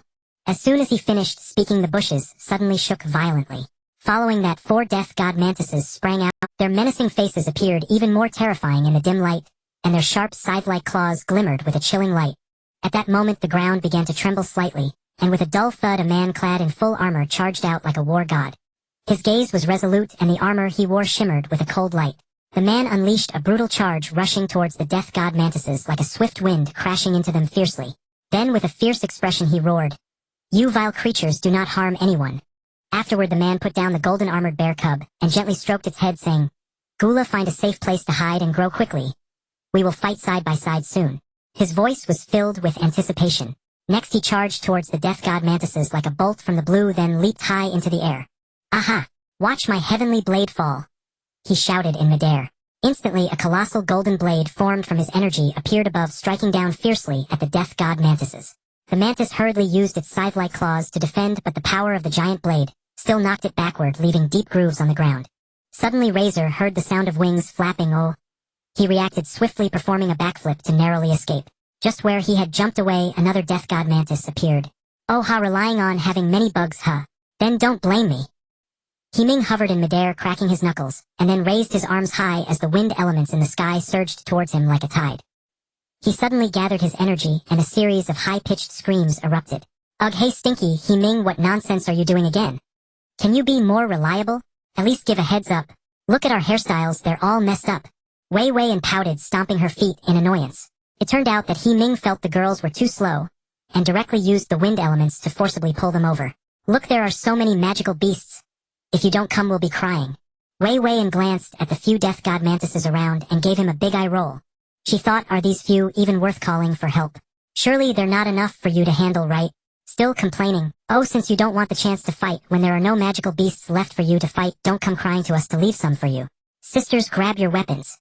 Lulu dashed like a black lightning bolt towards a death god mantis, followed closely by Ruby. As Lulu approached the death god mantis, her figure suddenly vanished, activating Shadow of the Nether in an instant. In the blink of an eye, she appeared like a ghost above the death god mantis, launching a fierce attack with her nether claw straight down towards its head. 5 deep claw marks appeared on top of the death god mantis head. The strike caused it to stagger, and in immense pain it wildly swung its scythe-like claws but could only touch Lulu's afterimage. Ruby seized the opportunity, swiftly appearing at the death god mantis chest, and with all her might she thrust forward. The death god mantis sensed danger and quickly swept its scythe-like claws back. With a loud clang, sparks flew from the metal clash. Ruby was knocked back by this immense force. Just then the ground suddenly cracked open, and several formidable high stone spears shot up from underground like bamboo shoots after the rain, mercilessly piercing through the death god mantis. Ming provocatively shouted from the air, "Ahahaha! Are you surprised? Unexpected. When it comes to stealing beast heads, I am a professional. Oh, who will be next? Ahahaha!" After saying this, he disappeared without a trace. Ruby was so mad she stomped her feet, angrily shouting, "Humph, stingy stupid man, you wait for me." Molly floated gracefully in midair, elegantly raising her right hand to point at the death god mantis. The golden bracelet instantly transformed into a large bow, and she bent slightly to shoot several golden arrows. As soon as the death god mantis sensed the wind, it flapped its wings to dodge, but 2 arrows had already predicted its movement trajectory, piercing through its wings and rendering it unable. Swish, swish, swish. A series of sharp sounds like lightning shot towards the death god mantis. 1 arrow thud struck its foot, while 2 arrows streaked like shooting stars towards its head, which the death god mantis barely managed to fend off with its frantic swipes of its scythe-like claws. Meanwhile, the other 2 arrows swiftly flew towards its chest, leaving it no time to evade. With a whoosh, 1 arrow pierced its chest, causing it to let out a cry of agony as it rolled on the ground in pain. Molly bent down, lightly brushing her fingers on the bowstring. A heavy arrow appeared on the bow, preparing to deliver the final blow to this giant mantis. At that moment, a fierce wind suddenly blew towards her with a whoosh, lifting her skirt high like a kite, exposing her completely. "Ugh!" Molly's face turned bright red, and she hurriedly pressed down her skirt. She turned her head to look. Ming stood on the fire dragon, zooming past her with a whoosh, pinching his nose and giving her a thumbs up. Molly's face turned even redder, angrily shouting, "Humph! Annoying Ming, you wait for me. With a loud crash, the fire dragon crashed into the death god mantis. Ah ha ha ha ha, another beast head in my grasp. Being invincible is truly lonely. Ming laughed triumphantly. A death mantis lurked silently in the bushes, suddenly lunging at Razor. Razor had anticipated it raising his shield in feigned defense, while pivoting into a sliding step, not only evading the attack, but also teleporting to the side of the death mantis. He channeled all his strength into his broadsword, executing a striding continuous chop, and fiercely slashing at the death mantis. The death mantis hurriedly turned to defend itself. Sparks flew in a rapid succession of clangs, then both leaped apart, locking eyes. Immediately after, Razor let out a furious roar. Aha! He charged at the death mantis, leaping into the air to unleash the Heaven Blade Fall. A massive blade formed of concentrated energy, descending upon the death mantis. The death mantis hastily raised its scythe-like claws to parry, but the immense force drove it into the ground, creating a crater beneath. Seeing the death mantis trapped, Razor knew this creature could fly. Once distance was gained, he would be at a disadvantage. Naturally, Razor would not miss this perfect opportunity. He swiftly executed a sweeping chain slash, tightly ensnaring the death mantis. The death mantis struggled fiercely, but had two of its legs severed. It desperately slashed with its scythe claws, attempting to break free and create distance. It spread its wings, producing a flapping sound, ready to take flight. Seeing this, Razor abandoned his shield and charged with a barbarian rush, grabbing its hind leg with his left hand, leaping upward onto its back, and channeling all his strength into his broadsword with a mighty shout. Ah, might double slash. Die! The broadsword struck the death mantis back with devastating force. A screech of agony echoed, and the death mantis collapsed, gasping its last breaths. At that moment, a small, adorable cub bear rushed out from the bushes, its fur fluffy and soft, its round eyes gleaming with cleverness. Gula let out fierce, baby-like growls as it executed Gold Fury Charge, charging straight at the death mantis. Then it slammed its tiny bare paws against the ground, unleashing the Golden Spike technique. A meter-long golden spike rapidly sprouted from the earth, piercing straight into the death mantis' head, instantly killing it. Razor lifted Gula high in excitement, laughing heartily. Haha, Gula, you did amazingly. Gula struggled free from Razor, climbed onto the death mantis' back, stood up, and let out a series of baby-like roars, looking immensely. Waiwayan closely monitored the battlefield, unaware that a death mantis was eyeing her. This seemingly delicate and adorable girl, who was in truth a violent mage. The death mantis crept cautiously toward her, only 2 steps away from the optimal attack range. A cruel grin spread across its face, as it imagined the girl's screams, and her torn body, the thought sending a thrill through its blood. But before its malicious smile could fully form, it was met with terror. The girl didn't even glance at it. She simply raised her hand, aiming at it. A massive pillar of fire erupted from her delicate arm, hurtling toward it. With a thunderous boom, it was sent flying. Leave it to me. Ming descended from above, flames blazing behind him, charging at the death mantis like a meteor. Waiwayan turned to Ming and said, at least you have some sense. Then she turned back to watch her teammates. The death mantis had barely landed before it was met with a flying knee. The heavy blow struck its face, sending its head, but as its head was halfway back, Ming seized it, holding it tight, and delivered a series of brutal knee strikes to its head. Then he clamped down on its head and yanked it backward, hurling the entire death mantis to the ground. Pinning it down like a mountain crushing an egg, he unleashed a flurry of lethal strikes, straight punches, jabs, hooks, crosses. Each blow like a sledgehammer, forcing green blood from the death mantis' mouth. The death mantis struggled desperately, finally throwing Ming off. Enraged, it lunged at him, its scythe claws slicing through the air with a piercing screech, as if to tear the very space apart. The divine artifact Ming instantly transformed into a sharp blade, clashing heedon with the death mantis' scythe claws. A deafening clang sent sparks flying. The collision of 2 immense forces forced both combatants to step back. Then flames erupted behind Ming like a war god possessed. He surged forward, landing a powerful kick on the death mantis, forcing it back. Seizing the moment, Ming grabbed the death mantis' left leg with his left hand, while Ming transformed into a bayonet, mercilessly stabbing into its joint. With a swift twist and a kick accompanied by a crisp crack, the death mantis' leg was severed. The death mantis writhed in agony, its wings flapping wildly, kicking up a gust of wind that rustled the surrounding grass and trees. Ming gripped Ming tightly, carving a sharp arc through the air, and plunged it like lightning precisely into the death mantis' neck. With a twist of his wrist, Ming lightly swept across the creature's throat, and green blood splattered like a fountain. With a heavy thud, the massive body of the death mantis collapsed, raising a cloud of dust. Another death mantis, witnessing the ferocity of its opponent, was terrified and quickly took to the air. Its wings shimmered green in the sunlight, disappearing swiftly above the forest. But barely had it reached midair when a dragon pursued from behind. Its massive body weaved through the tree's scales, gleaming with a mysterious light that blended with the surroundings. A little girl sat atop the dragon, her voice crisp like bells. Stop. Where do you think you're going? Dodo, catch it. Ha ha. Dodo spread its enormous wings, gave a powerful flap, and surged forward. Its figure moved swiftly under the sun as fast as a bolt of lightning. When it flew above the death mantis, it dove sharply, its claws raking across the creature's back. Hearing the whoosh of the attack behind it, the death mantis quickly flipped forward and dived to evade, then executed a front somersault to climb upward, positioning itself behind Dodo. It viciously swung its scythe claws at Dodo, unleashing a series of sharp air blades that swept toward them like a gale. Dodo agilely dove downward, deftly dodging the air blades, then banked right, gradually slowing its speed. Sensing the death mantis behind its left flank, it thrust its wings forward, stabilizing its body in a hover. The death mantis could not stop in time. The moment it passed them, Dodo unleashed a devastating frost breath, its icy breath instantly stiffening the creature's wings. Without hesitation, Mila raised her small wand and skillfully cast Rain of Arrows. A dense barrage of arrows raining down on the death mantis, the whooshing sounds unending. The arrow rain streaked like meteors, turning the death mantis into a pincushion. Overwhelmed, it plummeted from the sky. The group held their breath, watching Dodo's aerial battle with intense focus, palms sweating with tension. Martin watched these youths, his heart swelling with admiration. Each one of them, if placed in another team, would undoubtedly be outstanding. And now, gathered together, their combined strength was beyond ordinary teams. Their future was undoubtedly bright and limitless. Martin stepped forward quickly, his face showing gratitude, and said sincerely, "Thank you all so much for the rescue. If not for your intervention, I would have been in dire straits. I extend my gratitude on behalf of our entire team." Wyan stepped out and said to Martin, "Don't be so polite. Out in the wild, we must stick together. It's only natural to help each other." Ma Ding spoke earnestly. "I am truly grateful. Oh, I forgot to introduce myself. My name is Ma Ding. Most of these children have come from their hometowns to gain experience. Our original plan was to reach the rendezvous point, replenish supplies, and then turn back. The magical beasts ahead are growing stronger, and given our team's current state, it's already a stretch to have come this far. We never expected to be ambushed so close to the rendezvous point. Are you headed to the rendezvous point as well? If it's convenient, why not join us?" Wei-Wan replied cheerfully, "Of course we can. That would make it even more fun." And so their group grew larger, and they all set off together toward the rendezvous point. "Ha! I'm back!" With a crisp bell-like cry, a fierce gale swept in. With a thunderous crash, the dragon landed on the ground, its powerful hind claws still clutching their trophy, the death mantis. Mila slid nimbly off Duo's back and leaped gracefully as she neared the ground.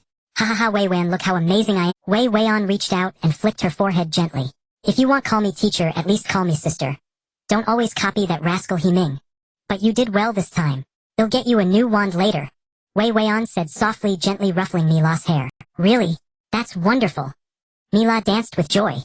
Ma Ding suddenly realized that the protagonist of that breathtaking aerial battle was a little girl under 10 years old. Her talent was astonishing, absolutely incredible. Just then, a towering man over 2 meters tall, accompanied by the young golden-armored azure bear Little Gula, walked over. Ma Ding saw it was an old acquaintance, Lei Seer. Why was he here? What about the others? Ma Ding walked over and lightly punched Lei Seer's chest. "Lei Seer, why are you here? Where are the others?" Lei Seer, who had been overjoyed to see his old friend, showed a trace of subtle melancholy, but quickly composed himself. "We ran into some trouble. I'll tell you tonight. Lu Bai and I are in this squad. I never expected the ones we were coming to rescue would be you. Still mentoring newcomers. Thank goodness you arrived in time. Only a few children were injured. I believe this battle will be a great help to these children." Just then, an ethereal cry rang out, and an elven maiden gracefully descended from the sky atop a unicorn. Ma Ding was dumbfounded, stammering, "A unicorn? That's the guardian spirit of the elven race. Then that maiden. She must be a descendant of the elven king. Sure, you know it, but don't go spreading it around. Alas, our squad is as pure as clear spring water, but what we're about to face are humans. The human heart is often more terrifying than magical beasts. I must remind them to be more restrained. But if anyone dares to lay a hand on my squad members, no matter who they are, I'll beat them to death. No one can stop me. I Lei Seer swear it." With that, his aura surged violently. Ma Ding was shocked to discover that this guy had advanced again. What a formidable fellow. At that moment, a youth clad in pitch-black armor descended from the sky, landing on one knee with a thunderous crash that left a massive crater in the ground. Then a youth draped in dark obsidian armor descended from the heavens, landing on one knee with a resounding boom, smashing a large pit into the earth. The obsidian armor on his body then flowed back into the ground like a mudslide, revealing his youthful, tender face. Ma Ding gasped in astonishment, muttering to himself, "Is he a mage or a warrior? Could he be a legendary dual cultivator of magic and martial arts?" Lei Seer remained calm, twitching the corner of his mouth. "Exactly what you're thinking, and he seems unaware of his own uniqueness. He thinks all mages are like him." Ming, having avenged his grievance, was in high spirits and walked with a light step. As he passed by, he greeted them. "Yo, brother Lei, you're quick. You've dealt with that beast over there too. It went smoothly. My Gula did a great job. And my name is Layseer, not Laythanks. Oh okay, really? Ming crouched down and gently patted the young golden-armored azure bear Gula on the head. Little one, you're amazing. From now on I'll entrust my back to you, little warrior. Then a dark shadow flashed by and Ming suddenly felt a warm softness on his back. It was Lu Bai who had hugged him from behind and shouted, "Ha ha ha, Molly, come quick. I've caught Ming." Really? I'm coming. Emoli flew over swiftly from the sky. Ow ow ow ow, easy ladies. You're supposed to be gentle. Ha ha ha ha, what are you playing? I want to join. Mila also flicked Ming on the forehead, then ran like the wind to hide behind Wei Weian peeking out with big eyes. And so amidst laughter and fun time flew by and soon they arrived at the brave rendezvous point. The so-called rendezvous point was merely an open space surrounded by a high wall with 4 gates. East, southwest, and north. Such brave rendezvous points were scattered throughout the desolate lands, each guarded by several legions. This particular rendezvous point was composed of the following legions: the Blazing Flame Legion, with about 200 brave warriors, its main force being fire element mages commanded by an 8th rank fire mage. The Phantom Legion with over 100 brave warriors specializing in swift assaults led by an 8th rank warrior. The Thunder Legion with roughly 300 brave warriors, its main force being lightning element mages led by an 8th rank lightning mage. The Iron Blood Legion, with over 500 brave warriors, the largest legion. Its main force being warriors led by an 8th rank warrior. And the Frost Legion with about 200 brave warriors, its main force being wind element mages commanded by an 8th rank ice mage. Several brave warriors stood at the entrance of the rendezvous point. After confirming their identities, the group filed in. Inside they were greeted by a surging crowd and a cacophony of shouts and calls. Without a doubt the bustle was extraordinary, especially the outer ring, which was vast enough to rival a market. If you wished to exchange supplies, you simply needed to register at the Brave Alliance branch, pay a small stall fee, and set up your stall. Wei Wei, and unable to contain her excitement, gazed at the bustling market with sparkling eyes and exclaimed, "Sisters, the joyous time has arrived. What are we waiting for? Let's go shopping." Ming immediately signaled to Mira, hinting that she should keep an eye on Wei Wei and to prevent her from being deceived, to which Mira raised an eyebrow in response. Meanwhile, Leeser whispered to Ruby, who nodded repeatedly. They had said everything that needed to be said, and whether they executed it seriously would be left to fate. After bidding farewell to Martin and the others, everyone had their own affairs to attend to. Leeser, who had been here several times, was quite familiar with the area, so she went ahead to arrange accommodations and replenish supplies. At the market, the continuous noise of bargaining filled the air as buyers and sellers engaged in fierce word battles for better deals. Ming yawned out of boredom, watching them from a distance. As for where the purchased items would go, poor men, this world has storage rings. Just thinking about it is enough to cause distress. Thanks to Leeser's reminder, the magical pets shrank their bodies to hide away, avoiding unnecessary commotion. Otherwise, those self-important individuals might create trouble for no reason. Wei Weian and her companions squatted in front of the accessory stall, selecting items without pause.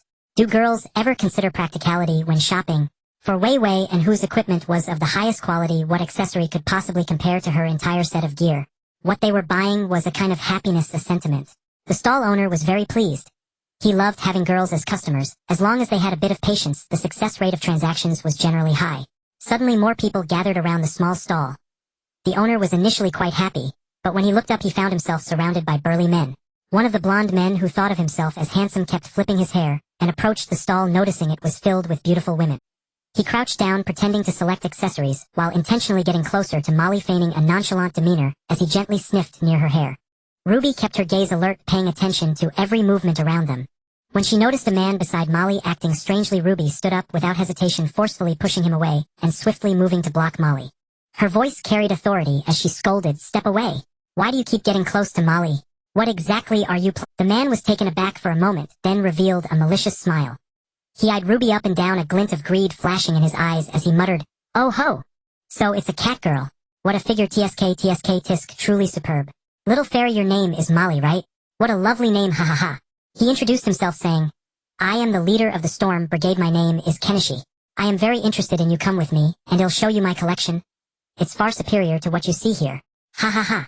After he finished speaking, he winked at them, his hand reaching towards Ruby's chin in an inappropriate manner. Suddenly a gust of wind blew and his vision became blurred as Ming firmly grasped his fingers. With a sly smile on his face, Ming gradually increased his grip while teasingly saying, "Oh, what did you just call yourself? Eat your own shit, ha ha ha, what a peculiar hobby. Isn't your own shit not tasty? Why go gnawing on someone else's? Is someone else's better? You little brat, are you tired of living? Ow ow, let go. My fingers are about to break. Kid, look around you. Do you believe that any one of us could smash you to pieces with a single punch? Fingers. Ha ha ha. You still have fingers. Ming's eyes suddenly erupted with a red glow, and as he tightened his grip, that guy's 4 fingers instantly turned to a pile of mush. They couldn't even be pieced back together. Ming flipped his hand, revealing a half mask which he quickly put on his face. Wei Wei knew that Ming was about to take action, and this commotion was likely to escalate. Calmly she said from behind, "Don't worry about the consequences. I'll take responsibility. If I can't handle it, I have many senior brothers. There must be over 10. If worst comes to worst, I'll find the teacher. How dare they bully my Molly?" As she spoke, flames suddenly ignited in Wei Wei's eyes. Ming quickly shouted, "Leave it to me, don't be impulsive. Mira, hurry and comfort Wei Wei." Molly ran to Wei Wei's side and softly said, "I'm fine, trust that Ming can handle this. He's truly powerful. Here, try my fairy honey. Open your mouth and say ah." Molly carefully fed Wei Wei and a mouthful of honey, watching as her eyes gradually regained clarity, causing everyone to breathe a sigh of relief. At that moment, Ming was glaring sharply at Kenichi, emanating an invisible dominance. Kenichi was startled by Ming's aura, revealing a hint of fear on his face, but he stubbornly shouted, "Are you preparing? Hurry up and smash him to bits." Several burly men quickly surrounded Ming. Ming's eyes flashed with fierce red light as he said in a deep voice, "Have you all made up your minds? Since you are intent on seeking death, don't blame me for what happens next." Ming's figure flickered and vanished from sight, only to appear before Kenichi like a specter the next moment. His Ming had already transformed into a glove, and he swung a powerful punch toward Kenishi's abdomen. With a loud bang, Kenishi's body curled like a shrimp and flew forward. Ming vanished again, and before Kenichi could land, he appeared behind him like lightning. With a swift turn, Ming kicked out his right foot like a whip, sending Kenichi crashing back into the group of men, toppling several of them. Ming stomped hard, causing the ground to shake, and the surrounding walls surged like giant waves, trapping them firmly. He shouted, "You are all surrounded by me. Not a single one shall escape." Then like an arrow shot from a bow, Ming lunged at them. Ahead were 5 men who his figure flickered, as he rushed toward the one in the middle, delivering a knee strike to his chest, causing him to collapse with a muffled sound. Ming moved fluidly, giving no chance for his opponents to react. He dodged to the right and then sidekick, toppling a man who attempted to sneak attack him from behind, sending him crashing to the ground. Ming leaped into the air, performing a front flip, his legs igniting in flames, as he struck down at the enemy in front of him. With this strike possessing the force of 1,000 pounds, it hit the man's head with a thunderous bang, sending him flying like a kite with a... Immediately after, Ming stomped the ground, causing violent tremors, as 2 stone spikes burst forth from the earth like bamboo shoots, piercing the feet of 2 men on the left. The 2 screamed in agony, letting out cries like slaughtered pigs. Taking the opportunity, Ming charged like a whirlwind to their front, delivering powerful knee strikes to their heads with both hands. With a loud bang, the 2 collapsed to the ground. "Kid, don't be too cocky. This is the gathering place of heroes, and I have plenty of people here. If you can take on 5, then what about 10 or 20? Are you really going to go all out? Ha ha ha. Ouch, my waist, this little beast hits hard. What are you waiting for?" Everyone charged together. Luby gritted her teeth in anger, ready to rush forward to fight, but was held back by Wei Wei, who said, "Let's wait and see. A person's potential is only unleashed in extreme conditions, and he hasn't reached his limit yet. This is also an opportunity for him to train. Once he's exhausted enough, we will step in. Be gentle. We can't let anyone die." Moreover, Luby is really not suited for fighting, or her combat style and physical condition do not allow for it. She usually strikes at the right moment, aiming for a fatal blow which could cost a life. Suddenly, a burly man rushed out from behind Ming, wrapping his arms around him, and laughing heartily, only to turn into a scream. Ming stomped his foot, and a stone spear over a meter long sprouted from the ground, piercing the man's backside, turning him into a victim of misfortune. Oh ho! The burly man lay on the ground, clutching his backside and rolling in pain. The others were so frightened that they retreated in a hurry. "Come on, everyone, charge!" A wolf-tooth club swung ferociously at him, and Ming raised his right hand, wielding the Ming as a small shield. Bang! A tremendous force made him slide a short distance on the ground, and he used the momentum to turn and strike the face of the burly man behind him. Then he flashed and instantly returned in front of the man wielding the wolf-tooth club. He exerted force through his legs, leaping into the air with a whip kick that cut through the wind, striking the man's head fiercely. The man howled in agony, collapsing to the ground like a sack of sand. As Ming turned, he found a steel fist rushing towards his face. His right arm quickly raised to block outward to the left, while his right hand formed a fist, striking fiercely at the enemy's face like a ferocious tiger. With a loud bang, the enemy flew back like a kite with its string cut. In an instant, a burly man's right straight punch surged towards his chest like lightning. Ming's gaze sharpened, his figure flickered, and his right hand coiled like a serpent, tightly grasping the man's right wrist, while his feet moved like the wind, swiftly stepping to the left rear of the enemy. Before the enemy could react, his right foot followed his left in a ghostly manner, stepping out to the left. His figure was elusive and unpredictable. Then his left hand clawed down like an eagle's talon, firmly controlling the enemy's right arm. At the same time, his right hand transformed from a fist into a palm, striking down on the back of the burly man's head with the force of a mountain crushing an egg. A dull thud sounded, and the man's eyes widened in shock, his face a mask of disbelief as he collapsed to the ground like a sack. At this moment, Kenny saw his subordinates fall one by one, and in a panic sneaked away to fetch reinforcements. He scurried away in a disheveled manner, and arrived at the entrance of the barracks, shouting loudly, "Brothers, grab your weapons, and go to the market to take that kid down." Just then Leeser had just secured accommodations, and upon seeing a group of fierce-looking people heading towards the market, curiously asked the landlord, "What's going on with them? Is there a beast attack on the camp?" "Sigh, those people are bullies from the Storm Brigade, relying on their leader Kenny's connections with the Ironblood Brigade. They oppress everyone all day long. The entire brigade is no good. Sigh, I fear that the new hero will suffer." Leeser watched them move towards the market, feeling a sinking sensation in his heart. It seemed trouble was brewing, and he quickly ran towards the market. As Kenny's arrived at the market, he found his underlings writhing on the ground in pain. "Everyone step aside, that's the one. Brothers, take him out." Kenny's shouted, "Oh, you little coward, I thought I couldn't find you in the crowd, but you sneaked out. Since you dare to come back, you won't be leaving." At that moment a furious shout rang out, "Who dares?" Ming saw Leeser arriving, and immediately tears welled up in his eyes, his hands trembling, as he displayed the scrapes on his hands, crying out, "Leeser, you've finally come. What should I do? I've been bullied, look at my hands all scraped up." Leeser glanced at the wounded on the ground, only to see Ming standing there calmly, while behind him several girls were inexplicably sitting on small stools, munching on sunflower seeds while watching the show. Leeser immediately felt a dark cloud over his head, saying, "Sorry for the interruption. Why don't you continue?" Kenneth's gaze was fixated on the row of beauties eating sunflower seeds, his lips curling into a greedy smile. His heart was filled with arrogance and confidence, as if he had already claimed these beauties as his own. He licked his lips, a surge of blood rushing to his head, arrogantly saying to Leeser, "Another one here to die. Let's take him down together. I want all the beauties present today. Let them taste my prowess in bed." Kenneth's voice revealed an unhidden desire. "You're ugly, yet you have such beautiful thoughts. Liege, can I take them down? Let's all attack together. I'm sick of dealing with these scum. If we can't kill them, we'll incapacitate them. Let's finish this quickly." After Leeser finished speaking, he jumped and landed beside Ming. "Alright then, I'll feel at ease." Before Ming could finish his sentence, he instantly vanished. In a flash, he appeared in front of Kenny's, just managing to say the word "done." Kenny's was so scared he fell to the ground, scrambling backward. "Don't come near me. Now you're scared. Too late. I find it strange. With your skills, how did you become the leader? Even a pig would shake its head at you." Then Ming stomped his foot, and a large tree sprouted behind Kenny's with vines extending from it, hoisting him up in a spread eagle. First he gave him a big wedgie. Then he vanished again, appearing in front of a burly man, delivering a flying knee strike infused with fiery energy crashing into his chest. With a huge explosion, the man was sent flying. Next Ming flashed back to Kenny's, and delivered another big wedgie. Leeser charged into the crowd like a rhinoceros, his arms, as thick as tree trunks, swinging fiercely towards the burly man's chest. With a bang, the burly man was sent flying off the ground, rolling 2 meters before spitting out blood, unable to get up. In the blink of an eye, those who only knew how to bully the weak collapsed like a house of cards, when faced with a true powerhouse, leaving behind only moans and writhing injured on the ground. Kenny's was tied to a tree stump, left with only a pair of shorts covered in wounds, a pitiful sight. The girls also lost interest in shopping, and expressed their desire to go back and rest. Upon arriving at the accommodations, Ming felt perplexed by the environment. Is this really where we stay? It's even worse than the shelter I made myself. The girls were sweating profusely from his questioning, their big eyes a bit flustered as they desperately thought of excuses. At this moment Wei Wei lightly coughed and said, "Ming, don't pay attention to these details. We are all doing this for your own good. Look, isn't your sensitivity and micromanipulation of magic much stronger than before?" Ming, feeling puzzled, pondered carefully. It seemed there was some reasoning behind it, but not too much. Just then a knock sounded at the door, and the girls breathed a sigh of relief. Knock, knock, knock.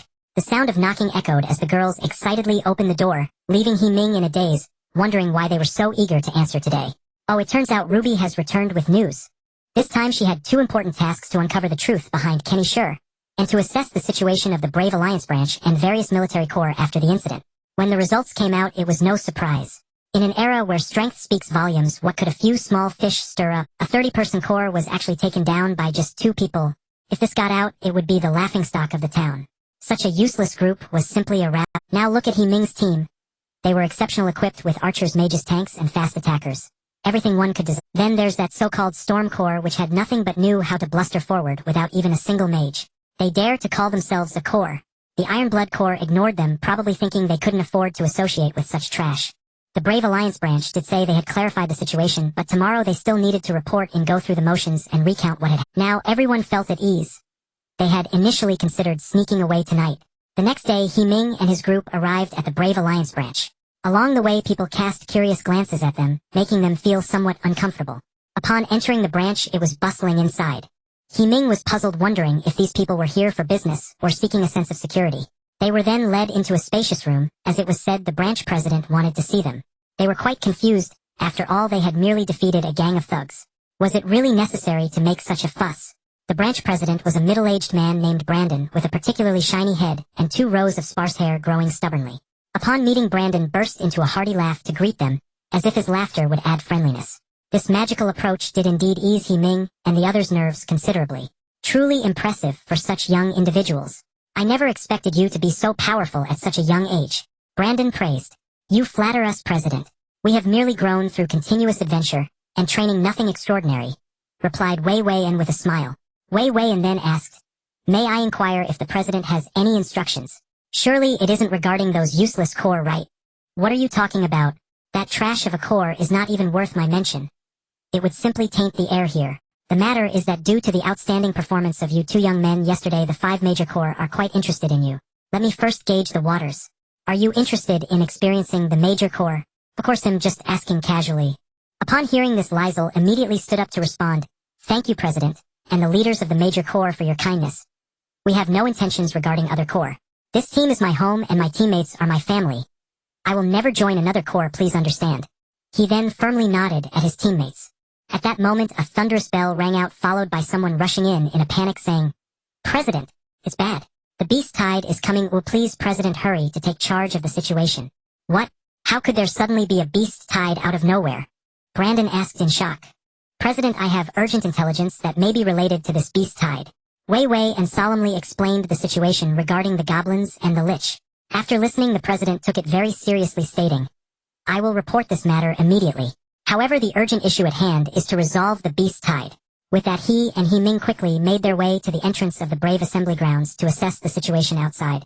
Good heavens!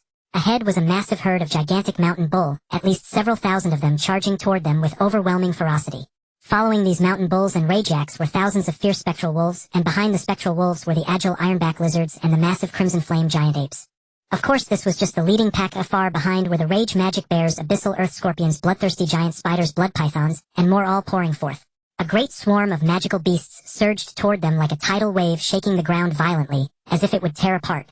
At this moment, Ming and the others could no longer care about whether their identities would be exposed. A thunderous roar of a frost dragon suddenly resounded as Mira sat steadily on Dodo, and with a flap of its wings the dragon soared into the sky. Edgar, the leader of the Frost Corps, was so shocked that his jaw nearly dropped. He could hardly believe his eyes. This was a frost dragon second only to divine beasts. He had not imagined that such a young girl would already be a genuine dragon rider. Shortly after, Molly rode her unicorn Xylo, walking through the air, as if it were solid ground. Everyone was stunned again. Oh my, that's a unicorn! Who would have thought the Elven clan could summon their guardian? This meant the Elven clan's fighting strength would rise to another level. Lizel packed the golden armored bear cub Gula into his backpack, and charged toward the beast tide like a descending tiger. Gula howled and activated diamond shield surrounding Lizel with a shield made of golden light. People were both astonished and envious. Wasn't that the guardian of the forest, the golden armored bear? How could it be on him? Truly, he was incredibly lucky. Suddenly a screeching sound echoed from the surrounding space, followed by a deafening roar, as a blazing fire Qilin stepped out from a rift in space.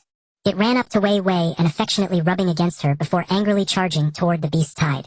What kind of situation? Everyone was so shocked they could hardly believe their eyes. Could it really be the legendary Eastern divine beast? But this was clearly the Western world. Such a scene was truly exhilarating, causing hearts to race. At this moment, a figure clad in black stone armor appeared, flames roaring behind him like a tumultuous. In an instant, he shot up into the sky like a rocket, his speed astonishing. In midair, he swung his arm fiercely, unleashing a torrent of fiery energy that surged upward like a dragon grandly charging toward the beast tide. Immediately after, Ming dashed toward the mountain bulls like a gale, stomping down hard, as he approached, creating a 10-meter wide pit with a thunderous sound. Bang, bang, bang! As the beast tide rushed forward, they could not stop, and one mountain bull after another plunged headlong. Ming soared into the air, unhesitatingly diving into the herd, his movements as fluid as flowing water, cleanly dispatching the magical beasts. At this moment Wei Wei and also arrived at the edge of the pit, and with a casual wave of her arm hundreds of mountain bulls instantly vanished without a trace. The core leaders were utterly astonished, their mouths agape and eyes wide as saucers. What kind of astonishing technique was this? And that young man just now, was he a mage or a warrior? Could it be the legendary dual cultivation of magic and martial arts? Every member of this team was extraordinary, leaving everyone stunned. Lu Bai dashed toward the herd like a shadow, while a massive mountain-splitting bull charged at her ferociously. As nimble as a swallow, Lu Bai deftly evaded the bull's charge, then leaped up and plunged her sharp bayonet into its neck with lightning speed. She carved a deep crescent-shaped gash along the bull's neck with the momentum, and blood gushed out instantly. With a loud thud, the mountain-splitting bull collapsed from excessive blood loss. Its colossal body like a wall blocked the path of the herd behind, slowing their charge abruptly.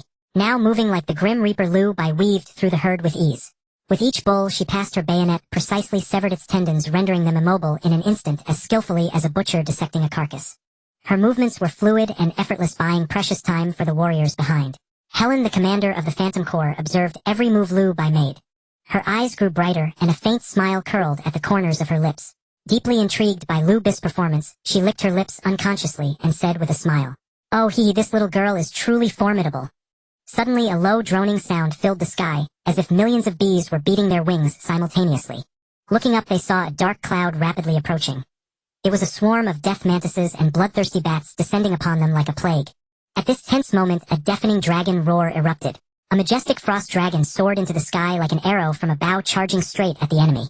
The unicorn Shilua shimmered with multicolored light, and from its horn a spectrum of colors like a rainbow descended upon the frost dragon Duo. Feeling the empowerment, Duo exhaled a powerful frost breath. The chilling aura spread rapidly, slowing the death mantises and bloodthirsty bats in an instant. Meanwhile, Mila, holding her staff, calmly cast Rain of Arrows. With a gentle wave, countless arrows streaked across the sky like shooting stars, whooshing toward the enemy. The arrows fell as densely as raindrops, forming an impenetrable barrage. Molly sat steadily on Ziluo's back, her gaze focused and resolute. She pointed a finger, and her bracelet instantly blazed with brilliant light, transforming into a massive bow. She parted her lips and let out a crisp shout, 10,000 arrows strike true. Before the words faded, a whoosh sounded and arrows of light shot forth like lightning, racing toward the targets with unstoppable speed. Thuds of arrows hitting their targets echoed, and with heavy thumps a large number of magical beasts fell from the sky. A dozen bloodthirsty bats opened their gaping maws and unleashed powerful shockwaves at Molly and her companions, momentarily clouding their minds. Then a group of death mantises swung their razor-sharp scythes, unleashing a barrage of air blades that swept toward them like a storm. In this thrilling moment of crisis, a clear, ethereal cry suddenly rang out, lifting Molly and her companions' spirits. They agilely swerved to the side, narrowly escaping the deadly strike, their faces turning pale with lingering fear. Then faint sparks of fire began to glimmer in the sky, slowly multiplying and gathering like ignited flames. These sparks then roared in from afar with the force of thunder. As they drew closer, Molly and her companions were astonished to see that the sparks were countless arrows of fire racing toward the death mantises and bloodthirsty bats like a meteor shower. Accompanied by a clear, melodious cry like a heavenly voice, multiple explosive fire arrows explode. Deafening booms echoed across the sky as brilliant explosions lit up the heavens. Under this devastating assault, the magical beasts fell from the sky like rain. At that moment, the gates of the warriors' assembly burst open, and a large crowd rushed out swiftly and orderly, forming ranks in the open space behind the gates. First came the Blaze Corps, all clad in fiery red armor. The front line consisted of sturdy tank warriors, followed by the second line of assault warriors. The third and fourth lines were entirely composed of fire mages. Next was the Phantom Corps, all dressed in black armor. The front line also had tank warriors, the second and third lines were assault warriors, and the fourth line consisted of mages and archers. Then came the Thunder Corps, each wearing gleaming golden armor. The front lines were tank and assault warriors, while the third and fourth lines were all lightning mages. The fourth team was the Iron Blood Corps, all in crimson armor. The first two lines were tank warriors, the third line was assault warriors, and the last line consisted of mages and archers. The last team was the Frost Corps, each wearing silver-white armor. The front line had tank warriors, the second line was assault warriors, the third line were all ice mages, and the fourth line consisted of archers. The warriors wore solemn expressions, fully focused on the violent tremors of the earth, listening intently to the roars of the magical beasts, and keenly smelling the tension-filled dust in the air. Their weapons tightened involuntarily in their hands. The magical beasts were about to enter attack range. The commander of the Blaze Corps roared at the top of his lungs. All troops prepare for battle. Mages chant the incantation for explosive fire. Front line, prepare to advance. He hovered in the air, arm pointing straight at the direction of the magical beasts, and bellowed, "Explode!" In an instant, a vast expanse of blazing fire erupted in the sky like a raging dragon, roaring and charging toward the tide of boom, boom, boom. Tremendous explosions resounded, and a massive sheet of fire burst forth. The blast was so vast it seemed like a forbidden spell, annihilating countless magical beasts instantly. Then he shouted again, "Advance!" Thump, thump, thump. The synchronized thunderous footsteps shook the earth, and they pressed forward with overwhelming force. Next, Helen of the Phantom Corps stood tall as a pine, pointing at the surging tide of magical beasts and yelling, "All mages, prepare your most powerful spells. Archers, ready your bows. Charge!" Whoosh, whoosh, whoosh, boom, boom, boom. A dense swarm of black specks appeared in the sky, arcing gracefully and roaring toward the magical beasts. Then fireballs, ice, lightning, and other spells exploded. She swiftly drew a pair of gleaming bayonets and shouted, "Warriors, charge with me." A fierce battle cry rang out, and a group of warriors surged into the beast horde like black lightning, fighting bloodily. The commander of the Iron Blood Legion is a towering figure standing over 2 meters tall, his formidable physique resembling an unmovable mountain. He has always held a disdainful attitude towards traditional formation tactics. In his view, in the face of true strength, all are but insignificant ants, and victory can be achieved simply by charging forward. As a result, the formation he displays is merely a facade for others, lacking substantial meaning.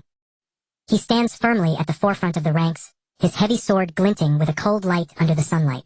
With his chest held high and his voice booming like thunder, he shouts, "Mages and archers, follow closely behind us. You may shoot freely without any hesitation. Brothers, the moment for us to achieve glory has finally arrived. Follow me closely, and let's kill." As soon as his words fell, a group of robust and fierce men howled like a pack of descending tigers, charging recklessly into the tumultuous tide of beasts. The commander of the Frost Legion Adage wore a solemn expression, raising the mysterious and powerful staff high, resolutely pointing towards the surging tide of beasts, while shouting passionately, "Listen up." The third row of mages commence chanting the Withering Ice Crystal technique immediately. The fourth row prepare to chant the Frost Nova technique. After the third row finishes casting, you will unleash your magic immediately. Then his body slowly levitated in midair, his gaze firmly pointing ahead as he deeply intoned "Begin." The numerous mages focused intently on the command, and began casting their spells, sending forth a wave of bone-chilling coldness like a surging tide. The ground was instantaneously transformed into a frozen expanse. As far as the eye could see, it was a vast white terrain, where the ferocious magical beasts were turned into lifelike ice sculptures under the assault of the cold. Next, in the high sky, enormous ice orbs appeared, shimmering with dazzling colors under the brilliant sunlight, one of which fell with overwhelming force towards the beast horde. Boom, boom, boom. Countless frozen magical beasts shattered like fragile glass at that moment, scattering into pieces on the ground. He wasted no time, raising his arm again to call out, "Frontline warriors, maintain formation and push forward, quickly charge." Heinz, commander of the Thunder Legion, radiated dazzling lightning, and within his deep blue eyes glimmered a trace of awe-inspiring majesty. He calmly floated in midair with his hands clasped behind his back, gazing coolly at the surging tide of beasts, and said with indifference, "Mages, heed my command, begin chanting the extreme thunder strike immediately. Frontline warriors, push with all your might. Everyone present, follow my orders. Let us sweep away all evil in the name of thunder. Kill." In an instant, the sky darkened as if a massive black curtain had enveloped the entire world. Then thick bolts of lightning like dragons tore through the sky, crashing down violently upon the surging tide of magical beasts. Boom, boom, boom. The dense and violent thunder roared like an immensely powerful forbidden spell, sweeping across the entire... Ming and his companions had already plunged bravely into the rear of the beast tide, and at that moment what he faced was a towering red flame giant ape over 3 meters tall. This giant ape's muscles bulged like small hills covered in mysterious runes that appeared to be intricately drawn with searing mag. Each rune flickered with a faint glow resembling magma flowing within them. Upon spotting Ming, its muscles bulged instantaneously, and it crazily pounded its chest while letting out a roar, charging fiercely towards him. Ming would not indulge it.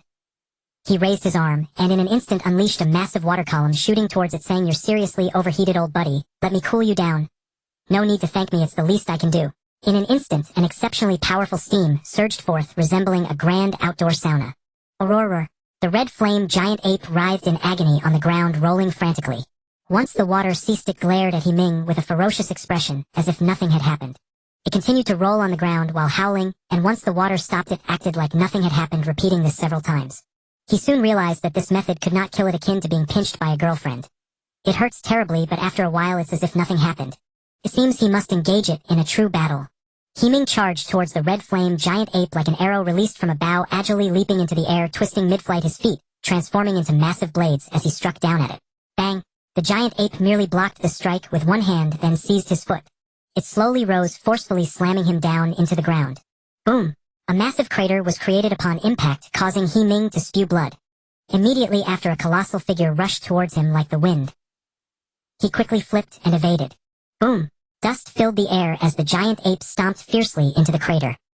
Ming wiped the cold sweat from his forehead, realizing that conventional attacks were ineffective. Wait, it fears water. What about ice? A bold idea suddenly flashed through his mind. He levitated in midair, closed his eyes, and the magical elements around him underwent a wondrous transformation.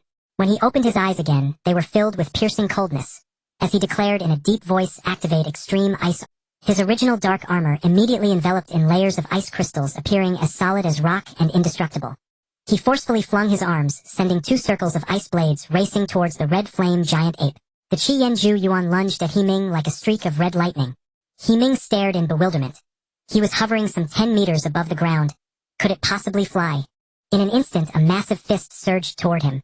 The sudden strike drenched Ming in cold sweat, and he scrambled to dodge. The Qi Yuan thundered past him, its limbs flailing, and then it crashed down to the earth. It howled as it leapt from the ground at Ming once more, then fell back to the earth again. At that thought, Ming's temper flared. Who did it think it was looking down on? Very well, let it play the dog if it wishes. Ming shouted, "Ill strike." After a moment of observation, Ming realized it could not steer its trajectory. It could only enhance the power of its... A plan formed in his mind. No matter how durable the foe, once its weakness was found, it would be easy to handle. A chill surged around Ming. Addressing the Qi Yuan, he cried, "Modified extreme cold freezing ape technique." From above, a wave of extreme cold radiated from Ming, a pale frigid light spreading outward and crystallizing every plant and creature in its path. The Qi Yuan bore the brunt of it, desperately burning its own blood to withstand the cold, yet its movements grew sluggish. He intoned modified Skyfall ice blades. Follow. Countless ice blades descended yet hovered behind Ming, piling up in number. He swung his arm at the Qi Yuan. A dozen or more ice blades screamed through the air and sped toward it, Ming charging in close pursuit. With clanging strikes, the Qi Yuan furiously beat its claws to fend off the incoming blades. Ming dove from the heights. Ming instantaneously became a long gleaming blade shimmering with cold light as he unleashed the cold moon ice slash. In an instant, blood sprayed, an arcing blade of light like a cold moon carved a deep wound from the ape's chest to its cheek. After landing the strike, Ming immediately withdrew. The Qi Yuan, racked by pain, flailed its claws and fists. Flames flared across its chest as it sought to mend its wounds. He would not allow it respite. Ming lashed out, and the blades behind him swarmed forward like an enraged hive. He then unleashed 4 more modified Invincible spinning ice blades. With sharp whistles, they spun like lethal whirlwinds, tearing toward the Qi Yuan. The wet sounds of blades biting flesh rang out. Seeing this, Ming plunged downward with renewed speed.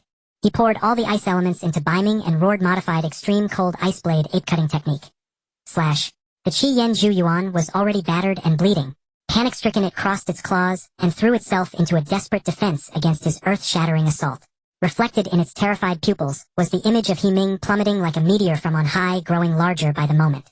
With a crisp clang and a wet pop, a pair of ape claws flew high into the sky. A long, jagged gash scored the Qi Yuan's head. With overwhelming force, the blade cleaved its massive body diagonally in 2. With a thunderous crash, the colossal carcass thudded to the ground. Ming collapsed as well, utterly exhausted, panting, as if every ounce of strength had been spent. Joy had filled him moments before, yet in an instant a sober thought occurred. He realized he was drifting ever farther from his lofty idol ideals. Helpless, Ming looked up at the sky and murmured, "Alas. Life is truly hard for me." A soft breeze swept through the trees. With a rustle, the grasses at ground level swaying cheerfully, as if forming a joyous, cheering line. Opposite Lu Bai and Lu Lu stood an imposing Shuangtou Liebao. Their 8 eyes met. Though no blows had been exchanged, their keen gazes already felt like the first volleys of battle. A fierce clash was imminent. 2 deafening roars split the air. One head of the 2-headed leopard spat searing flame at Lu Bai, while the other unleashed a razor lightning bolt toward Lu Lu. With nimble flashes, Lu Bai and Lu Lu evaded the sudden onslaught. The ground where they had stood had become 2 in. One darted left, the other right, circling the 2-headed leopard in search of a flaw. But by assigning 1 head to each opponent, the beast left them little opening to exploit. Lu Lu tried a sudden high leap to pounce, but halfway through, a lightning bolt streaked at her. She barely evaded by deploying Ming Ing Shanshan, the Nether Shadow Blink. If it relied so heavily on sight, why not use that against it? Lu Bai and Lu Lu exchanged a glance and nodded in silent accord. They acted in unison. One attacked from above, the other from below, both charging the 2-headed leopard at once. The beast fired magic in response, but its spells pierced only 2 lingering shadows. Sensing the deception, it leapt skyward. Where it had stood, 5 deep claw marks suddenly scored the earth. As it rose, Lu Bai waited in midair. With a clean front flip, her leg came down in a brutal chopping strike. The struck two-headed leopard adjusted midair, kicked off a massive tree, and lunged back toward Lulu. Lulu had already seen through its maneuver. Without hesitation, she rushed forward, hoisted Lu Bai onto her back, and the beast lunged at empty air in fury and spewed magic, but every strike hit only ephemeral afterimages. Lu Bai and Lulu split apart and surged like a gale, launching a heart-pounding pursuit through the thicket. From a distance, all that could be seen were streaks of motion like lightning. Sometimes they charged, sometimes they struck unexpectedly, sometimes they launched fierce magic, never once pausing. Sensing their high-speed assault nearing its limit, Lu Bai decisively invoked Shadow Multitude Shadow Clone and charged the two-headed leopard like a tiger springing down a mountain. Lulu, in perfect sync, unleashed Ming's own clone. Not a mere illusion, but a genuine duplicate, and it attacked the beast with equal ferocity. The two-headed leopard's counter failed, and it tried to flee, but it was too late. Lu Bai flashed in and delivered a solid punch that smacked into the left head. A piteous howl rose as the left head slammed into the right, instantly robbing the creature of its sense of direction. At that moment, two Lulus rushed in. What followed was a brutal tableau of 3 against 1. Blows landing with bone-deep force depicted with savage clarity. In the end, the two-headed leopard full of rancor met its demise. Lulu then vanished without a trace, which gave Lu. She scrambled to her feet, anxiously scanning around, and stammered in a trembling voice, "Lulu, come out. Stop teasing, I'm scared." After a while, Lulu reappeared where she had been collapsing from exhaustion and gasping. In a childish tone, she complained, "Oof, Mew. That really wore me out." Lu Bai hurried forward and asked, "What was that just now? You nearly gave me a heart attack. How did you disappear all of it?" Lulu replied, "I used a cloning technique. Not an ordinary illusion, but a summon of my future self to help. It completely exhausted me. The drawback is that it costs too much of me." "Wow, that's an amazingly cool move. Can you teach me? Pretty please." "You probably couldn't learn it right now. It involves certain spatial laws you wouldn't understand yet. When you are ready, I'll teach you." "All right. You must remember to teach me." Lu Bai replied dejectedly. A long and resonant wolf howl echoed through the air as a pack of windshadow wolves suddenly appeared before Lei Sel. He patted the golden-armored bear cub Gula on the chest and said, "Little buddy, we have a task to tackle. Are you up for it?" Lei Sel handed a large handful of blood crystal stones to Gula. "If you run out of strength, eat these. If it's not enough, just let me know. I have plenty." With that, Lei Sel charged into the pack of wolves like a human tank, fiercely using his massive shield to ram into a large group of them. Then he swiftly turned around and delivered a powerful horizontal slash, instantly sweeping 2 giant wolves away. He suddenly leaped into the air, unleashing the ultimate technique, sweeping across thousands as silver energy surged forth, causing another large group of wolves to meet a tragic end, as if he had entered an unstoppable realm. Suddenly a roar that shook the mountains and forests erupted, and the wolf pack retreated rapidly like a surging tide, leaving behind a ground strewn with wolf corpses. A massive lion approached him slowly, and with each step its huge and sturdy claws caused the ground to tremble slightly. Its blood-red eyes with a fierce expression fixed on Lei Sel, seemingly on the verge of madness, yet desperately restraining itself. No one understood lions better than Lei Sel, as he himself belonged to the Lionman tribe.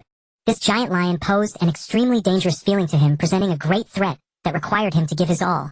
A moment's negligence could cost him his life. Lei Sel gently patted Gula on the chest and lowered his voice, saying, "Little buddy, a big task is coming. Lend me a..." Gula understood Lei Sel's intention and immediately activated the diamond shield. In an instant, golden giant shields surrounded Lei Sel, seemingly infused with magical power, floating gracefully around him like agile guardians. Seeing this, Lei Sel's eyes lit up. He quickly stored the giant shield into his storage ring, then adjusted his energy as fast as possible, gripping his large blade tightly, while carefully moving toward the raging Lion King. At this moment, a tense atmosphere filled the air, as both sides were meticulously searching for each other's weaknesses, striving to gain the upper hand in this life-and-death struggle. Just at this critical moment, a clear and loud eagle's cry suddenly echoed from the sky like a thunderclap, breaking the tense standoff. Aha! A roar! A man and a lion suddenly collided against each other, and in an instant sparks flew. After the violent clash between the great blade and the giant claws, they quickly separated, repositioning themselves as both sides carefully probed each other's strength. Lei Sel leaped into the air and shouted, "Sky Blade Falls Kill!" A massive long blade formed from silver energy slashed fiercely toward the raging Lion King. At this moment, the raging Lion King had completely lost its reason, recklessly roaring as it ferociously pounced at Lei Sel. Clang! Once again sparks flew as the Lion King, with its immense strength, caught the blade. At this moment, Lei Sel shouted angrily at the raging Lion King, who was right up against him. Double slash. Hit it. One slash after another landed heavily on its body. Clang! With a deafening roar, both man and beast quickly darted away from each other. The raging Lion King's body trembled slightly, and its claws were already dripping with blood. Lei Sel's large blade had a notch in it, and the armor on his abdomen had been torn open, blood seeping out. Aru. Laysel gently stroked Gula's head and softly reassured, "Don't worry, I'm fine."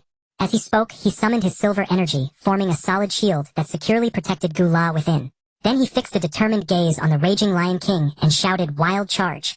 Before his words fell, he charged forward like an arrow released from the bow. That powerful force even made the raging Lion King take a step back.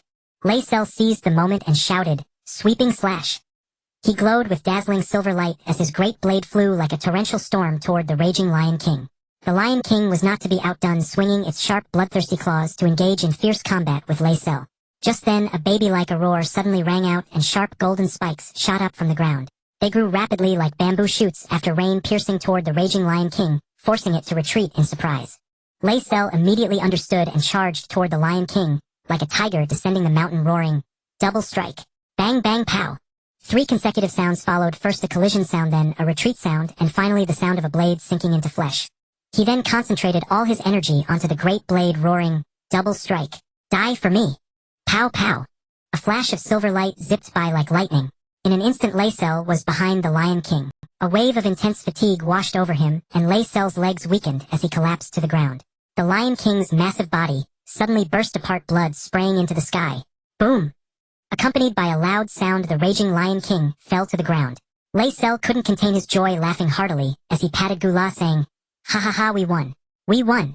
At this moment, a unicorn named Shiluo and Emoli flew by from the horizon, their clear and bright whinny echoing through the sky, showering a green light that enveloped Laysel, aiding in his rapid recovery. Emoli's melodious voice reached his ears. "Elder brother Laysel, are you alright?" Laysel laughed heartily, giving a thumbs up to Emoli and the others, indicating he was safe. Seeing this, Emoli and Shiluo felt relieved and sped off toward their next target. Laysel gazed at their receding figures, feeling a surge of warmth in his heart. Having family is truly wonderful. At this moment, his heart was filled with warmth. Mira sat calmly on the back of the frost giant dragon duo, soaring gracefully through the vast sky. She coordinated closely with the warriors below, working together to encircle and eliminate the fierce magical beasts. Suddenly, a sharp and thunderous bird cry rang out, and a strong gust of wind howled toward them. A massive shadow like a black lightning bolt raced toward the battlefield from the distant sky. Mira and the others quickly turned to look, only to discover a shadowy thunder shadow demon rock, larger than duo, charging toward them at lightning speed. In the face of a formidable enemy, the frost giant dragon Dodo wore a grave expression, its gaze fixed on the thunder shadow demon Pung. It quickly cast the ice armor on itself, enveloping Mira tightly within. Dodo immediately altered its direction, diving down towards the thunder shadow demon. Pung then vigorously spread its dragon wings, utilizing the upward force of the air to charge at the thunder shadow demon Pung like an arrow. A deafening dragon roar suddenly erupted as it unleashed a blast of frost breath at the demon Pung from below. This way, no matter whether the thunder shadow demon Pung ascended or descended, it remained within Dodo's attack range.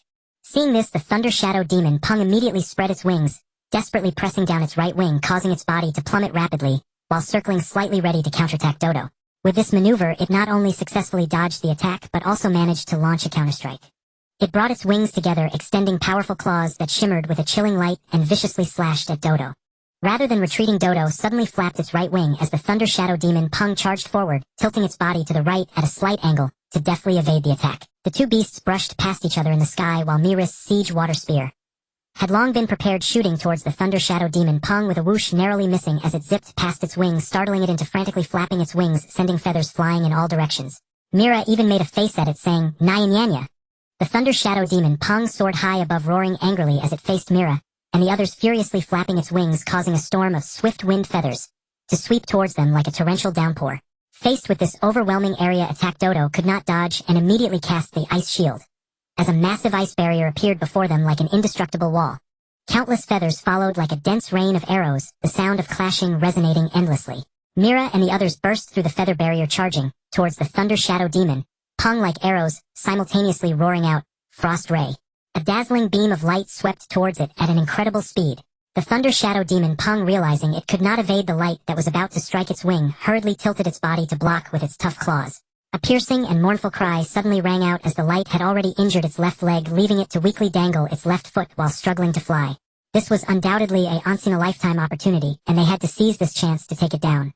Mira decisively cast Water Dragon Dance, as a massive water column formed beside them, swirling around in conjunction with the movements of Mira's magic wand. She gripped a blood crystal tightly in her left hand, continuously replenishing her spiritual power. Upon seeing this, Dodo charged fiercely towards the thunder shadow demon Pung. The Thunder Shadow Demon Pung, seeing the frost giant dragon charging at it, fiercely immediately changed direction and fled in a panic. Mira and the others would not let it escape so easily. A water column spiraled through the air, charging at it like a ferocious dragon at speed, beyond what the demon Pung could anticipate. Even more crucially, this water column was like a persistent parasite impossible to shake off. Even if it was thrown off, it could quickly change direction and pursue it again. With a boom, water splashed everywhere, forming a brilliant rainbow in the air, while also successfully slowing its movements. In an instant, Dodo reached before it, roaring out, "Frosty Rage!" This move primarily served as a mental attack capable of causing its mind to enter a state of confusion for 5 breaths, and covering its entire body in frost. 5 breaths was sufficient time for Mira and the others to accomplish many things. Dodo raised its sharp dragon claws high, unleashing withering ice claws, with each swipe tearing away large chunks of flesh. Dodo then charged towards the Thunder Shadow Demon Pung's wings, casting Bite of Ice. As a massive dragon mouth formed of ice spit down fiercely on its wing, viciously instantly feathers and blood rained down from the sky. The Thunder Shadow Demon Pung, regaining consciousness from the excruciating pain, found it too late, as it screeched in agony, plummeting from the sky. The frost giant dragon Dodo soared through the vast sky, emitting a clear, resonant, and melodious dragon roar. On the flat and open ground, the brave and fearless warriors also began to cheer excitedly. Meteor flame rain exploded them fiercely. A crisp and pleasant voice suddenly rang out as Wei Weian raised her magic wand high, resolutely pointing towards the dense mass of goblins and blood-fong demon boars before her.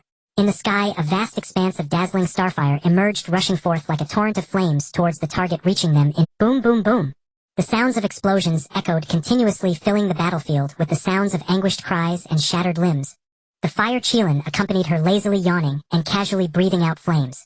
The monsters on the battlefield were simply too weak, making it want to return to its ring and sleep. Suddenly its spirit was invigorated as it gazed ahead, spotting a ferocious magic bear slowly approaching in its direction. This ferocious magic bear walked on all fours, standing nearly 2 meters tall, its muscles bulging, and with every step the ground trembled beneath it, outlining its muscular frame. Its eyes were bloodshot, filled with a violent aura, baring its teeth, as it scanned its surroundings, seemingly searching for a worthy opponent. Suddenly the ferocious magic bear stopped and turned to the fire Qilin, rising up on its hind legs, its massive body nearly 4 meters tall, as it swung its claws and let out a deafening roar. The fire Qilin, unable to withstand such provocations, said to Wei Weian, "Master, it's insulting this divine beast. My heart feels wronged." That being said, it's quite reasonable for a divine beast to possess its own storage space and speak human language, right? Wei Weian raised her delicate brows in anger and said, Who is so annoying?" The Qilin pointed at the ferocious magic bear and said, "It's it. Can I go teach it a lesson?" "No, just teaching it a lesson isn't enough. You should decide how to handle it. Otherwise, shall we go beat it together?" No. This divine beast can handle it. It'll go and be right back." With that, the fire Qilin stepped towards the ferocious magic bear. With each step, its form grew larger and the flames and temperature around it intensified. As it approached the magic bear, it had returned to its normal size. Standing on 4 limbs, it was already 3 meters tall, and the high temperature around it seemed to twist the space while the red flames swirled in its eyes. With a roar that shook the heavens and the earth, it seemed ready to shake this very world. As the fire Qilin arrived on the battlefield, all the magical beasts quickly dodged, leaving a vast open space for it and the rampaging demon bear. Upon seeing the fire Qilin approaching, the rampaging demon bear could not contain itself and charged toward it, shaking the small puddles on the ground, causing ripples to spread. With a loud bang, the puddle burst under its paw as it roared and lunged at the fire Qilin. In the eyes of the rampaging demon bear, the fire Qilin appeared stunned, foolishly standing there awaiting its attack. However, in the eyes of the fire Qilin, it had utterly despised this creature. How could such a fool not even attempt to test its strength? It was baffled as to how such a reckless being had survived until now.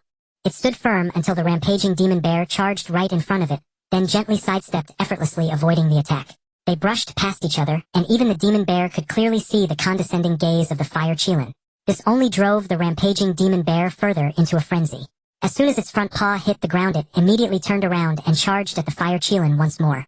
The fire Qilin dodged again, even delivering a kick to its massive rear. Furious, the rampaging demon bear slammed its front paws on the ground, and suddenly thick black energy erupted from its body, its eyes filled with a blood-red hue. This time the demon bear did not charge recklessly, but slowly circled around the fire Qilin. It moved behind the fire Qilin, and suddenly pounced, this time much faster than before, prompting the fire Qilin to take the situation seriously. The fire Qilin lunged to the right to evade the attack, then stepped into the void, before turning back to strike at the rampaging demon bear. A deafening roar erupted as its right paw struck fiercely at the rampaging demon bear. The bear crossed its claws, resolutely choosing to withstand the blow. with a colossal bang and overwhelming force, sent the demon bear staggering back 2 meters, leaving deep gouges in the ground. Before it could regain its footing, a flash of fire appeared, and the fire Qilin materialized like a ghost behind it. However, this time the rampaging demon bear caught it firmly, and the air exploded with a wave of turbulent energy, rapidly spreading outward like ripples. The rampaging demon bear unleashed a thunderous roar, soul-devouring roar, that echoed through the wilderness like thunder. Seizing the opportunity as the fire Qilin became dazed, it leapt high, raising its massive paw like a small mountain, and struck down at the blazing shield. Activate. Suddenly a clear and melodious voice rang out as Wei Wei and raised her magic wand, pointing toward the fire Qilin. Before the fire Qilin, an enormous blazing shield appeared. The rampaging demon bear, in a frenzy, slammed its attack against the shield, but the ferocious force was absorbed by the giant shield in an instant. In that moment, a tremendous force surged back toward it, violently pushing it back 2 meters. The fire Qilin abruptly awoke, seeing Wei Wei and flying toward it with a furious expression. With a loud bang, she swung her wand and struck it on the head. The fire Qilin instantly lay down on the ground, its ears drooping weakly as it whimpered pathetically. "Do you know what you did wrong?" Wei Wei said, stamping her foot in anger. "Even a lion must use full strength to catch a rabbit. Underestimating the enemy is the original sin of defeat. Get up and fight it. If you can't win, then I won't want you anymore." The fire Qilin hurriedly got up, leaping into the air, glaring fiercely at the rampaging demon bear, thinking, "It's all your fault. My master has always cared for me the most, yet today, I'm being punished because of you. You truly deserve to die." Its fury seemed to ignite, its very being flames roaring around it, suddenly growing to the size of a small mountain. The rampaging demon bear, witnessing this sight, was so frightened that it immediately turned and fled. However, at this moment it was likely too late to escape. For at that moment the fire Qilin, as large as a mountain, had split into countless duplicates, swiftly charging toward the rampaging demon bear like a storm. Before long, the rampaging demon bear was overwhelmed by the fire Qilin, and the brutal beating began with roars and cries. Wei Wei, and watching the scene in front of her, murmured that doesn't really need to be taken so seriously. Undoubtedly, Mo Li was the most notable focus on the battlefield aside from Mila. Her pure, lovely, and beautiful elven appearance seemed to possess a magical power capable of healing the negative emotions of most men present. She could not only deliver long-range attacks against the magical beasts, but also, under the blessing of the unicorn Zilluo's life of all things, her healing abilities were greatly enhanced, playing a crucial role in the recovery of everyone on the battlefield. Below was an ordinary soldier in the Iron Blood Brigade, standing over 1 meter. His physique was muscular, and the word "fear" did not exist in his life dictionary. He consistently charged forward, embodying the essence of recklessness, never hesitating to charge even against thousands of abyss scorpions. When a teammate was ambushed by an abyss scorpion, he would also rush forward without hesitation. With a dull thud, he was unfortunately hit. The scorpion's tail needle had pierced into his body. He quickly turned and swung, beheading it, but he had also been poisoned. The mage in the team hurriedly came forward to heal him, but sadly the poison could not be removed. The best option was to amputate his leg to prevent the toxin from spreading throughout his body. A disability was more terrifying to him than death. He was afraid. Afraid that he would never again step onto the battlefield with his brothers. In deep sorrow, tears secretly fell from his eyes. At that moment, a haunting call suddenly rang out, and Emily passed above him, showering him with a green glow, and a miracle occurred. His leg miraculously began to regenerate at a visible speed, and Emily encouraged him with her sweet smile, which moved this formidable giant to tears. Thus, wherever Emily went, her first priority was always to heal her comrades, for she understood that what she offered was merely ordinary recovery, but for others it was a glimmer of hope and the dawn of new possibilities. Suddenly, an arrow feather glowing with black energy arced through the air, speeding directly toward Emily. Molly lightly raised her jade-like hand and flung it sharply, sending a dazzling golden arrow whistling through the air. With a crisp clang, it precisely intercepted the incoming arrow mid-flight. She turned to look and saw that her opponent was a half-human, half-horse centaur. A sturdy, muscular man's torso rising from a gray-black horse body. Its eyes glowed with a bloodthirsty red light fixed on Molly. Its body trembled slightly, as if it were struggling to suppress the surging malevolent power within. Then it raised its massive bow, and a shadowy poison arrow gleaming with eerie light shot out like a venomous dark serpent, hissing as its... A look of solemnity crossed Molly's face as she gently patted her unicorn Silo. Silo understood instantly. Its horn emitted a dense green glow, scattering like fireflies over Molly, covering. Molly took a deep breath, steadied her gleaming golden great bow, and a massive golden arrow materialized on the string. Without hesitation, she released the string, loosing the awe-inspiring gilded wind-splitting arrow. It streaked across the sky like a meteor, radiant and dazzling, carrying unparalleled piercing power, unstoppable in its sharpness. The moment the arrow left the string, the surrounding air was torn apart, creating a fierce gale that surged like a storm, accompanying the arrow as it swooped toward its target like an eagle diving. A black beam of death drew an arc through the air, charging straight at Molly. Soon after, a brilliant golden beam shot into the sky, blazing with dazzling light, and trailing a magnificent golden tail. Like lightning it struck the black beam with overwhelming speed. A thunderous boom echoed through the heavens, shaking the very earth. The violent collision of gold and black seemed to tear a gaping rift in the fabric of space. But the golden arrow proved superior, striking down the black arrow at incredible speed, and racing toward the blood-eyed centaur like a burning meteor. Seeing no escape, the blood-eyed centaur hastily dragged two of its brutal centaur kin in front of it as shields. With a deafening boom, a blaze of golden light illuminated the entire space. Then a shocking sight emerged. A vast, dense army of skeletons surged from behind. These skeletons seemed to materialize from endless darkness, shuffling forward with stiff mechanical steps, exuding an eerie, bone-chilling aura. Under the golden light, the skeleton army appeared even more sinister. Their bones glinted with cold light, and their hollow eye sockets emitted a chilling gleam. Behind them, dark knights riding skeletal horses emerged like phantoms, followed by the brutal centaur tribe. Finally, several massive stone golems, each as large as a small hill, trudged forward with heavy thudding steps. The dark knights sat on their skeletal steeds, cold and majestic, their armor gleaming with a somber light, their weapons radiating death. The brutal centaur tribe exuded wild savagery, their tall, powerful frames brimming with strength. The giant stone golems gave off an oppressive, immovable presence, each step shaking the ground. They halted abruptly at the front of the army. Then from the ranks emerged a headless knight riding a skeletal warhorse, its figure cloaked in mystery and eeriness. At the same time, the bloodthirsty centaur followed closely, stepping forward. With heavy thuds, a stone golem also stepped forward, and upon its broad shoulder stood a lich. The headless knight's appearance seemed to chill the very air, the hooves of the skeletal warhorse echoing in the silence. The bloodthirsty centaur radiated wild brutality, sending shivers down one's spine. The stone golem's massive form felt indestructible, and the lich perched on its shoulder added an air of mystery. The various legions quickly regrouped and stepped forward. The 5 legion commanders also advanced, with Ming and his companions following closely, standing to one side. Ming recognized an old acquaintance at once. He stepped forward and shouted, "Hey, if it isn't the old bag of bones. Long time no see. I thought you were dead already. Oh, sorry, I forgot you were dead. From now on I'll call you Dead Baggy." The lich trembled with rage, its bones clattering noisily. "You again, you little brat. Today we'll settle old and new scores once and for all." The 5 commanders burst into laughter. Phantom Commander Helen covered her mouth with her hand, giggling, and said, "Brother, you two know each other. You seem quite familiar." Not really, not really. That thing can never be cooked. Just a set of cheap, stinking bones. Actually, we didn't do much. Just killed one of its stone golems and a few hundred skeleton soldiers. Those skeletons were too fragile. They were all wiped out in no time. Oh, and by the way, despite their number, skeletons are especially afraid of fire.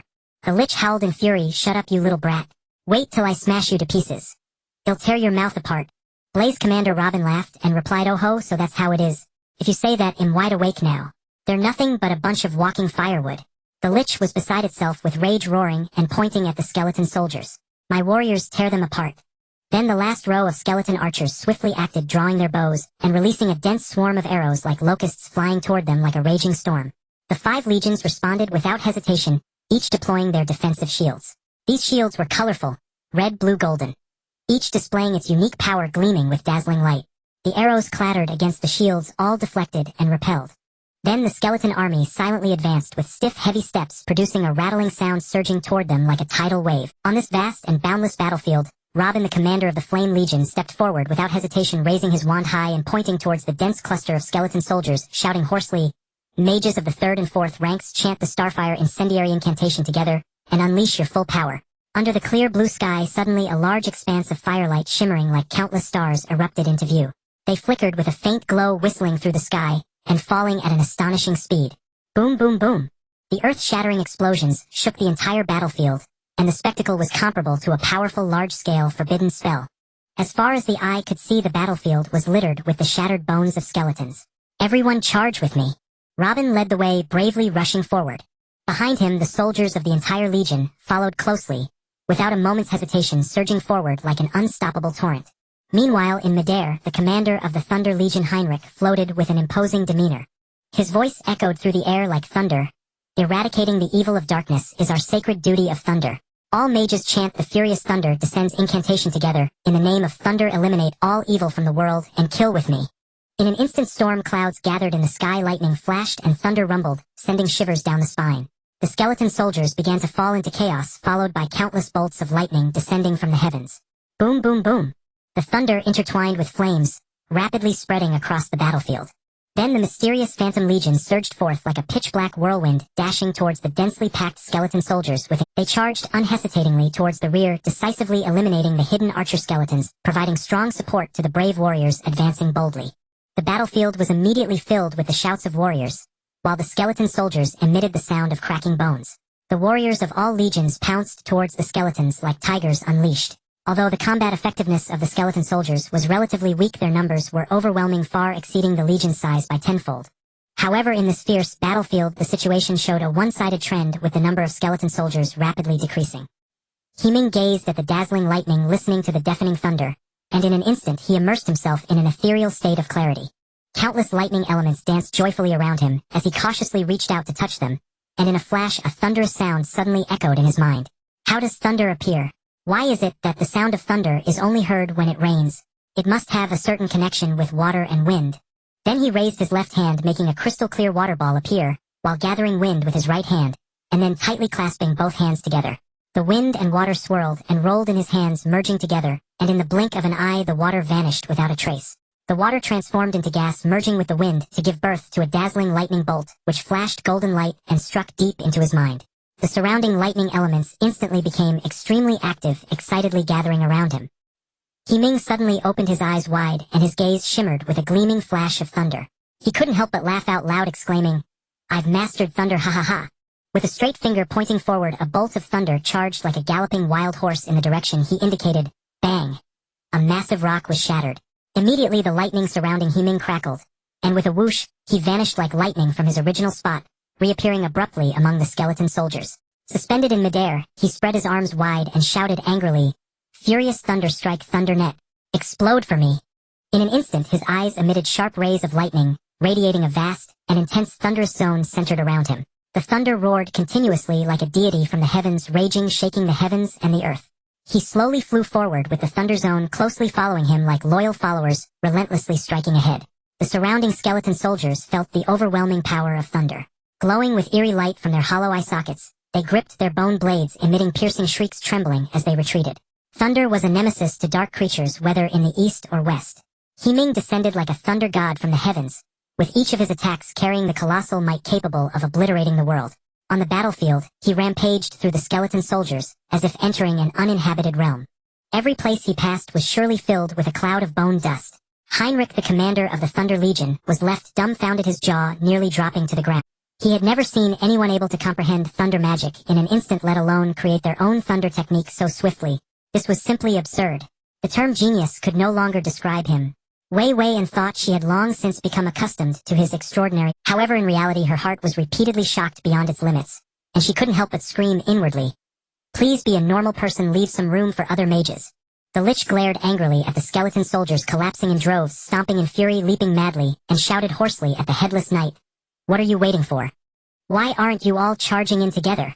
It frantically waved its hands, controlling 3 stone golems marching heavily and resolutely towards the battlefield.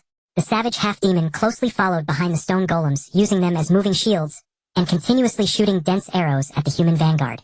Seeing this, the Headless Knight immediately drew its gleaming sword without hesitation, pointing its arm forward with force. In an instant, the skeleton horse raised its massive upper body, fiercely kicking in the air several times, emitting crisp neighs, and then surged towards the battlefield like a violent whirlwind. The Dark Knights following behind the Headless Knight moved in perfect unison, swiftly drawing their sharp long swords and closely following it to charge into the battlefield. Iron Blood Corps Commander Luojie led his teammates, surging like a torrential flood charging toward the Dark Knight Corps. Luojie, positioned at the front, slightly raised his broadsword and followed closely, sprinting toward the Headless Knight. He silently calculated the distance between them, waiting for the Headless Knight to enter Luojie's attack range. He suddenly raised his broadsword, traced an arc in front of him, and fiercely slashed horizontally forward. A pale golden sharp blade light shot toward the Headless Knight's skeletal horse like lightning. Puff, puff, puff. The Headless Knight's skeletal horse had no time to dodge, emitting a piercing whinny. Its 4 legs were severed at the knees. The blade light, still undiminished, surged backward, cutting down dozens of Dark Knights who were charging from behind before it finally dissipated.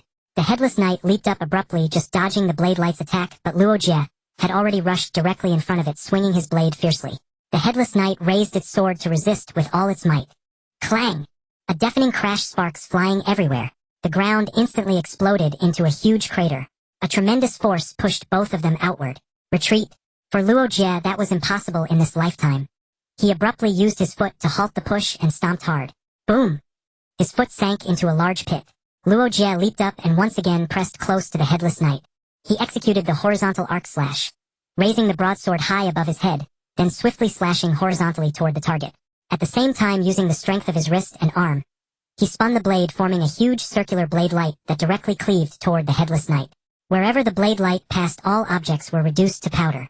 The headless knight leaped high to evade the blade light, gripped its giant sword and thrust downward like a meteor speeding toward the top of. Luo Jie leaped to the right to dodge the headless knight's attack, his entire body horizontally stepping on the cliff wall. He kicked hard and with a boom, a cave was dented into the cliff. Using the recoil, Luo Jie's body shot like a bullet toward the headless knight. With a clang, sparks flew.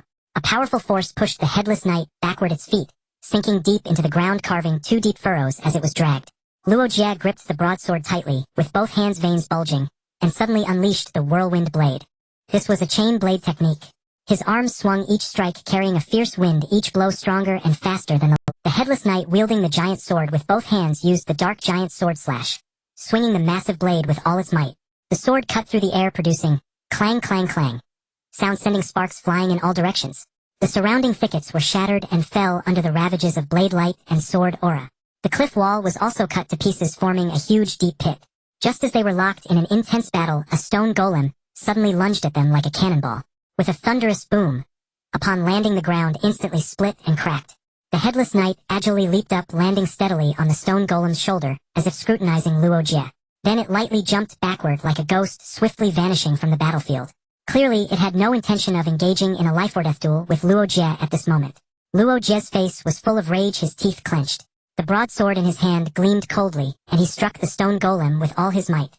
A dazzling blade light shot out like lightning, speeding toward the stone golem. With a loud boom, the stone golem was instantly struck by the blade light and turned into a pile of ashes. Thump, thump, thump.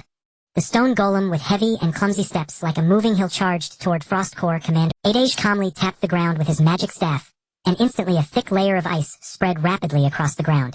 The stone golem, unprepared, stepped onto it and immediately fell flat on its back. It struggled desperately but couldn't get up. Adage unhurriedly raised his magic staff, pointed it at the stone golem, and softly chanted, "Extreme freeze." In an instant, the stone golem was completely frozen, unable to move. Then Adage lightly flicked his finger and unleashed Extreme Freeze Explosion.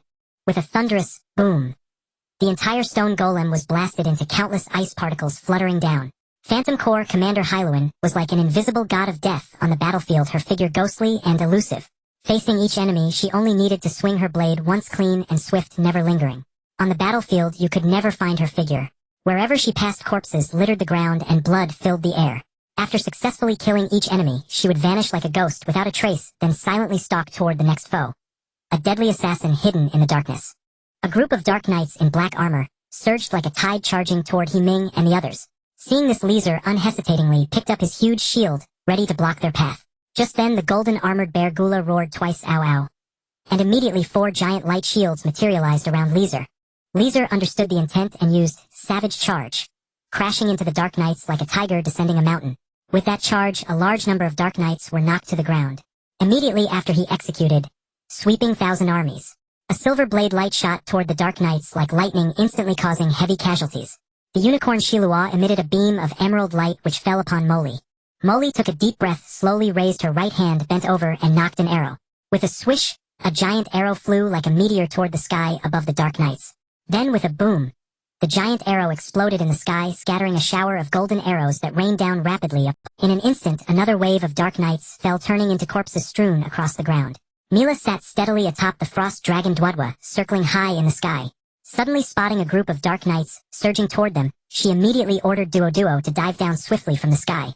As they neared the dark knights, Duo quickly unleashed Frost Breath, causing a large number of dark knights to lose their mobility instantly. Afterward, Duo and Mila together unleashed Ice Pillar and Rain of Arrows. At that moment, a massive ice pillar suddenly sprouted from the ground, piercing through the dark knights and blocking them in one place. Immediately after, a dense rain of arrows descended from the sky, whistling fiercely toward the dark knights. Instantly, shrill screams and the thuds of falling bodies rose and fell without end. A deafening roar erupted like thunder, causing the earth to tremble violently, as if it would be torn apart by the immense power. The beasts on the battlefield were in a frenzy, fleeing in panic in all directions. The dark creatures of the Dark Alliance retreated like a tide, the ground littered with corpses, silently proving that the battle they had just experienced was no illusion. The heroes slowly lowered their weapons, bewildered and glancing around, utterly unsure of what to do. Suddenly a violent tremor shook the ground, causing the heroes present to stagger and sway. Then the ground seemed to want to split open, shaking desperately. Titan Peak loomed as the highest mountain in the wilderness, standing over 500 meters tall. At this moment the mountain began to tremble violently, and the beasts atop it frantically fled in terror. Suddenly a gigantic hand emerged from the middle of the peak, forcefully tearing the mountain apart. It roared at the heroes from a distance. Though far away, the voice sounded as if it were right beside them. The heroes were all so frightened that they collapsed to the ground, utterly powerless to resist. Roger, the leader of the Iron Blood Legion, looked at the other leaders with a resolute expression, nodded solemnly, and shouted in a voice like thunder, "Everyone please remain calm. All personnel immediately retreat to the assembly point, organizing everyone to leave this place as quickly as possible, heading to the gathering point 5,000 meters away. If we do not receive any information within a day, we will withdraw from the wilderness and return to headquarters and report this. This is only natural. We will do our utmost to repel it." The other leaders responded in unison. "Excellent." With that said, he resolutely picked up his large blade, carefully caressing it, as if it were a beloved. The blade shimmered with a cold light, reflecting his determined eyes clearly. In the blink of an eye, he leaped forward like an arrow released from a bow, charging towards the giant beast at lightning speed. The other leaders followed closely behind, without hesitation, surging towards the giant beast like tigers descending from a mountain.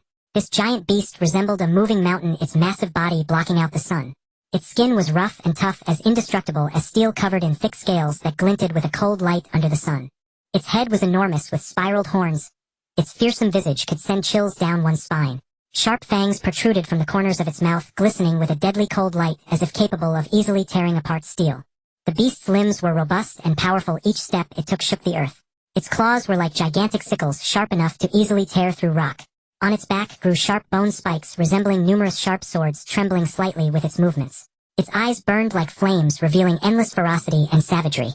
When it gazed at its enemies, that icy glare was enough to strike fear into one's heart. Thus Roger naturally targeted the beast's eyes as the point of attack, which was quite reasonable. Why? Because attacking the strongest point has always been his modus operandi. Moreover, compared to other parts, the eyes were relatively weaker. He shouted loudly to his fellow leaders, "Everyone please lend me your strength. My goal is to attack its eyes, blinding it. This way it becomes a massive target. No matter how large it is, there will come a day it can be slain." As Roger and the others rushed forward, they finally reached the feet of the giant beast. With each step it took, the earth shook violently. The leader of the Thunder Legion, Heinz, charged towards the beast like a flash. With arms wide open, he radiated dazzling golden light, accompanied by flashes of lightning. In that moment Heinz seemed to have transformed into thunder itself. He shouted angrily, "In the name of thunder, I impose judgment upon you. Forbidden spell, thunderstorm." In an instant, the sky darkened with thick clouds as black as night, reaching out to find nothing but darkness. A deafening thunderclap rang out, boom, as if the sky would shatter with an overwhelming force, spreading a terrifying chill in people's hearts. Suddenly, a purple lightning bolt descended from the sky crack, striking fiercely at the giant beast's eyes. Boom. A thick black smoke surged from the beast's eyelid, and it let out a painful roar. As the black smoke dissipated, only a scar remained on the beast's eyelid.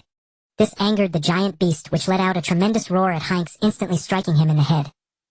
He felt a jolt, and his entire body went numb, a powerful gust of wind blowing him far away.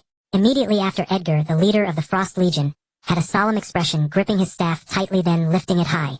The gem on the staff suddenly erupted with a dazzling blue light, shining brilliantly. His body slowly floated in the air, his gaze focused and determined, as ice elements rapidly converged around him like a surging tide. The temperature around him plummeted sharply, and ice flowers danced like butterflies, joyfully spreading outward from his center. His expression was cold and emotionless as he said, "Forbidden spell, extreme cold seal, ice prison." This simple phrase contained a terrifying energy that seemed capable of destroying the world. With a powerful swing of his arm, he pointed the wand at the giant beast. In an instant, layers of thick, heavy ice surged like a torrent from the beast's feet, spreading rapidly over its body. In the blink of an eye, the giant beast was completely encased in ice, leaving only its massive eyes filled with fear scanning the surroundings. Bang! Edgar fell heavily from the heights, his face pale, as paper, trembling with exhaustion, clearly having no strength left to continue the fight. Robin, the leader of the Fire Legion, was already poised to strike, his entire body ablaze with fierce flames. It was as if the fire god had descended to the mortal realm, devouring everything around him in an instant. He raised his staff high, pointing at the beast's eyes, and shouted angrily, "Forbidden spell, flame, burn, sky-shattering arrow." Suddenly flames ignited on the horizon, gathering like a meteor, compressing continuously until it transformed into a mighty giant eagle. Cough! With a cry that shook the heavens and made ghosts weep, its momentum seemed to pierce through space. As it dove rapidly, halfway down it miraculously transformed into an unparalleled giant arrow racing down at lightning speed, whistling into the giant beast's eyes. Boom! Flames shot out in all directions, and a resonating heart-wrenching roar echoed through the skies as the giant beast fell into madness, wildly shaking its head. The ice on its body began to crack. Helens, the leader of the Phantom Legion, shimmered with brilliant golden light. She continuously compressed the energy, focusing it on the dagger in her hand, which now radiated dazzling golden light. Suddenly her figure vanished like a specter, leaving only a gust of wind rushing past. In an instant she had arrived before the surrounding objects seemed to have slowed down dramatically, all movements appearing sluggish, akin to a sloth. As she raced forward at breakneck speed, she grasped the shimmering dagger and declared, "Ultimate kill, soul-devouring stab." The dagger struck fiercely at the giant beast's eye. This stab was formless as it transcended the realm of ordinary attacks. This stab was harmless as it directly pierced the soul, allowing the enemy to die silently without a sound. Helen's strike was as swift as lightning, piercing the giant beast's soul and leaving it momentarily stunned. Roger was acutely aware that this was an opportunity painstakingly created by his teammates. He gripped the knife tightly, his arm muscles tense, veins bulging, as if he were wrestling against a tremendous weight. Taking a deep breath, his chest heaved violently, and his gaze suddenly turned as cold as frost, fixated intently on the giant beast. In an instant, his figure became blurred, as if a phantom flashing to appear above the giant beast. With another flicker, he silently arrived right beneath the beast's eyelids, gazing closely into its dazed eyes. His entire body was suddenly enveloped in a crimson aura of blood, as if cloaked in a blood-colored battle robe. Gripping the great sword tightly, his palms were sweaty, and the blade shone with a scarlet glow as if stained by blood. His eyes were bloodshot, exuding endless murderous intent, and he growled deeply, "Absolute kill, slaughter, bloodthirsty slash." His figure surged like a blood mist, rushing towards the giant beast's eyeball with lightning speed. Puff! Wah-wah-wah! The roar was deafening, echoing through the heavens and earth like thunder cracking in the sky. The several team leaders present trembled violently, their minds spinning, as they were ruthlessly thrown away by the giant beast. They spat blood, their bodies like kites with broken strings, tracing arcs in the air before crashing heavily dozens of meters away. A surging pillar of blood erupted from the sky as the giant beast struggled fiercely, breaking through the icy confinement with all its might. Its massive claws swung wildly, stirring up fierce winds, shattering rocks and sending dust flying. It opened its blood-filled maw, dark energy swirling within like a vortex. The team leaders' faces changed dramatically, realizing the danger, and without hesitation turned to flee from this perilous place. Suddenly, a massive black beam of light erupted from its mouth, surging forth like a volcanic eruption. It swept around aimlessly, seemingly intent on destroying everything in sight to vent its anger. Boom, boom, boom. The thunderous roars shook the earth and mountains. On this pleasant day, with gentle sunlight, Minos and Louisa held hands, joyfully playing by the riverside. The flowers seemed to receive some mysterious signal, eagerly competing to bloom. The colorful blossoms swayed gently in the breeze, as if dancing to a marvelous melody of life. Minos thoroughly enjoyed this life away from the bloodshed, accompanied by the woman he loved. Everything was so wonderful, this was true living. Boom! The deafening roar echoed continuously in the sky. Minos' thoughts were abruptly interrupted, veins bulging on his forehead. He secretly glanced at Louisa, who was still immersed in the joy brought by the sea of... Very well, let's restart our thoughts, what the hell? Because at this moment the ground began to shake violently. Minos turned swiftly to grab the great sword, and Louisa had already come to his side. She tightly grasped Minos, clothing her expression filled with grievance, saying, "Minos, this time, I want to fight alongside. You please don't leave me behind, okay? Alright, I promise you."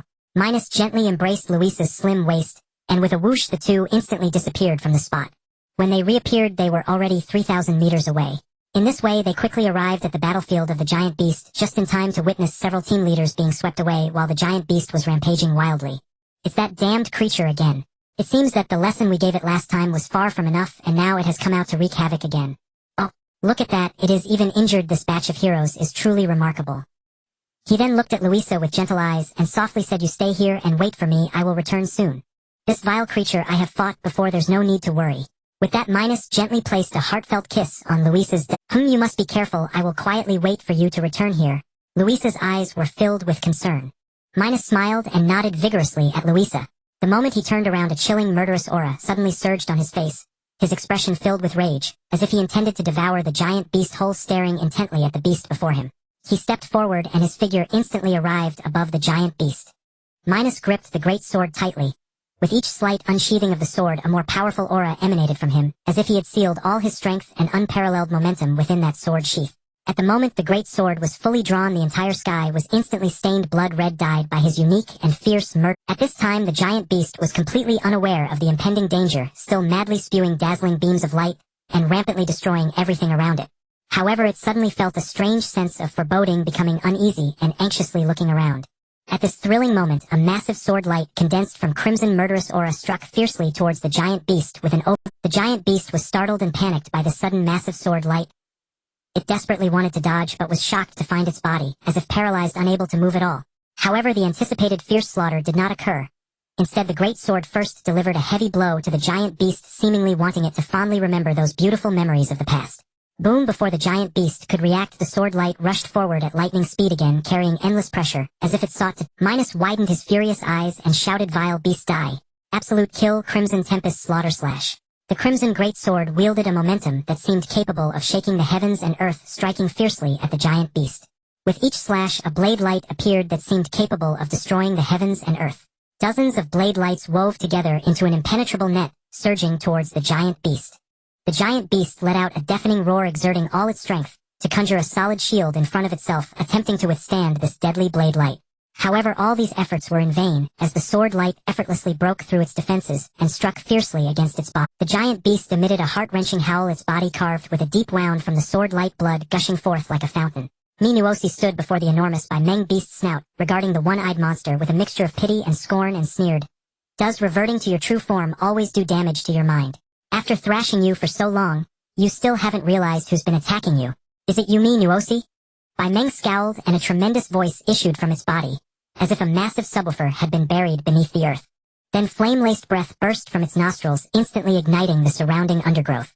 It violently thrashed its head, flinging Minuosi through the air, then struck at him with razor claws so fierce they seemed to tear 5 long narrow rifts through space. Minuosi leapt lightly and easily evaded the attack owed to him. Bai Meng's movements were painfully slow. Each swing was ample time for him to compose a love letter to Lu Yisha, a lengthy 5,000-word one at that. He suddenly wielded the crimson murderous greatsword in the air and brought it down upon its head. A deafening clang rang out as the Bai Meng beast blocked the blow with its colossal horns. Minuosi narrowed his eyes, fingers brushing his beard, as he mused that if it could withstand the greatsword he would test it with a shorter blade. So massive it was little more than a living target in a fight. He dispersed the crimson aura, leapt onto Bai Meng's back, and drove his sword deep into its spine. Using the crimson aura to extend the greatsword to 3 meters, he dragged the blade across its body, in a frenzied run each pass sending its blood spraying in torrents. A shrill, agonized roar shattered the air like thunder. Then its bulk contracted and shrank, finally transforming into a 3-meter single-eyed warrior clad in black armor. Blood drenched him from head to toe. His wounds were not fatal, yet they made him appear woefully disheveled. He bellowed angrily, "Minuosi, why do you always have to oppose me? Sorry, it's because you're so exceptional, and crucially you take a beating well. I accidentally developed feelings from hitting you. If I don't strike you, I lose the thrill," Minuosi replied. The Bai Meng beast Kubo charged at Minuosi like a surging torrent, its form mighty and imposing, then launched a fierce swift flying. Minuosi gripped the greatsword with both hands, and in a reverse hold used the hilt to precisely block Kubo's attack. In an instant, a thunderous boom erupted, unleashing a massive shockwave centered on them that surged outward like raging tides. A deep pit suddenly opened beneath their feet. Minuosi spun and unleashed a razor whip kick that swept across Kubo. Kubo hastily bent his left arm to block. With a thundering impact, he was swept aside by a tremendous force, dragging a deep furrow across the ground. Kubo slammed his foot into the earth. With an explosive crash, the ground collapsed into a great pit, and he rocketed toward Minuosi like a cannonball.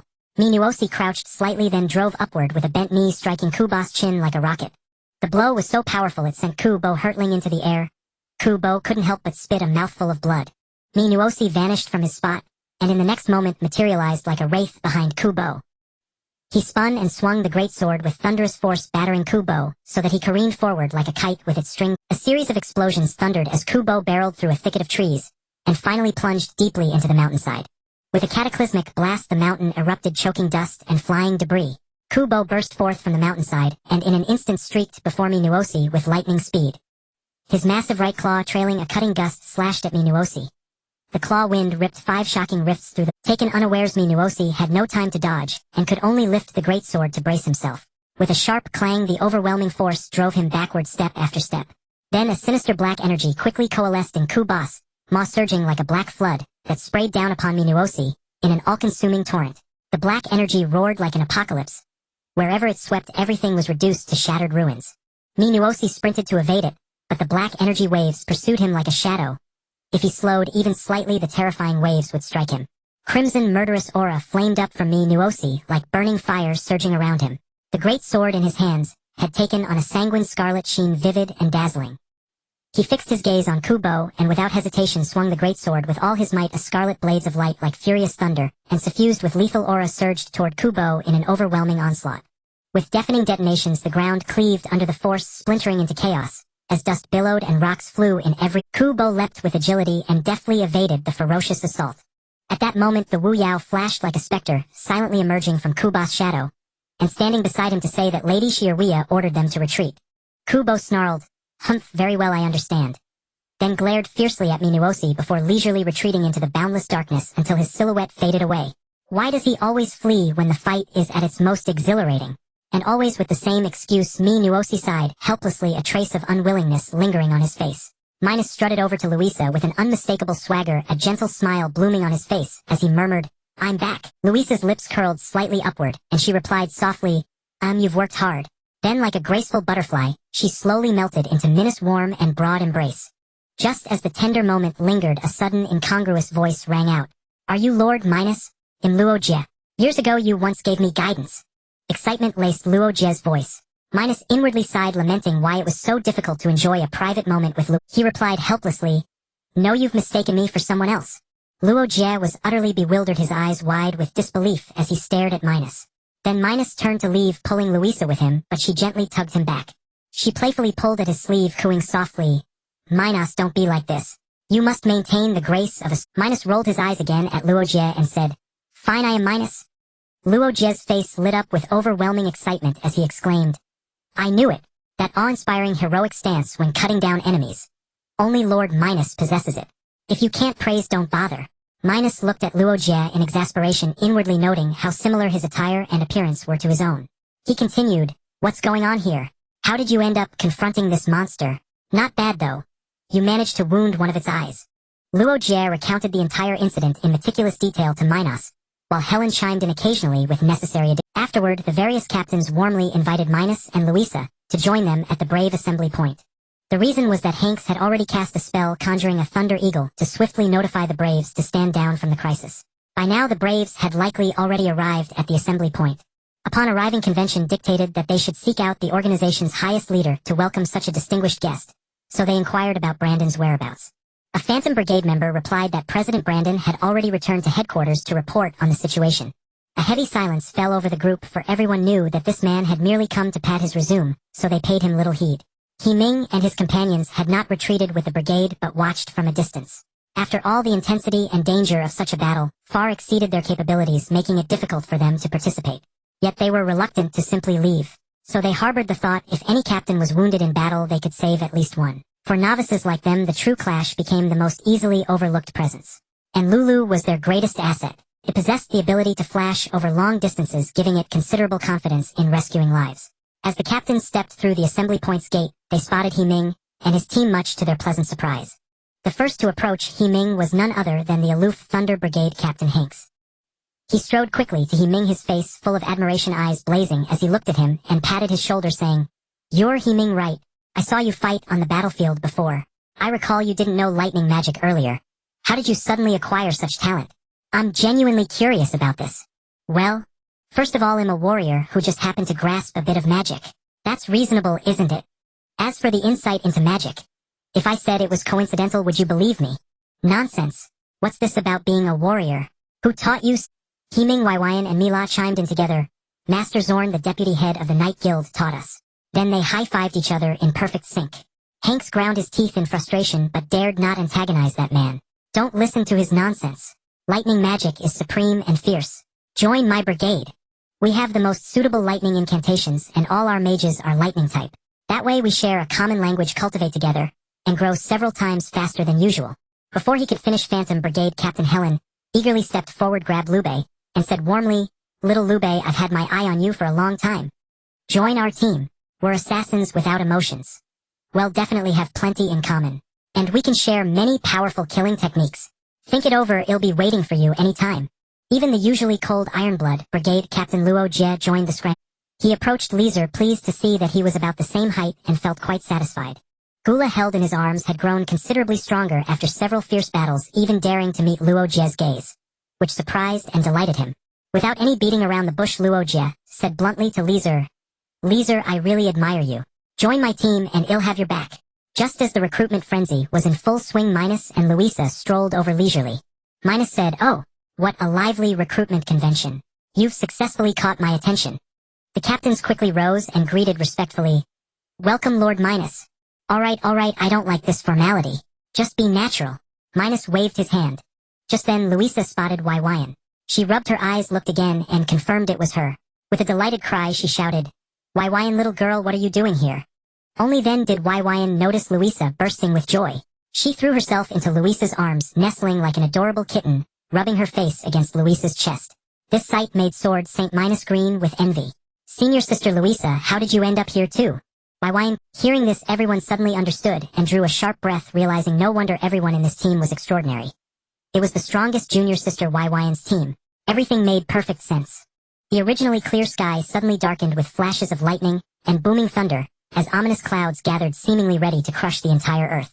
The crowd was stunned by this abrupt change, enveloped by a heavy sense of oppression. At this moment the space before them seemed to tear apart, emitting a hissing cry. A gigantic hand reached out from the fissure, desperately trying to widen it. Following that, a pair of curved giant horns broke through the spatial rift, and then a figure struggled to squeeze out from within. A 10-meter-tall giant appeared before the crowd, its silhouette resembling a towering mountain, instilling awe in all. At this moment Brandon bent down, standing at the giant's feet, appearing incredibly insignificant like a mere mouse. A gentle breeze tousled his hair, revealing his shining bald head. Yet he did not dare to tidy his hair, instead respectfully stating, "Lord Satan, that young man ahead is the best vessel for your descent. According to my investigation, he is the legendary holy body." Satan lowered his gaze towards Ming, flames igniting in his eyes, as he laughed heartily. "Ha ha ha, is that true? You have done well. Once I conquer this continent, you will be my spokesperson. As for the others present, they must die." Waha! A terrifying pressure surged like a tidal wave, sweeping in all directions, causing the crowd to turn pale. They could never have imagined that Brandon, the president of the Barbaric Lands branch of the Hero Alliance, was actually the mastermind behind it all. Sword Saint Minus walked up to Louisa, holding her tightly in his embrace, then tenderly kissing her luscious red lips. Then somewhat reluctantly Minus gently pushed Louisa away, resolutely lifting his giant sword and striding towards Satan. Louisa knew that Minus' departure was likely to end in tragedy. Heartbroken, she collapsed onto the ground, weeping uncontrollably. She cried out towards Minos, "Minos, I love you. You must return alive." Minus' steps did not pause, his eyes revealing a determination and resolve. He understood that he might never return from this journey, but he pressed on without hesitation, for he fought for justice and to protect those he loved. In his heart, a belief burned brightly that even at the cost of his life, he would safeguard the peace and tranquility of this continent. A crimson killing intent surged within Minos, as if he were burning flames radiating intensely. Dragging his giant sword, he created a clanging sound on the ground, sparks flying everywhere. He roared as he leaped high, raising his giant sword filled with endless rage and determination, and struck down towards Satan. Yet Satan remained unfazed, merely lifting a finger to block. With a deafening clang, a massive shockwave surged outward from their center. Gales roared, sword energy burst forth, mountains crumbled, as if the apocalypse had arrived. As the wind swept by, Minos and Satan had distanced themselves from each other. The ground where they stood had formed a deep basin, as if cleaved by the giant's sword. Minos looked at Satan with confusion, while Satan wore a scornful smile, and said, "Is that all you've got? Come again." Before he finished speaking, Satan took the initiative to attack Minos. Before his body even moved, he vanished from sight. In an instant he appeared before Minos like a wraith, his speed akin. A fierce knee strike crashed mercilessly into Minos' abdomen. An irresistible force caused Minos' body to bend like a shrimp, a sonic boom forming around him. With a loud bang, he shot forward like a cannonball, crashing into the forest, toppling countless giant trees, until his body sank deep into the mountainside. Pooh! Minos spat out a mouthful of blood, staining the earth before him. Minos could not fathom that after painstakingly cultivating for so long and finally reaching the Sword Saint realm, he would be so easily crushed when facing Satan.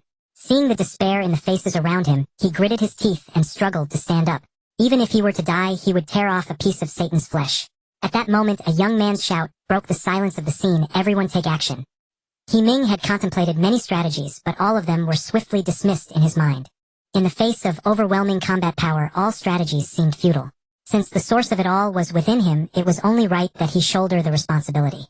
His face was filled with helplessness, but he stole a deep glance at his teammates and resolutely walked towards Satan. "No, Ming, you can't go. If you go, we will all die."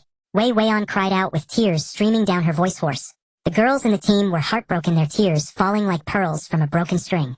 Raziel clenched his fists, his whole body trembling violently from grief. Even the pain of his nails digging into his palm went unnoticed, blood dripping from his fists. Ming shook his head at them softly, saying, "Actually, I have a way. You don't need to worry." He approached Satan, who looked at Ming with keen interest, took a deep breath, and laughed heartily. "Ha ha ha, this is the flavor. I tasted it 1,000 years ago, and it still lingers in my memory." Ming glared at the grotesque Satan with disgust, raising his voice and shouting, "Old man, your son is being bullied. If you don't take action now, your son's life is in. Mother, I am willing to return with you to cultivate. I've been bullied, please come and save me." At that moment, a spatial rift appeared above Ming's head, and a long, beautiful leg stepped out from the rift. "Who dares to bully my son?" With an angry shout, Mu Huairou appeared before everyone, dressed in luxurious court attire. The sword behind her emitted a clear, ringing sound echoing through the skies. After the ringing, a silver dragon-like sword energy shot towards Satan like a bolt of lightning.